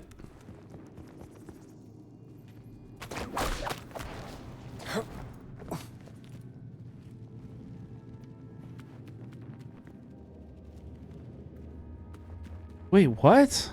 Okay, well, chat, what numbers? What numbers should I put here? Don't just tell me the answer.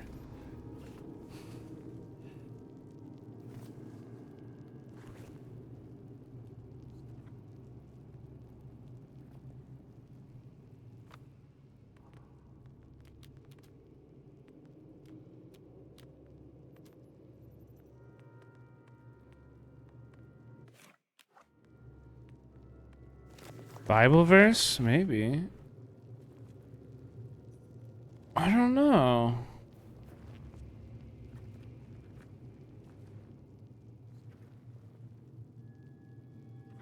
Not all of them.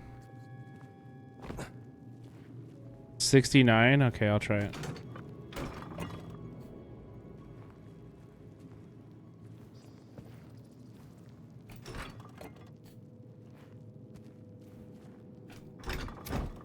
Wait, was the first statue never lit?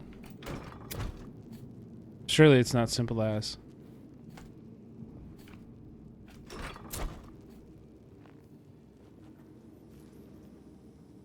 That didn't do anything either. Nah, it's a puzzle. Those are the numbers. It's got to be a number.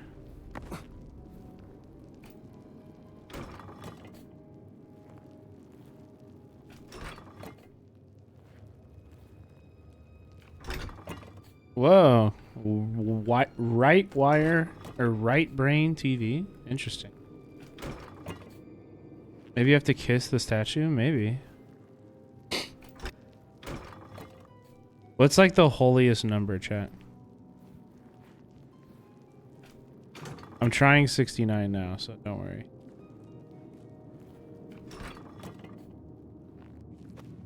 What clues do we have? For this puzzle, it feels like nothing. Wait.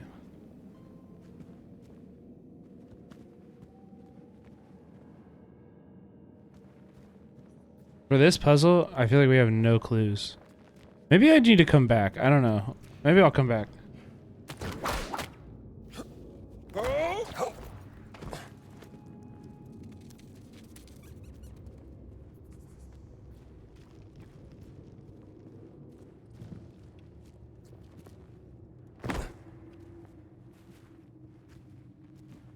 This is magnificent. What is this place? Wow.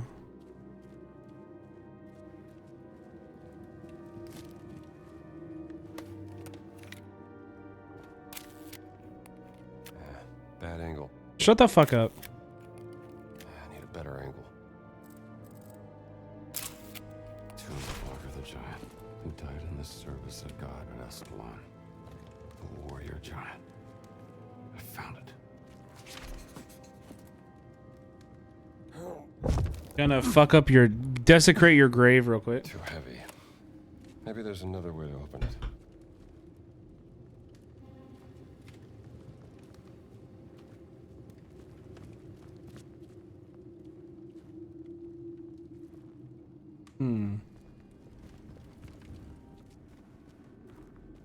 You see anywhere I can put wine?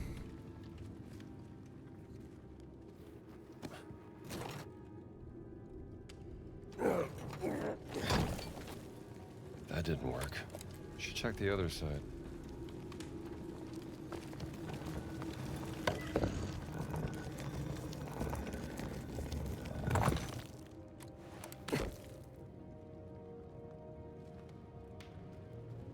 Can I use this to open it? What's this?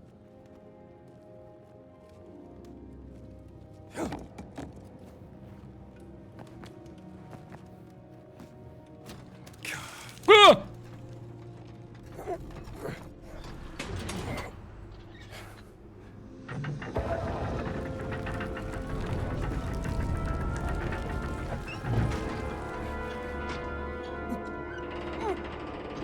About to resurrect fucking giant Dracula.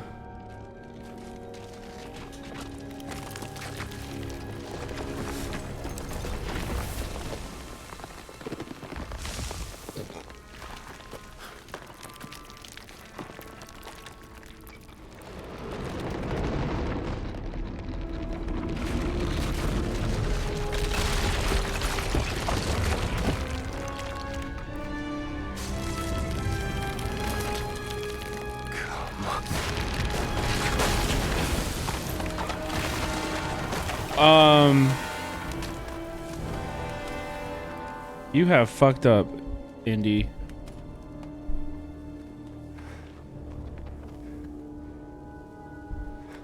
Ceilings only do that when they're in extreme distress.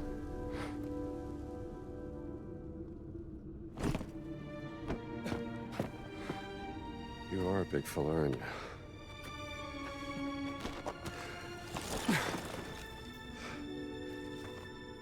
Sure you won't mind.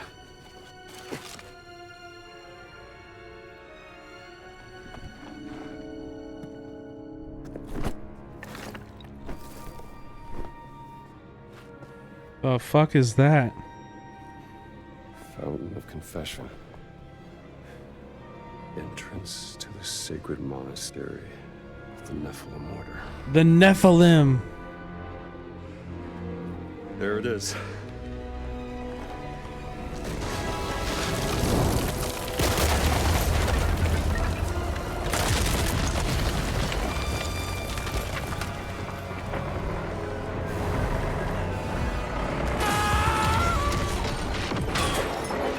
I'm sorry, what?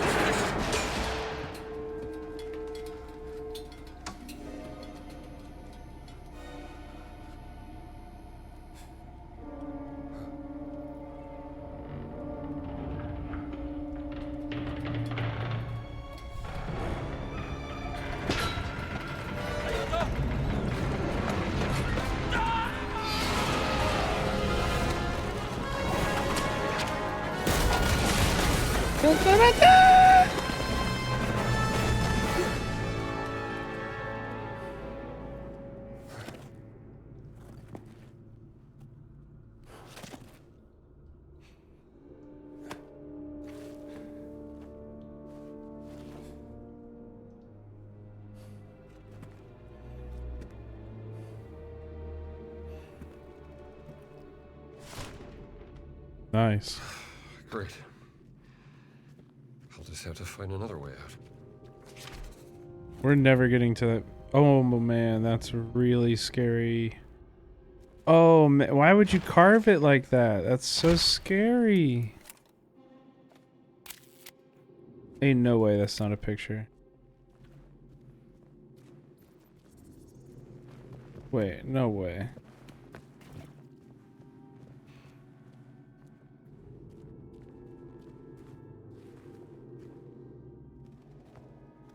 Damn, so we just missed that.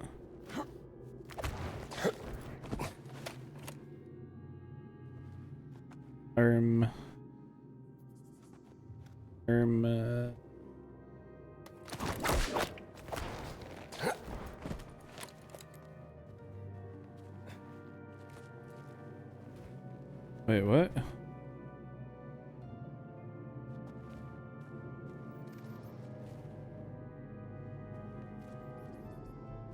A lot of dead guys over here for...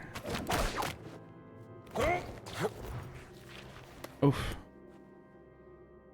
Barely got up. What the hell? Oh, yeah, I'm supposed to go down? Oh, okay.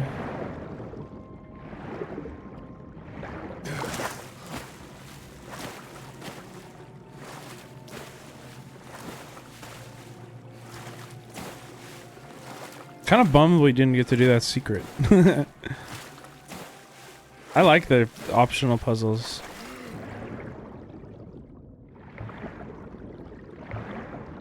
Dude, you know this water's so dirty. Where's the exit?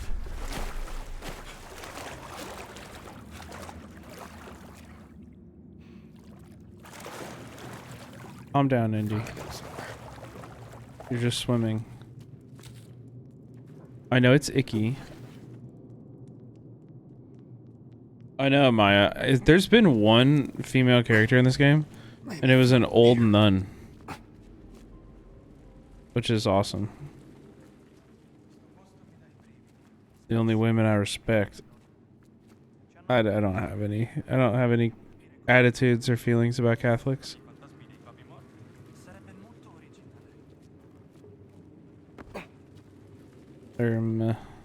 I could use a torch. You didn't drop it earlier, Indy. You dork.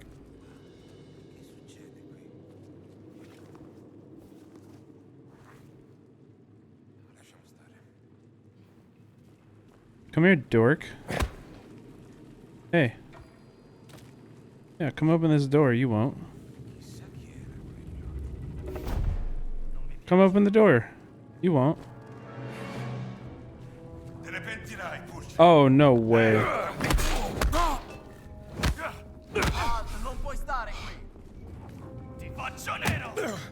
Thank you, I've been looking for that.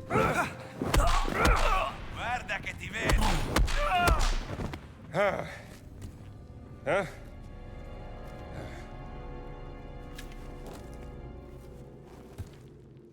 Wait, there's something somebody told me where if you switch off ray tracing on and off, it fixes like the frame rate. Because sometimes the frame rate's great.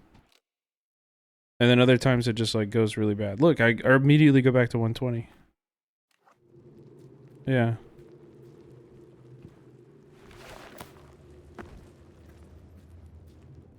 Yeah, it's running way better. Weird.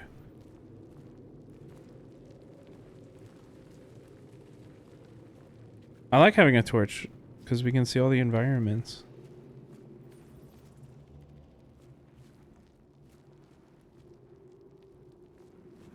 So pretty. I think the set designers for this game really popped the fuck off.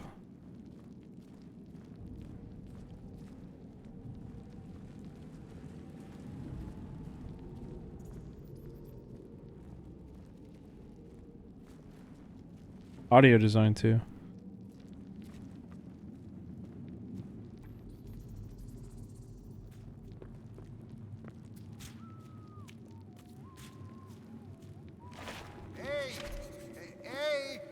It's a boxing class.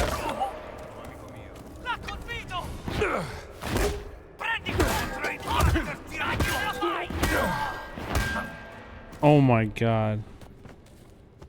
You guys got fucking popped.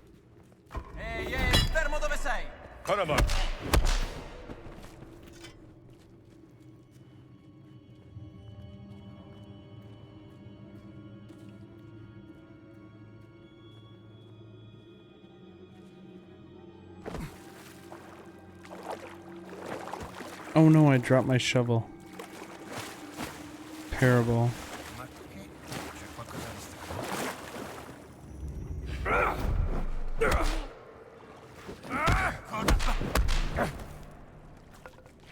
Bitch boy.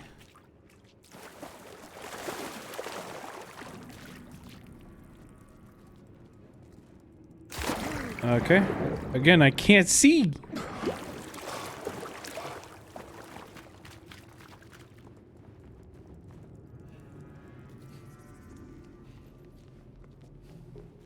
Aw. Thanks, Maya. That's close enough.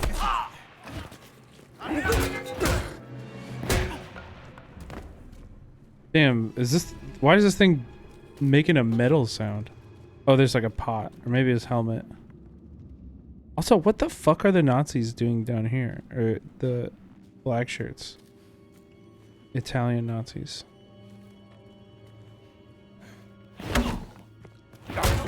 Donk. Off to the dreamlands.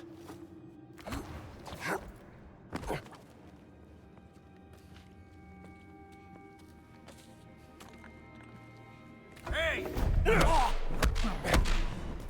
Aiutatelo, è a terra! Fammi vedere che sai fare. All right, pal. The fuck are you going? For it.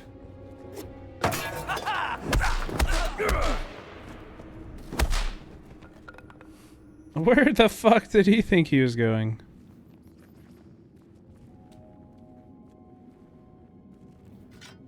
I need my shovel. Taking out the trash.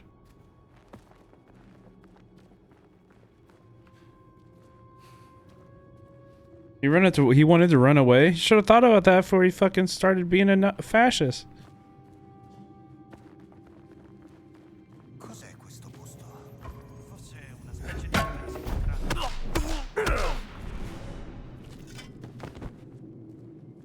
Wait, I want to hit him with this.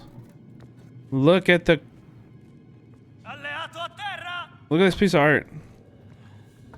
Oh my god. Che stai facendo? Dritto in faccia. Stop blocking me. Sei finito.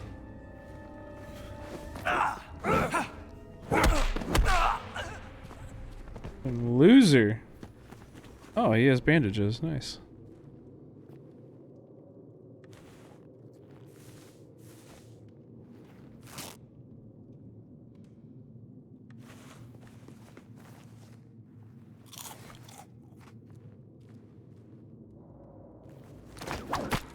Maya, you are obligated to post a picture of the cat in the Discord, though.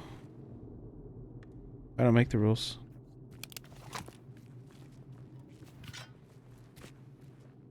If you mention Faye, you must obey.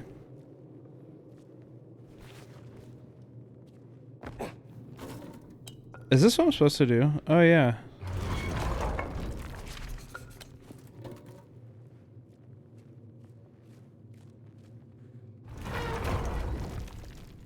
Easy. Ancient relic. Ancient artifact. Definitely not Roman.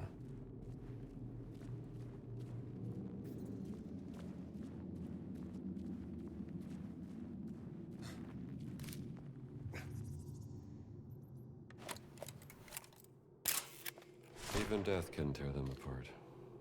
Love conquers all. At least for some.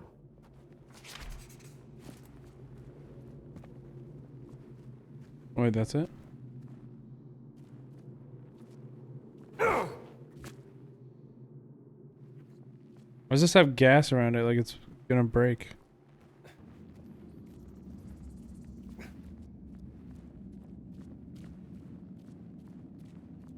Take care, Sarah.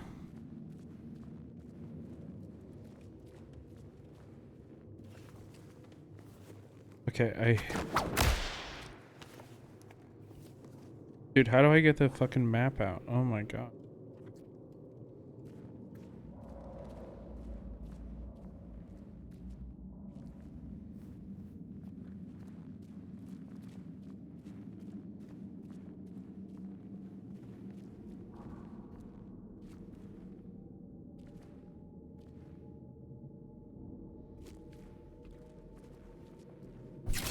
Oh my god, that scared me so bad.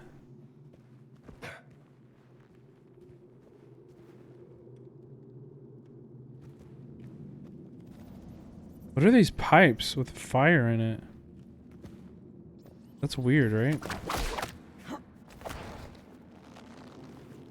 How's the game so far? It's great, actually.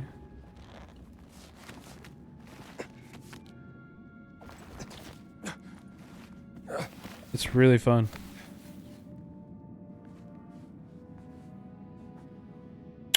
Big W of them for keeping it anti-fascist. You know? But also just like, honestly, great like game artistry. The environments are amazing. Performances have been good so far. The story is interesting. The settings are great. Like, yeah. Fun.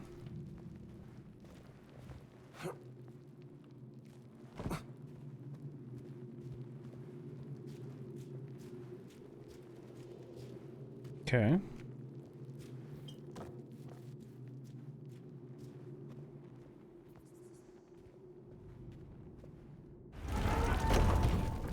Yeah, join the Discord and post your cat pics. There it is. Fuck you.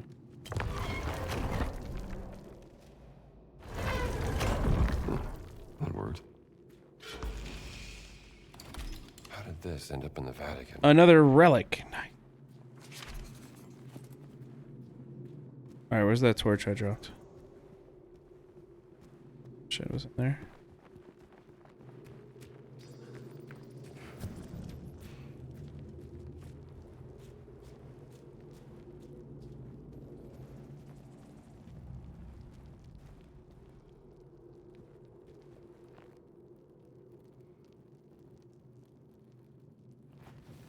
I don't know, Maya. I actually think it is really good. Yeah. I think it's very, yeah. I'd say great. I feel like it's hard for me to get into a first-person, like, story-based game nowadays. That's a genre that's been missing a lot more than it's been hitting. It's good.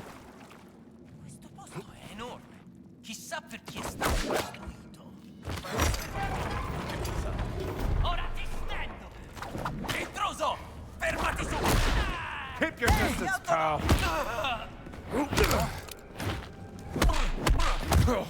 Hey. Hit me with that. I needed that.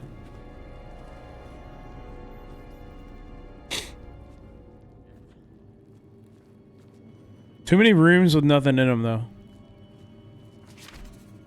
If you got something in a room, give it to me. Great. Back where I started. Wait, that is great.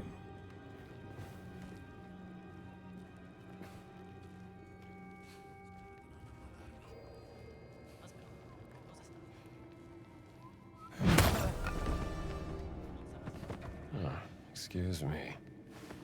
Good old bonk.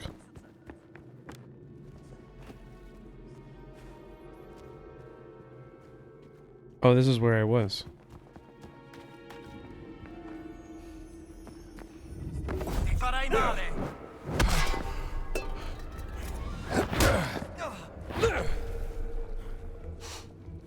The stamina is interesting too.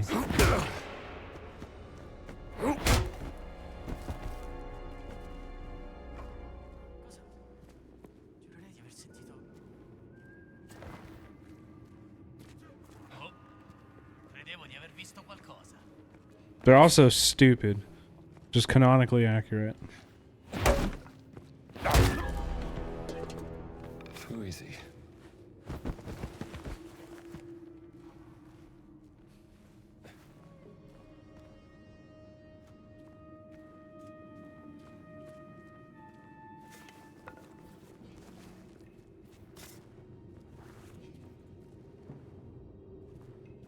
Climb up the hole? The fuck?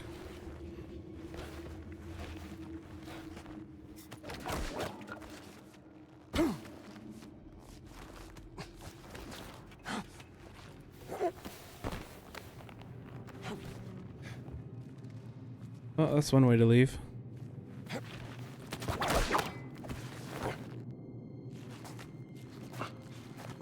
Good thing I'm such a fucking expert with this whip. I don't think you can do this with whips. I'm just gonna say it. I think it's unrealistic.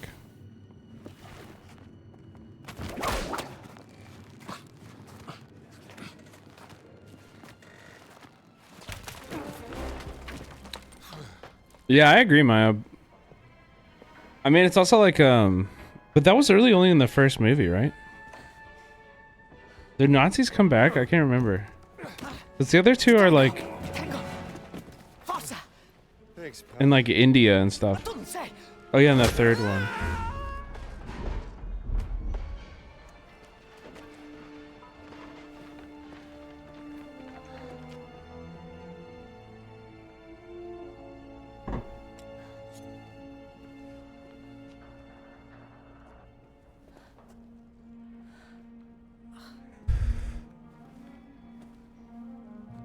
Other countries' artifacts, okay? Hey, it's finders keepers around here. Alright, Veffer? If they liked the artifact so much, maybe they could have protected it better, because I stole it from them. It's mine now.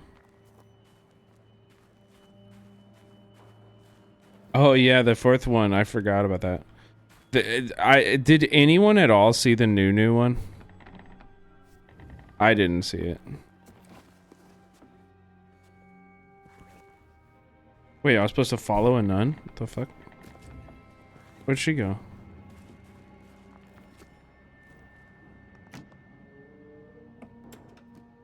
Where'd you go?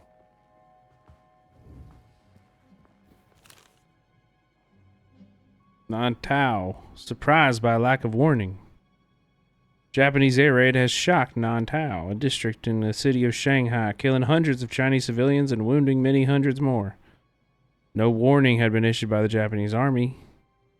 Around 300 million people, or 3 million people live in Shanghai, making it one of the largest cities in the world. We are living in troubled times. Yeah, that was pretty dickish of them.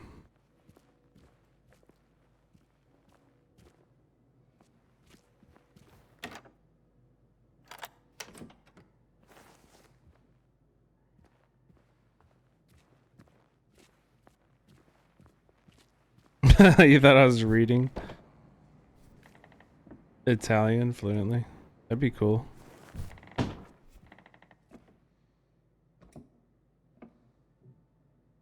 Dude, the door in my room just slammed shut because of a gust of wind. Scared the poop out of me.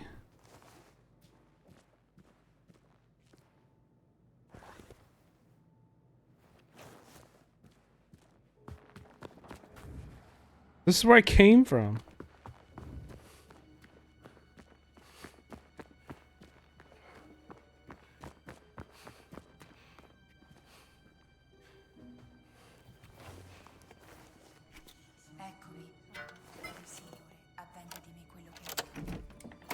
This'll do. Anyone see a nun? Hmm.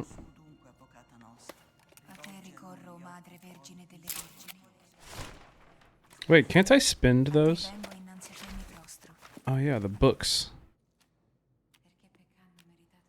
Cut man, what is that? Improved health bar, regeneration, efficiency. That sounds good. I will get that. Combat. Increased damage with weapons. Yes. Open season. Whip cracking an enemy temporarily causes them to take more damage. Ooh, I like that. Exploration. Wait, what?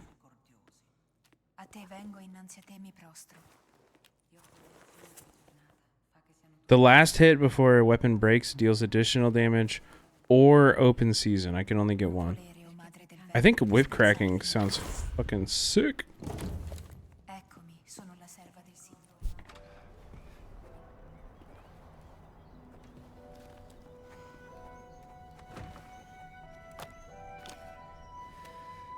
Enjoying the view?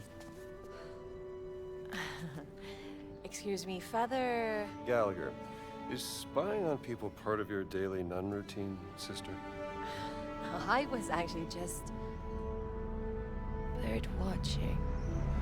Why are there whamming in my game? Who put this whamming in my video game?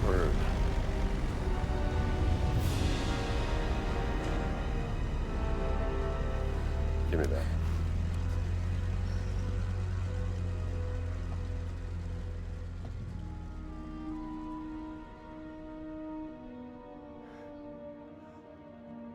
What do you think you're doing?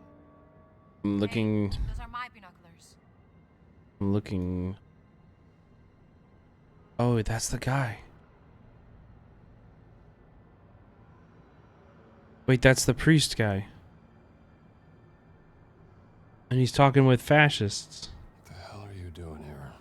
Who's that? An old friend of yours? Is that Mussolini? Voss, German archaeologist. Oh. Leader of the Fears Occult research program. And you know that how? The Lord revealeth his secret unto his servants. JW, thank you for the raid. Dr. Indiana Jones, Professor Archaeology Department, Marshall College, Bedford, Connecticut. Yeah? And you ain't no nun, sweetheart. You know nothing about me. Well, I might. I love this movie. But I'm pretty certain stealing is a straight no-hitter with the 10 Commandments. I love how these films are always like archaeologists are actually running the world and like say they are the spies. Like, I don't know. It's so sick. It's such a cool premise. I love it, and I want to live in this world. I would much rather live in this world than James Bond. You know what I mean? Where like nerdy history scientists are the coolest. Like they're the people that are actually changing the outcome of wars. Not entirely. Yeah, certain it's what the fun. rules I don't are care. For a reporter. How do you... You were taking notes in shorthand. I'm an investigative journalist, and right now I'm looking into the disappearance of someone very dear to me. She was abducted more than 6 months ago. And I believe your friend Emmerich Voss is responsible.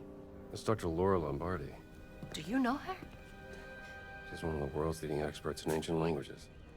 Yes, and most importantly, she's my sister. My name is Ginetta Lombardi.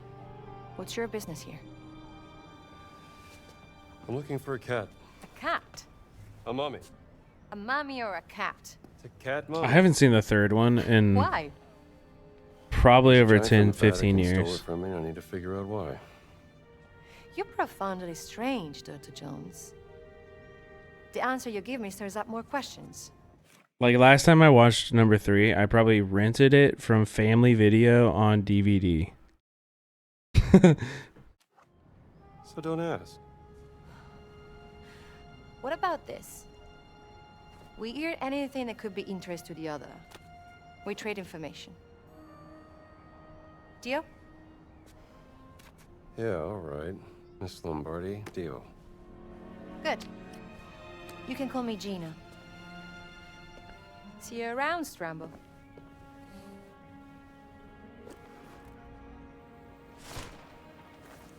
Should definitely bring this back to the library. Okay. Go back to the library.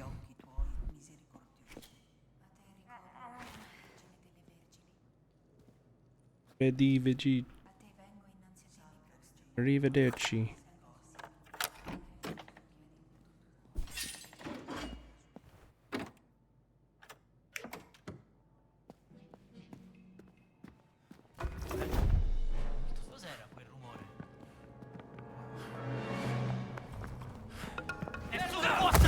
Hey! Hey, guys, calm down. Che codardo! Ow.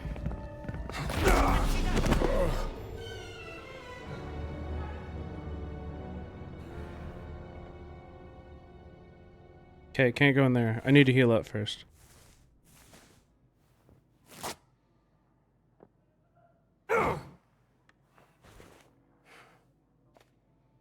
I can't heal anymore?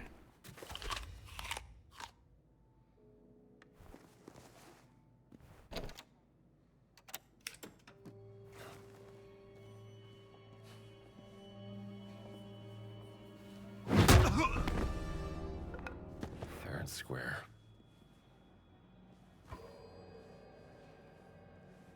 Hmm.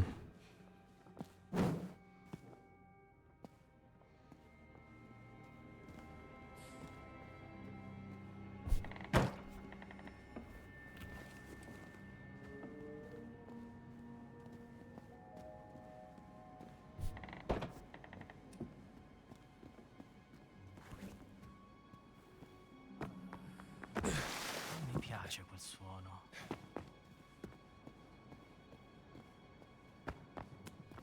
I'm just trying to get out of here, right? Fuck you. Give me your lemon.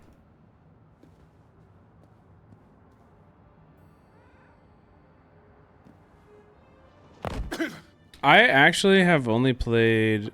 No, I haven't played any of the Uncharted games. I think I have most of them on my account on my PlayStation 4. I think.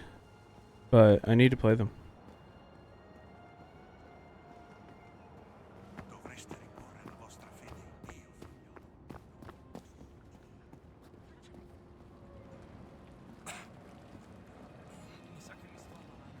Ehi là, padre.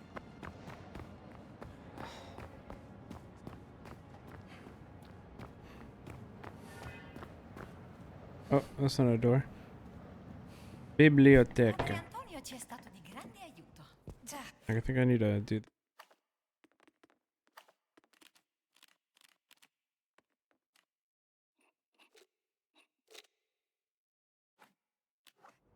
Pensavo che mi piacerebbe avere una sua fotoricordo per quando torneremo al convento. Chiedigliela.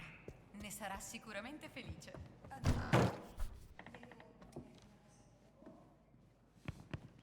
Oh dang it, he's still up, he's upstairs. Indonesia? Affascinante. Ho sempre voluto visitarla. Sorella, è solo per volontà del Signore che questo circolo è stato convocato. Indy, you're back. Did you find anything beneath the tower? Damn right I That's did. cool. My dad never gamed. Let me see.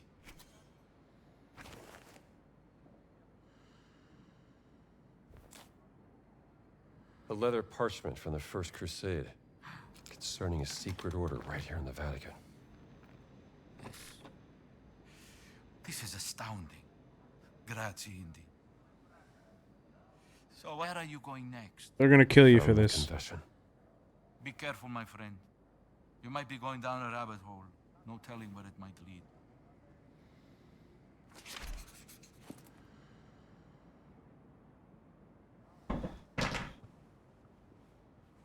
Investigate the fountain.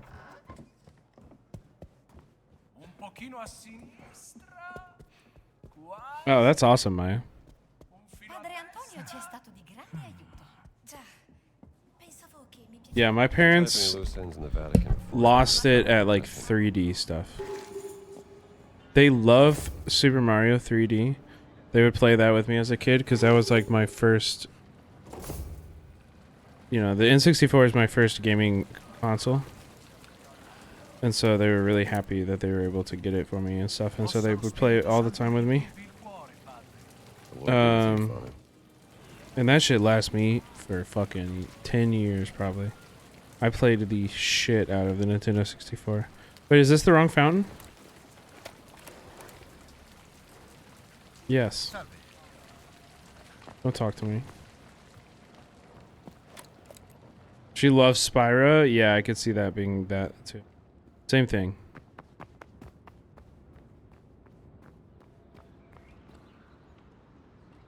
Spyro is awesome. No lie. Good ass game.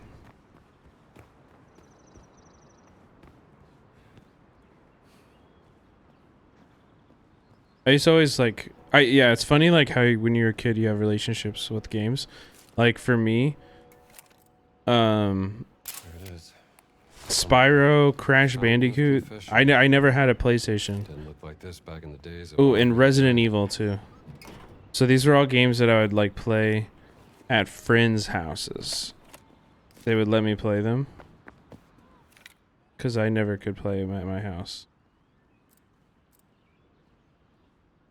The dark beast looked upon the light, and the sacred doors opened. The dragon of light turned to the dark, and the sanctuary was unveiled.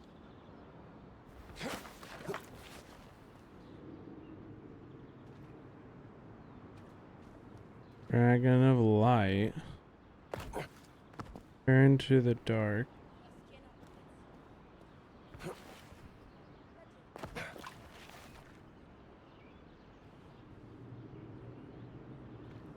The dragon.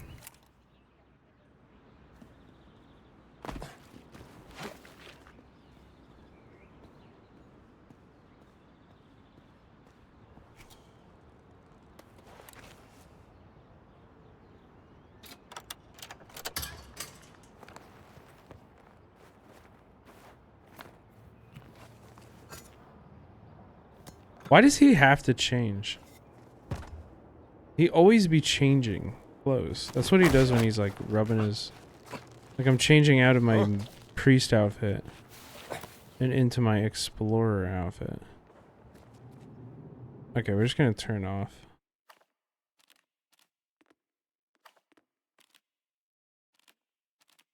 On high settings. Turn off right.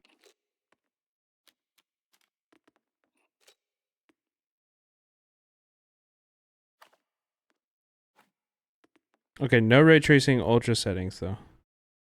1 second. Yeah, I want to keep playing this for sure.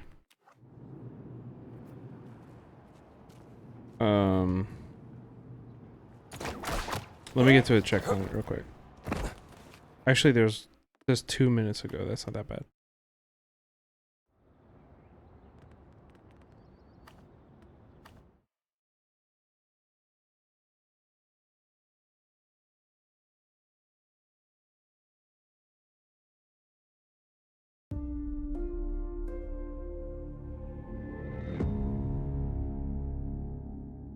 Pokemon was also very much my shit. Did you build the computer yet? Yeah, you're watching it. It's right now. It's on the PC right now. Pokemon was super my shit. I loved Pokemon as a kid. I loved the anime. I was not a fake fan, dude.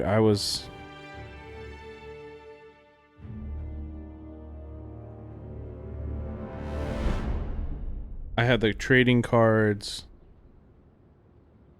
What was your favorite gen? I mean, one. PC built because this game doesn't do well with this game doesn't do well with AMD cards. It's like an Nvidia exclusive kind of thing. It was pumping 90 with ray tracing on, but Fountain of Confession. Didn't look like this back in the days of a dark beast looked upon the light, and the sacred doors opened. There it is, somewhere. The entrance to the sacred monster. The dragon of light turned to the dark, and the sanctuary was unveiled. What do we have here?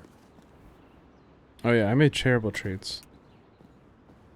I never had anything really good, but I don't know. Maybe I did. Threw it away. I know I had a good Zapdos card. I think most of my other cards were junk.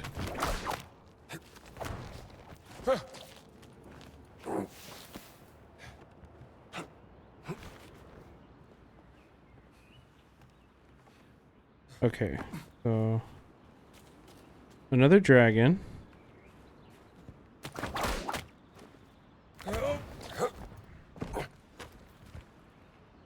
Oh, and we can rotate them.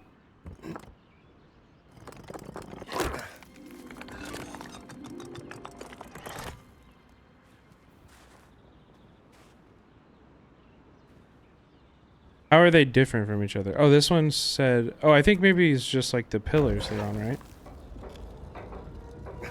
I think this one was away from the light.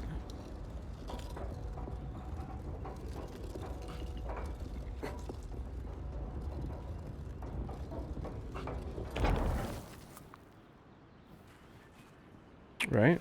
Well, we can look this up. We can confirm.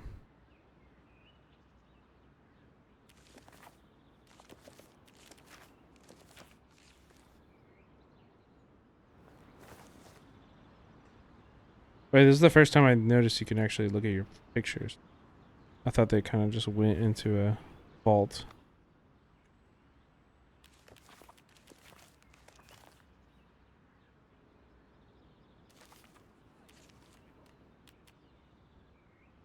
Wait, what does this say? Dark beast on the right tower. Dark beast looked upon the light and the den. Oh. So it needs to look at the light, actually. And then the other one was against the light.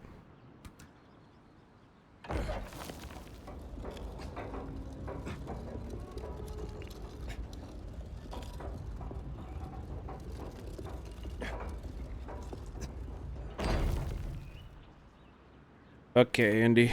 That's enough pushing for you.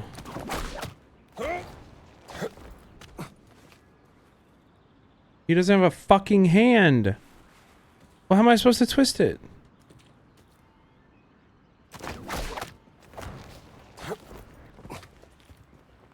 Wait, can I borrow your hand?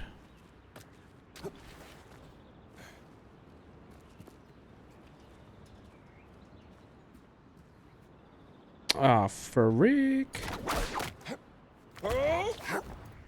Let me borrow your hand. Give me that hand. Fuck.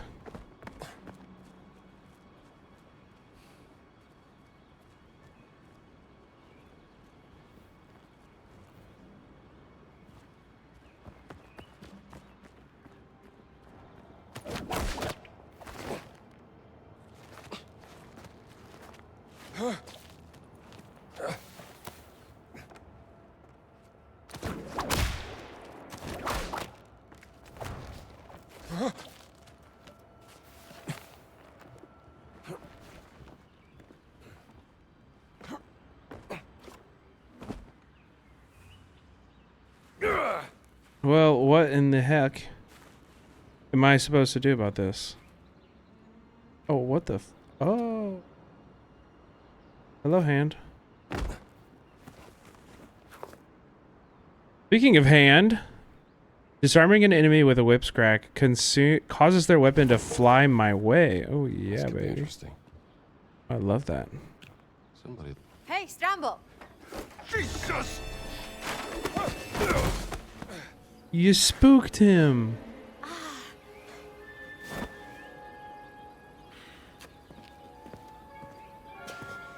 What have you found? Gina. Is this a hidden door, Dr. Jones? Where's my hat? Are you pursuing some forbidden secret, perhaps? No, this is the nun. Look, Gina. This has been swell. And I hope you find your sister, but I work best on my own. Where's my hat? He's here. Now, how do we open this?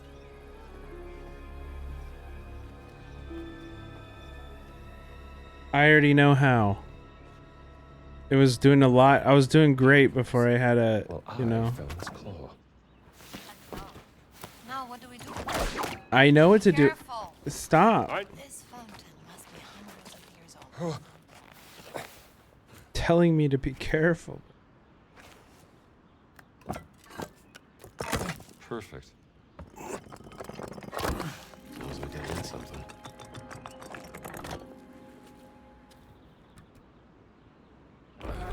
I'm telling you. Incredible.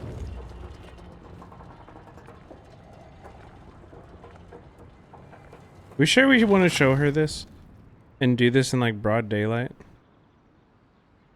I'm just saying. Ouch. Do it, dude. Oh my god. The fountain! It's rotating! Let's get in. Go in. Go in. Look, there's a handle. I say we try pushing it. I've never seen anything like this. It must be the entrance, but it's locked up tight.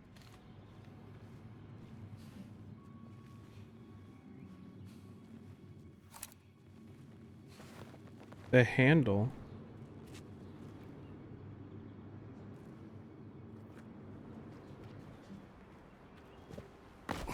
Oh. This entrance is very hidden. Where are they hiding? Well, it was constructed by a secret group within the church. Not entirely sure for what purpose.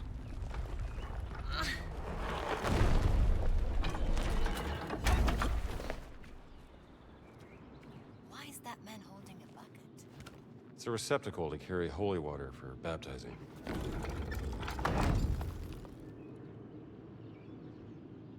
What? The Holy City seems to be a place full of mystery. Sister, you don't know the half of it.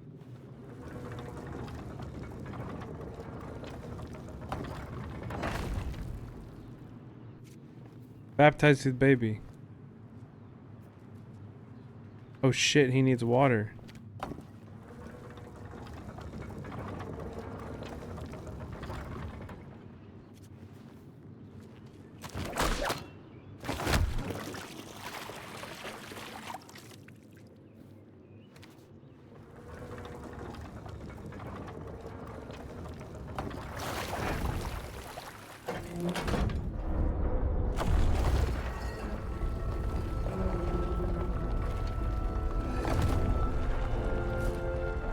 Oh, it's rotating. That made me dizzy.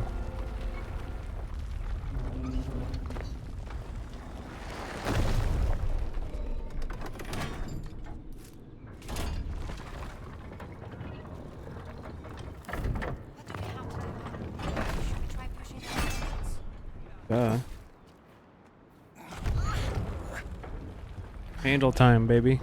You believe your cat mommy is in there? Maybe. At least some kind of connection to whoever stole it.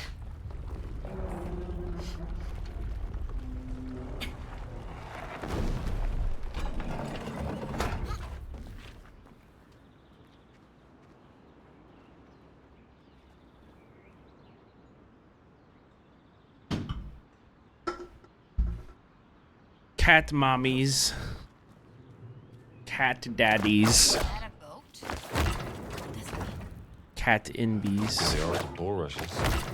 Carried Moses down the Nile.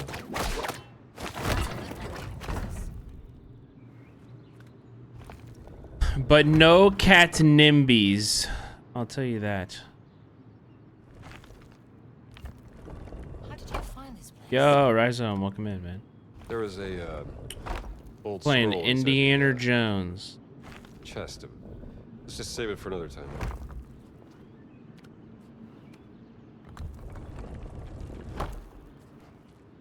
Understood. Thank you.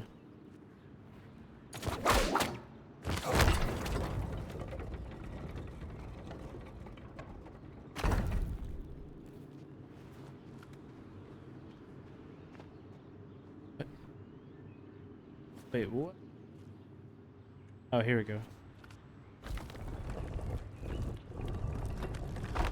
You're free.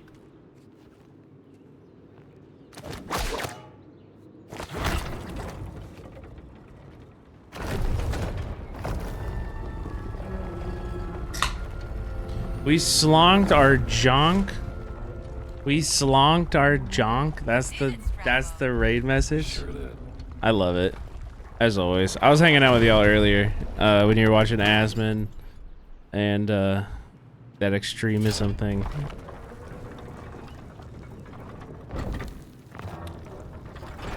I think I can't watch Asmon on stream anymore. But I'm glad I can watch it with y'all because I'm just as alarmed by his existence as Rhizome is. It's fucking so... no, I get the same way, Rhizome. It's like... He makes me viscerally angry.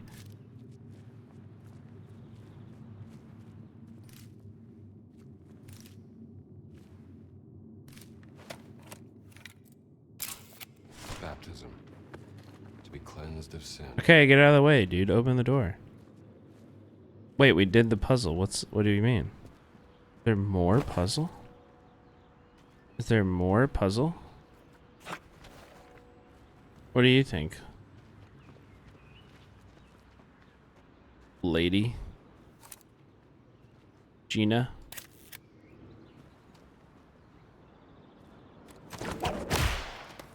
That didn't work. Yeah, take care, Rhizome. Have a good night.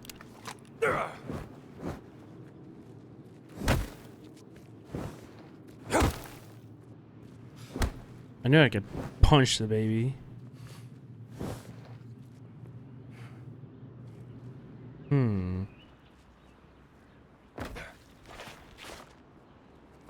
Wait.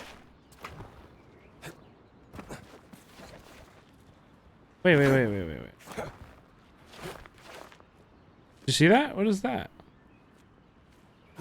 What is that? Oh.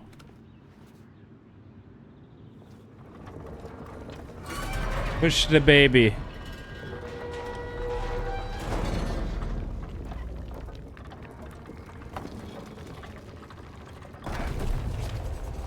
So, are we going inside? No, I'm going inside. I don't need a... Are you coming? Right? I won't take no for an answer.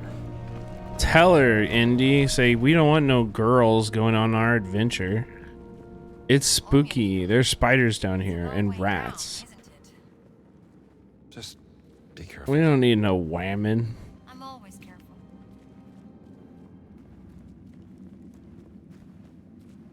I was doing fine. If it wasn't clear by now, your missing cat and my sister are connected somehow. Let her do the Of course quest they for are. you. And the connection. No. I'm gonna mansplain it to her the entire time. What does she know? She's a freaking nun. Oh, this is hell. Something about flames. is hell? He the trials of Augur, a bold chase glory and peril. Oh! Jones, are you okay? No? Just great. Found the first trial. It's closing again. I can't pick up those.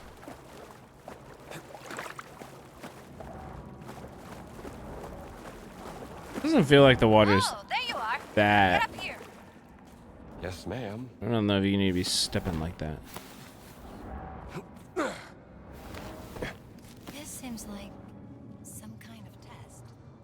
Most cultures have tests of courage or agility. Whoa. Wisdom, often meant to prove that a person is ready to be an adult. This is sick.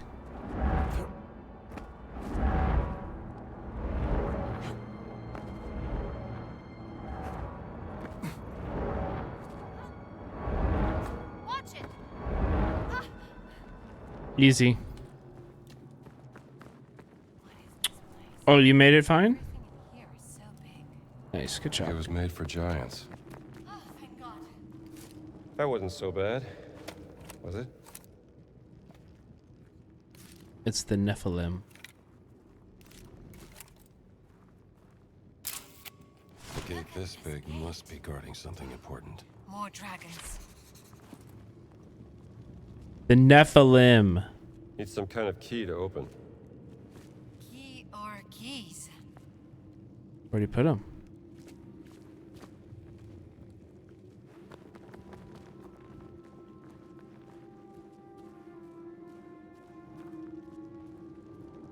Okay, that's where we came from.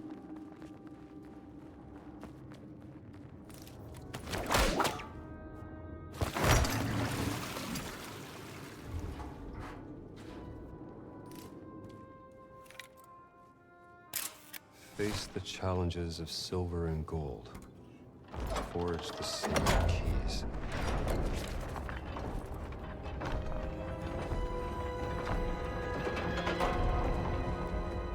Look at the Jones.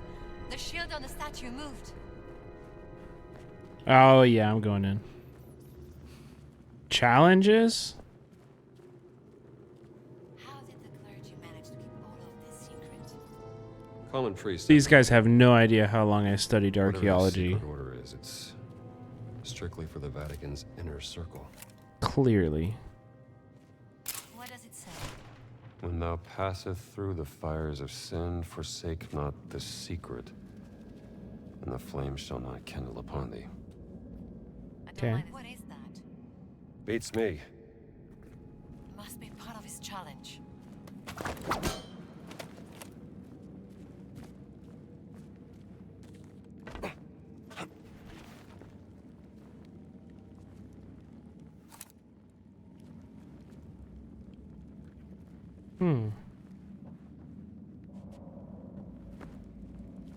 There's something in here. Can't quite get it.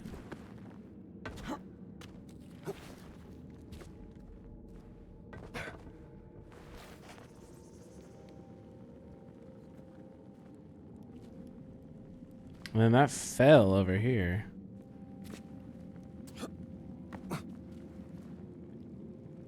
And same door.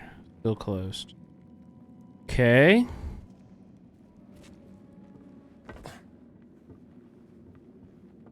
Got statues.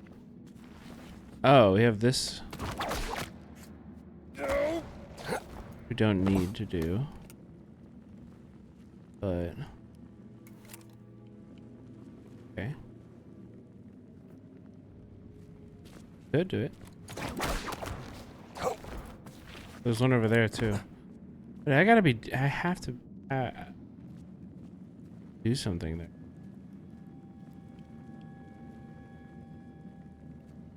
Huh.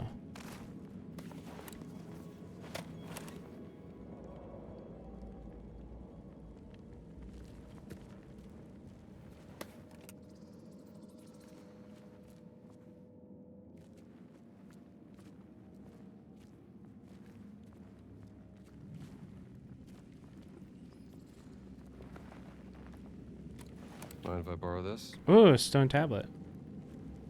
Passing through fire is a reference to Isaiah. Do you think it's literal? That's not good. Did you get burned? Yeah! Pretty sure it's literal. Hey, I'm trapped here. Hang on. I'll figure this out. Oh, man, you'll pass it to me. I'll take you to the other side. There has to be a way to open the gate. I know. It's gotta be a test. Here. Meet me on the other side. Oh my goodness.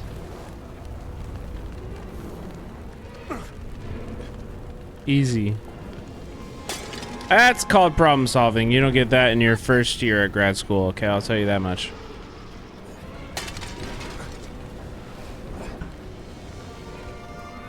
You need at least a doctorate to be able to think like that.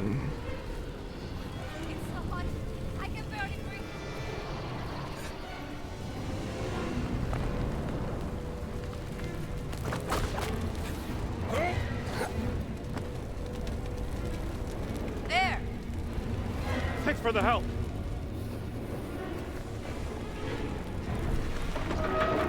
Speed up it. Come on. What about the fire? You made it. Let's go. Sick. Thank God we're out of there. What do you think they fueled it with? Like propane? What's the shelf life on propane? Okay, interesting. Is this the thing blacksmiths work in? Cappuccino. It's a forge. Yeah, that's what I mean. Yo.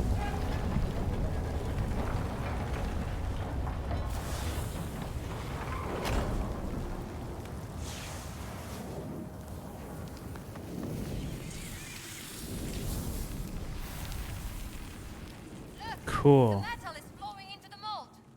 It sure is. You know, I would say right away you were not a priest. They're usually very clean and tidy. Watch it. That's a I shall. big ol' key. Just perhaps less frequently out on the field. Classic, doesn't shower.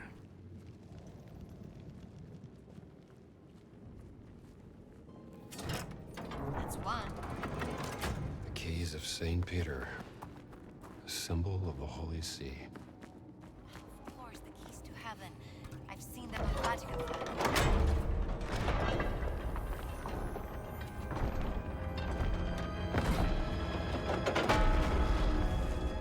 The shield on the other statue moved. I can see that. I get a sense I know what's going on.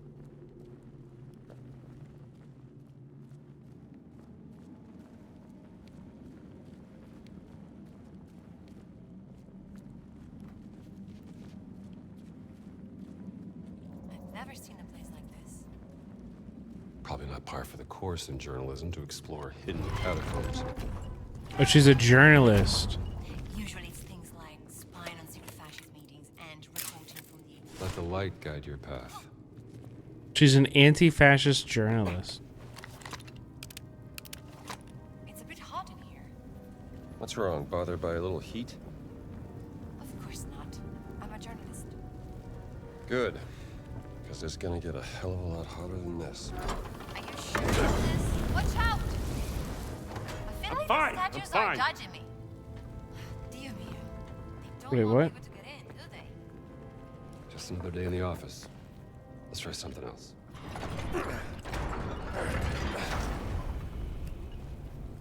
What?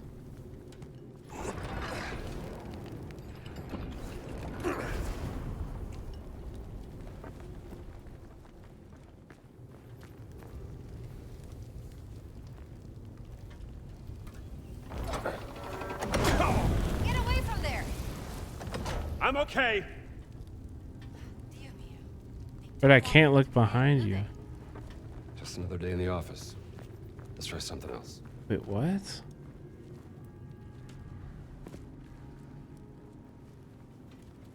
You on the other side?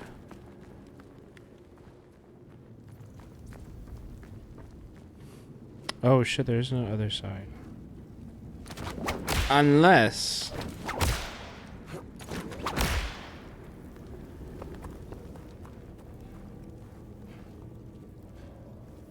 The fuck? Good.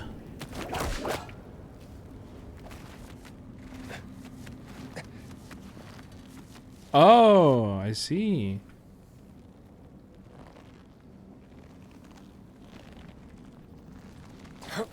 Gina, help me with these chains, will you? Yeah.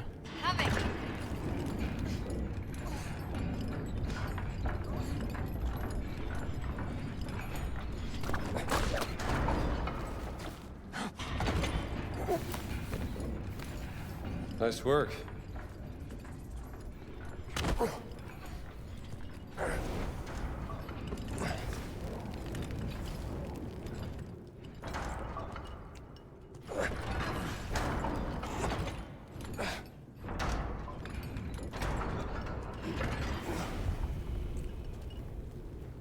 Is that all I'm meant to be doing here? I'm kind of confused.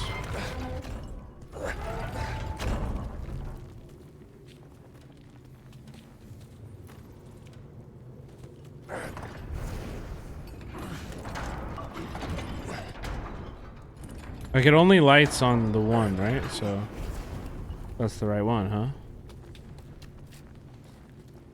And now what? It like won't be hot?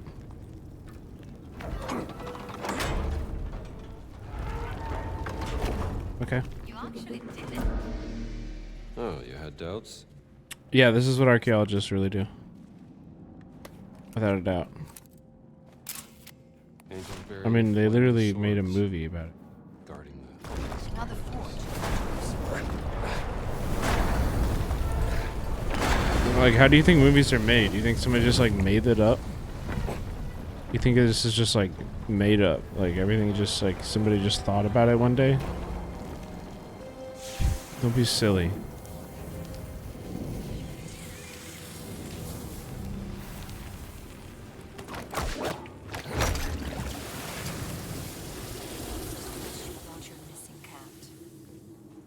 All my finds are special. But only one has been stolen by an agent of the Holy See who traveled halfway around the world, broke into my museum, and fought me for it. There's something fishy going on. I need to know what. Okay, let's open it. Oh yeah, baby. With that kind of key, this door better be hiding something really special. It's a beautiful door too. Like a door of all time. It is one of the doors of all time. Organization has been working in the Vatican for over a century. This place looks very old. My guess, 6th century. For the ages. Lights. What up, indie gal? Are you the girl that wrote "Marry Me" on your eyelids? An angel holding a scroll. Perhaps a representation of Metatron, the celestial scribe. Damn, there's a lot of keys.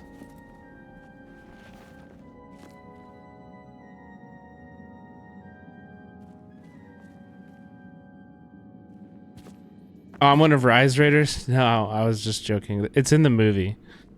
In the movie, there's one of the students writes "Marry Me" on her eyelids. It's like basically the scene exists so that you're like, oh my goodness, Indiana Jones is hot. Yeah. And your name is Indie Gal, and we're playing Indiana Jones. You know what I mean? Yeah. That's where I was going with it. It wasn't a great joke, but I went for it anyway. Because it's late at night, and we gotta pump the energy, you know what I mean? Because you guys deserve it. Hey, could you give me a hint? Oh, is that a hint?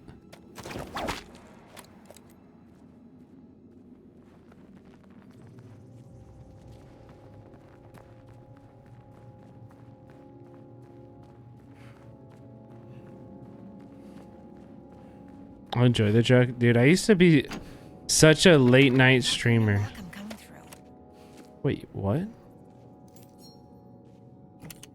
Oh, skillful. I used to be such a degen late night streamer in the Pacific time zone. Stay up until like 3. Now we hit like I'm like pushing through. Yeah. Because I need to like I want to stream later and do longer streams. Looks like an account of the Crusades. At least you don't stream Melee. Bible I've never seen. The fuck is that? Was that a threat? I love Melee. I swear to God, I'll stream Melee right now. I'm about to do Melee with Mason. Concerning the origin of the Nephilim order. Nephilim? What's that? Hebrew for giant. Children of fallen angels in Judeo-Christian mythology. This looks like some sort of historical record or maybe an origin myth. The tribe of giants swore loyalty to St. Peter during the founding of the Christian church to atone for their ancestral sin. Oh, sounds very historical. Don't enable him? Bro. Myth or history? Well, I ran a Super Smash Brothers competitive scene when I lived in Saigon.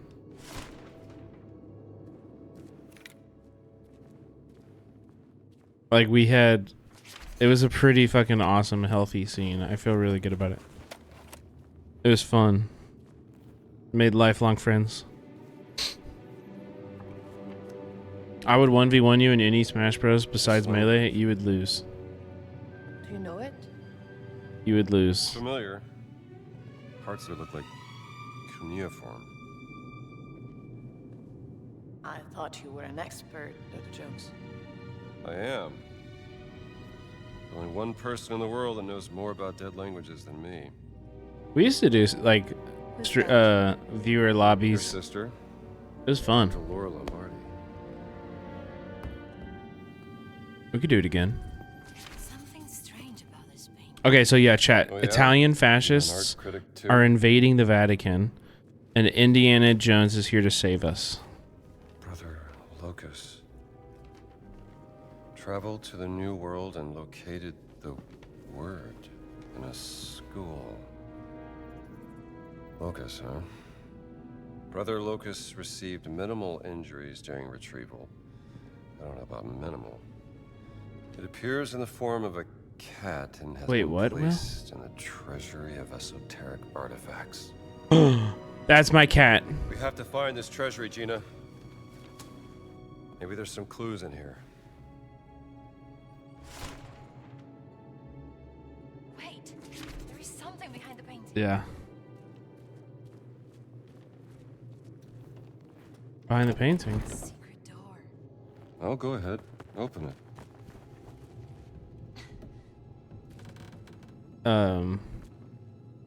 You need help. I'll just let you. You got this. It's stuck. Can you help me out, Dr. Jones? Oh yeah, sure. Pro tip, chat. Wait until they ask for help. Get in, quick.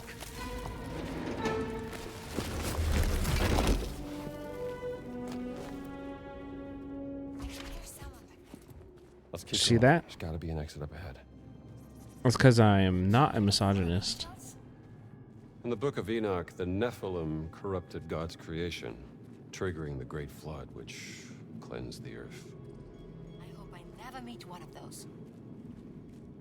Are we trapped? Is this a dead end? That doesn't make sense. I think I can bash my way through this. There is a symbol here. And what does a world-class archaeologist make of it? Symbol.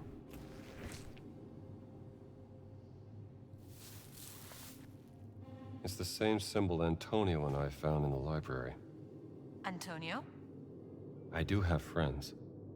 Huh.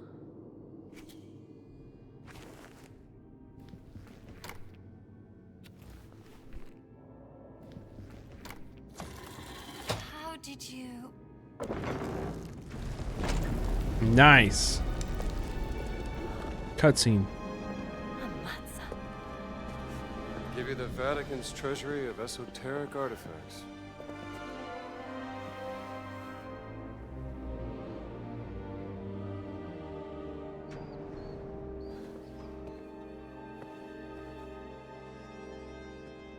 Is nothing there? No, no. Just shadows.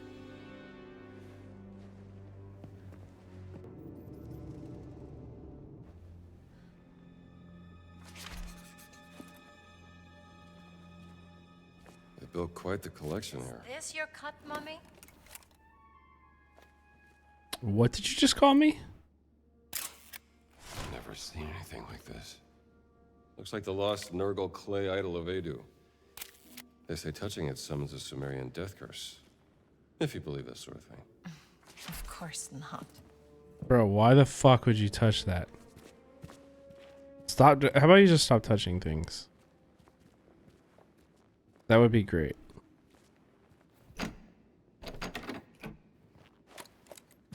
Hey, Gina. No, Gina, come here. I think I found it. Unlock this That's door. There you are, my friend. I love that he actually is like, no, you took this from me, and it's mine. That's a real life giant, Dr. Jones. Yep.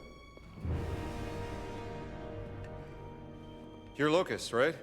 Santos reliquies reponi. Sure. Bad first impressions and all that, but that's water under the bridge.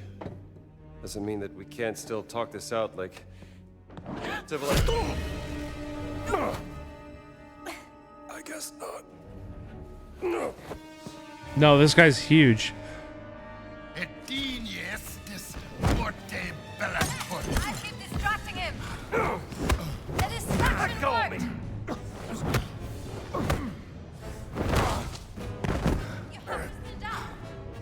Oh, thank you.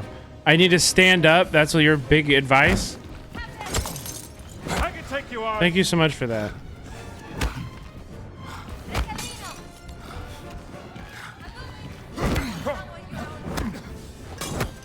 Fuck! Get up, Indy. Get up, Indy.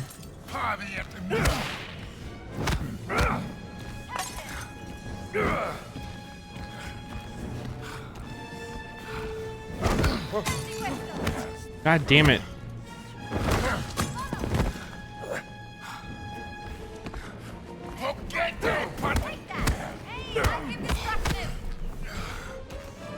Stamina, stamina, stamina.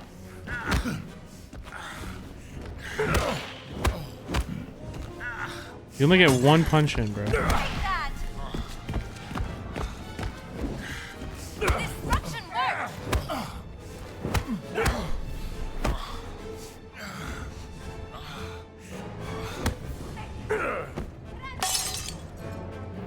I killed him. I can feel a pulse. Wait.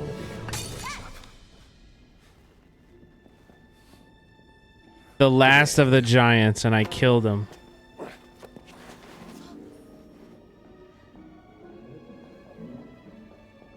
Se il Papa lo viene a sapere, sarà la fine per me. Amico mio, il Papa è debole, moribondo. Preferireste irritare lui It's Mussolini. o irritare me? Però la mia fiducia in voi, finito?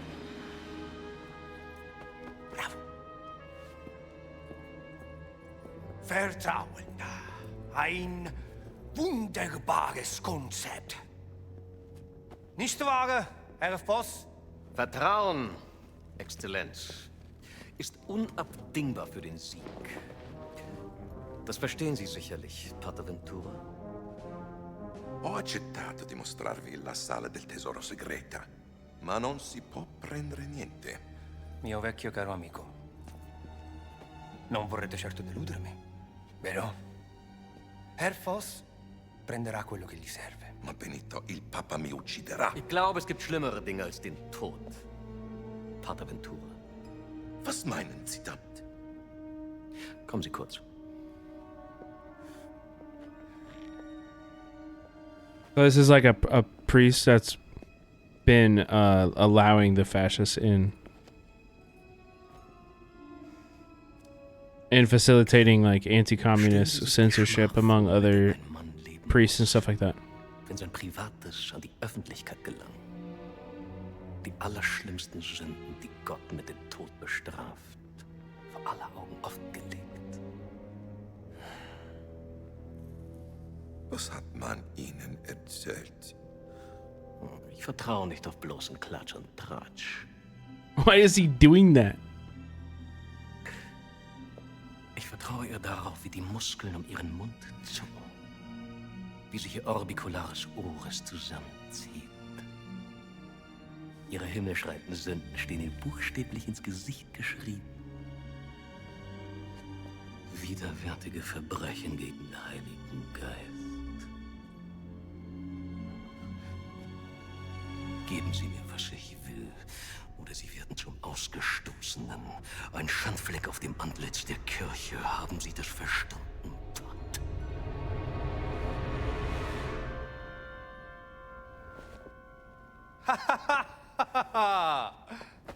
Sa essere molto persuasivo, non è vero?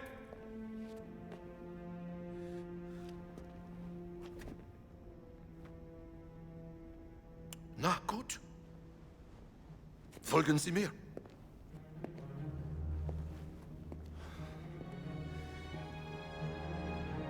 Ah.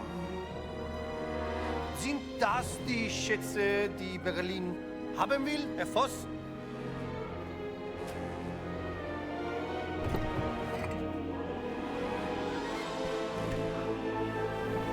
Mussolini wants the cat mummy?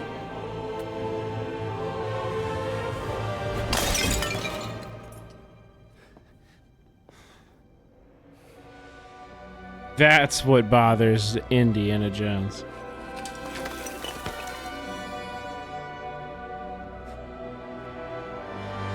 Hold on.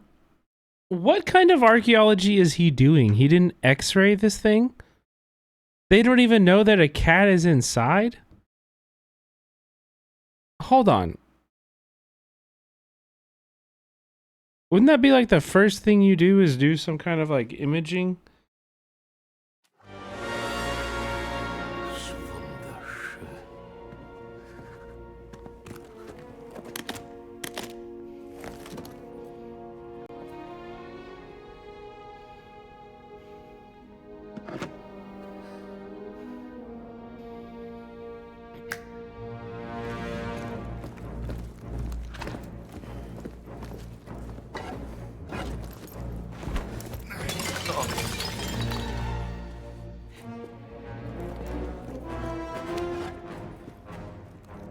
Was ist das?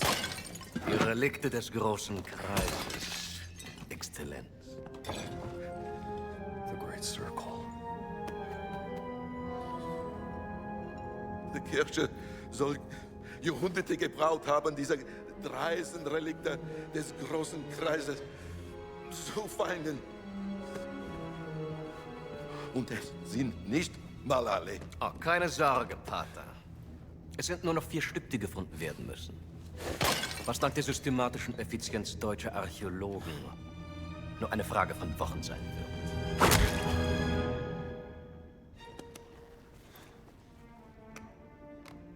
Ich muss Sie warnen, Herr Voss. Die Relikte sind gefährlich. Sie sollen Kräfte bergen, die nicht von dieser Welt sind. Und genau deswegen will der Führer sie haben. Ich erwarte, dass auch Italien von diesem Vorhaben profitiert, Herr Voss. Vertrauen Sie mir, Exzellenz.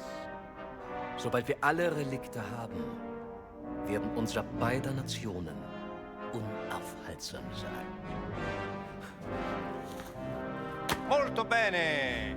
Felice che abbiamo risolto questa faccenda in modo amichevole. Bereitet den Abflug vor.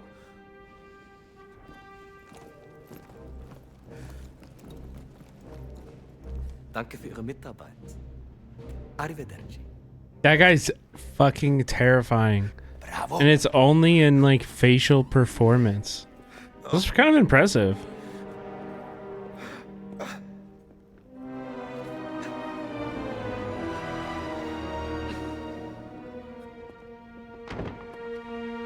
What do you mean imagine?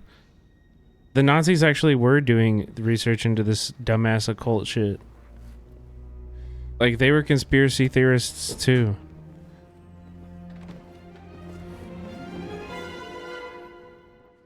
Hitler was like fucking an addict, like on hopped up on meth and shit. Back? Yeah, that's what I said.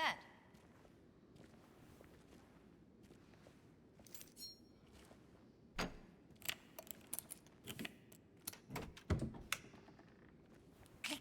There we go. Is this one more mystical? The only mystical thing is giants. But I think they're all kind of mystical. Okay, I'm happy that happened for you, or sorry that it happened, or whatever. I cannot open. Do you still have that pendant of yours, Otto Jones?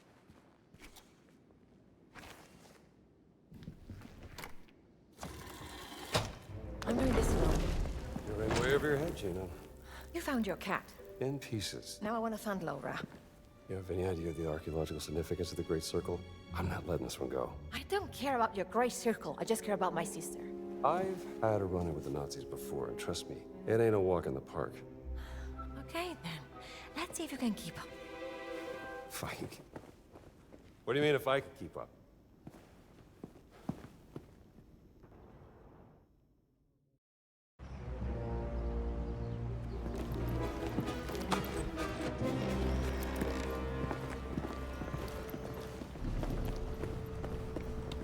Gina, respectfully. Wait, her biggest contribution has been lockpicking. She just couldn't open that door. Das sind alle. Schickt uns rauf.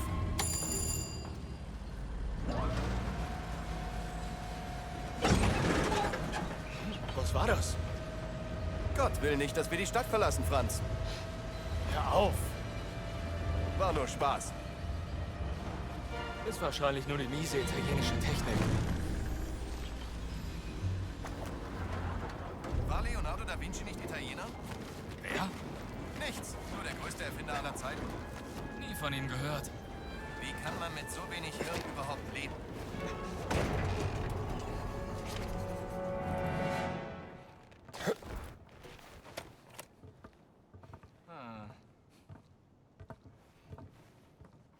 Was zur Hölle war das? Yeah, put your camera away, Andy.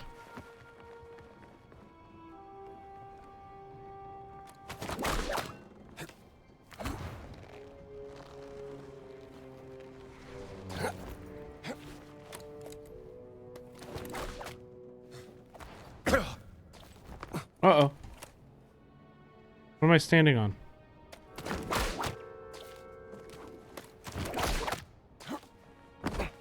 What the frick? Glitched it. Put the damn camera away, Andy.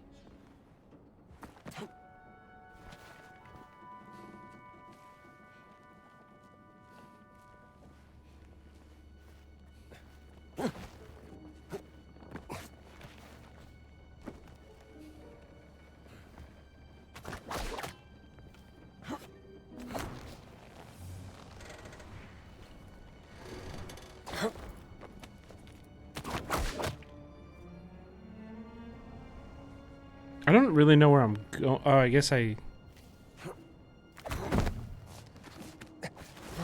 Yeah, do that. Okay.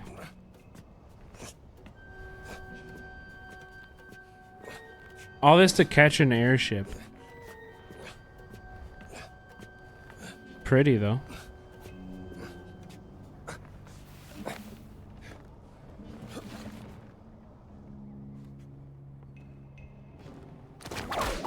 What's more, a damn airship to Nazi Germany?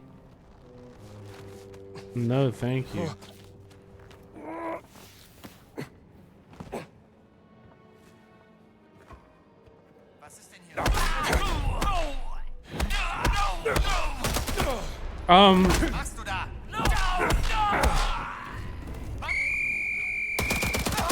Oh shit.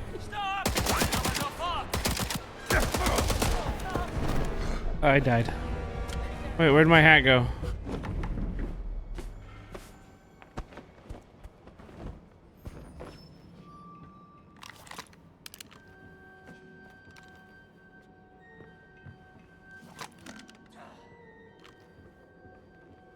We're getting into shooter mode?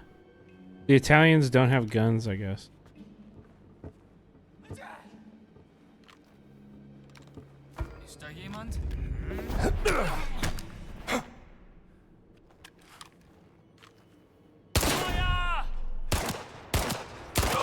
Okay, they can Might take wanna put some ice on that. 3 shots to the fucking face. What am I shooting them with? BBs?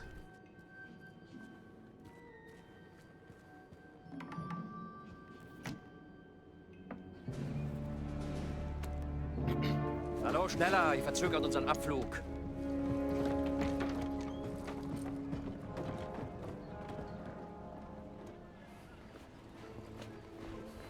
Father Gallagher.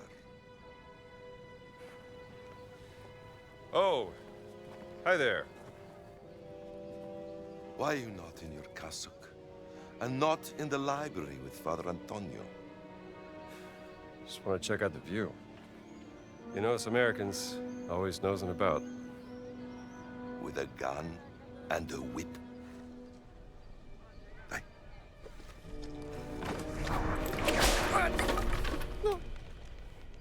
You'd be surprised how often it comes in handy. Traitors, conspirators, liars! And now I also have to deal with spies? Fate ciò che volete con lui. Mi occuperò di Antonio. Not Antonio. Monsieur. Voir. Demone. Demone! Uccidete il demone!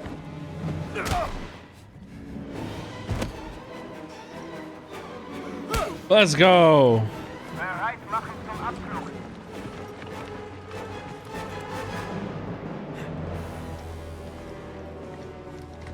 Oh my god, Indy. You're just gonna leave him? Fight those guys with him.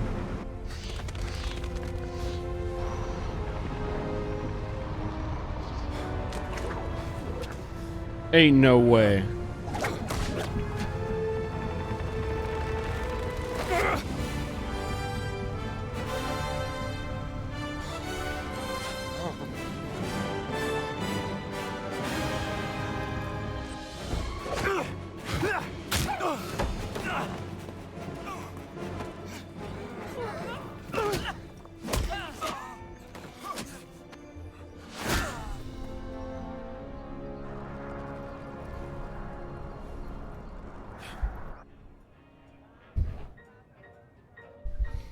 Buona fortuna, amico mio.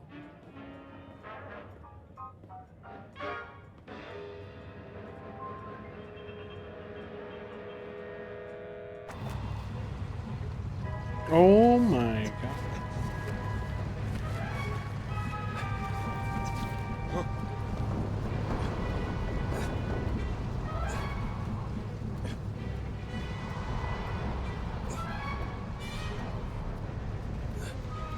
Dude, this game is so good. This is fun.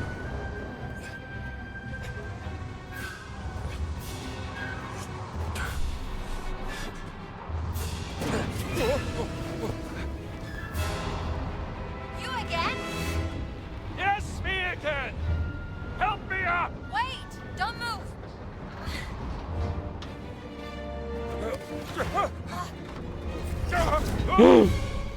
I said don't move! I'm okay! Thanks for asking!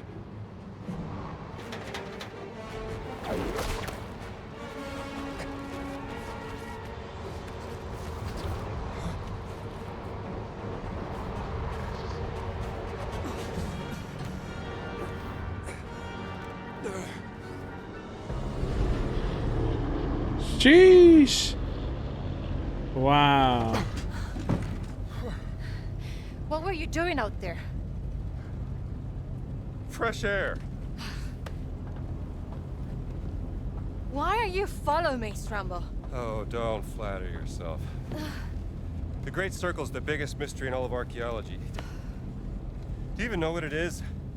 Some kind of a fancy ring you're gonna put in your museum, perhaps? No. What? Do you have any lipstick? Give it to me. Great. That's the Earth. Throughout history, mankind has Round. sites of great spiritual significance.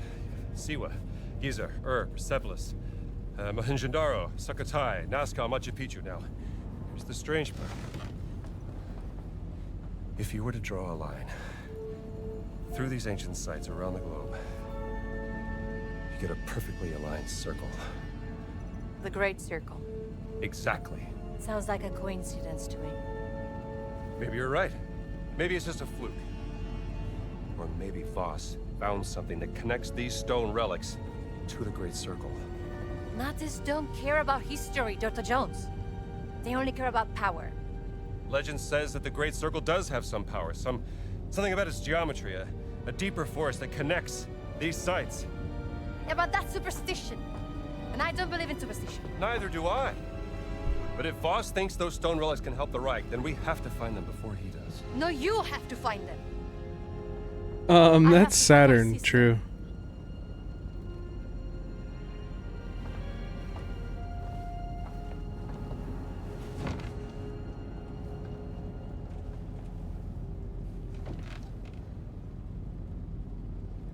Sorry. I do have a pen, do you know that? I'm a journalist. That's a good line. It's an antique, by the way. What? A hairpin. Early 19th century.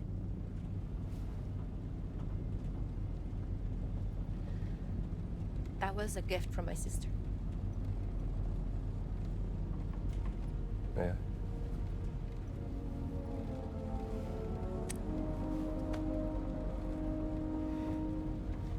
It is quite lovely. Seems to be something. Wow. How about that? Laura didn't tell me about that. I could have used it back in prison. They let you bring that hair tie into prison? There's so many things you don't know about me. Blood is a long way to Giza.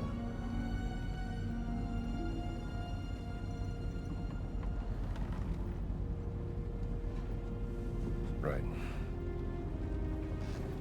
Gotta get some shut-eye.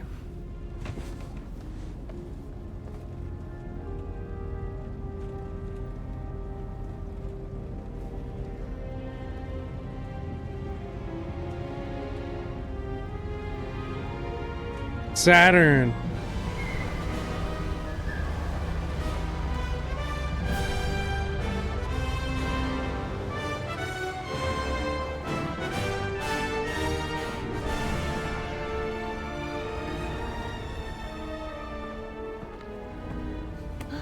We're about to land.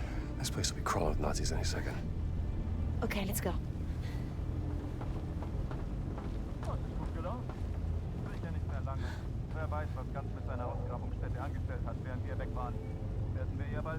There's a service hatch in the back. Let's get out this way. So. Okay. We're gonna call it there, but damn, this game's great. I can't wait to keep playing it. We will do it very soon, the rest of the week.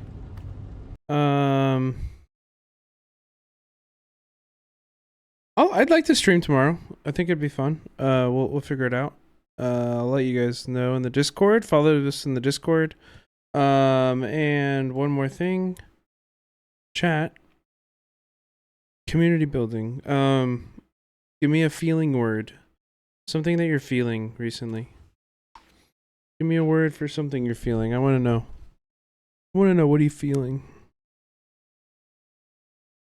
Thoughtful. Good one. Hooked. Swamped. Was it a good busy, Alexander? Hopefully. Hopefully it's a good busy.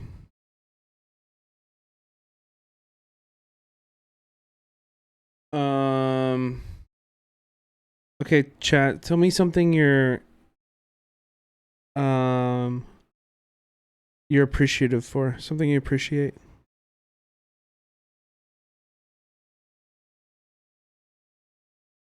Like one or two words. Some short messages. Just get them coming. A roof, good one. Yeah, I appreciate that too. Thank you guys. It's your support that put a roof over my fucking head. Metal Gear Solid 3, true. I can't wait to play that shit. The remake or yeah. My Health, that's a good one. Left to Streamers, true. Me too. My dog, me too. He didn't come in here today. I think I had the door closed, so he didn't come and hang in with us. But what else? Okay, last thing. What is any kind of room? This is a room for tension.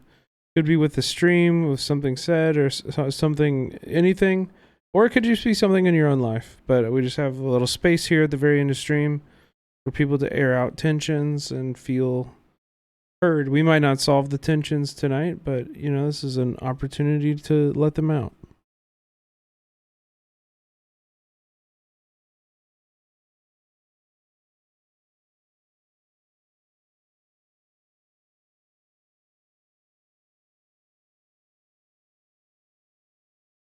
Okay, well, that's okay.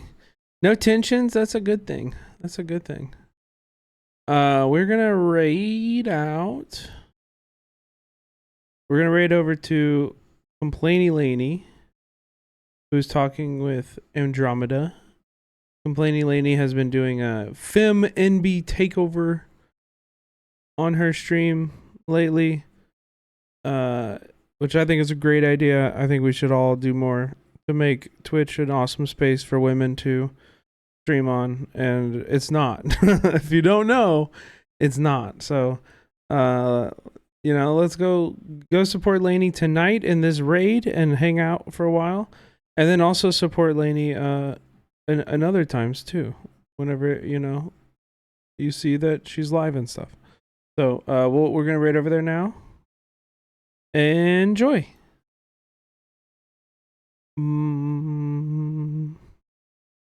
Mamma mia. Wait, did Ecuador release any results on their presidential election? Noboa? Oh no, the conservative one in Ecuador. Frick.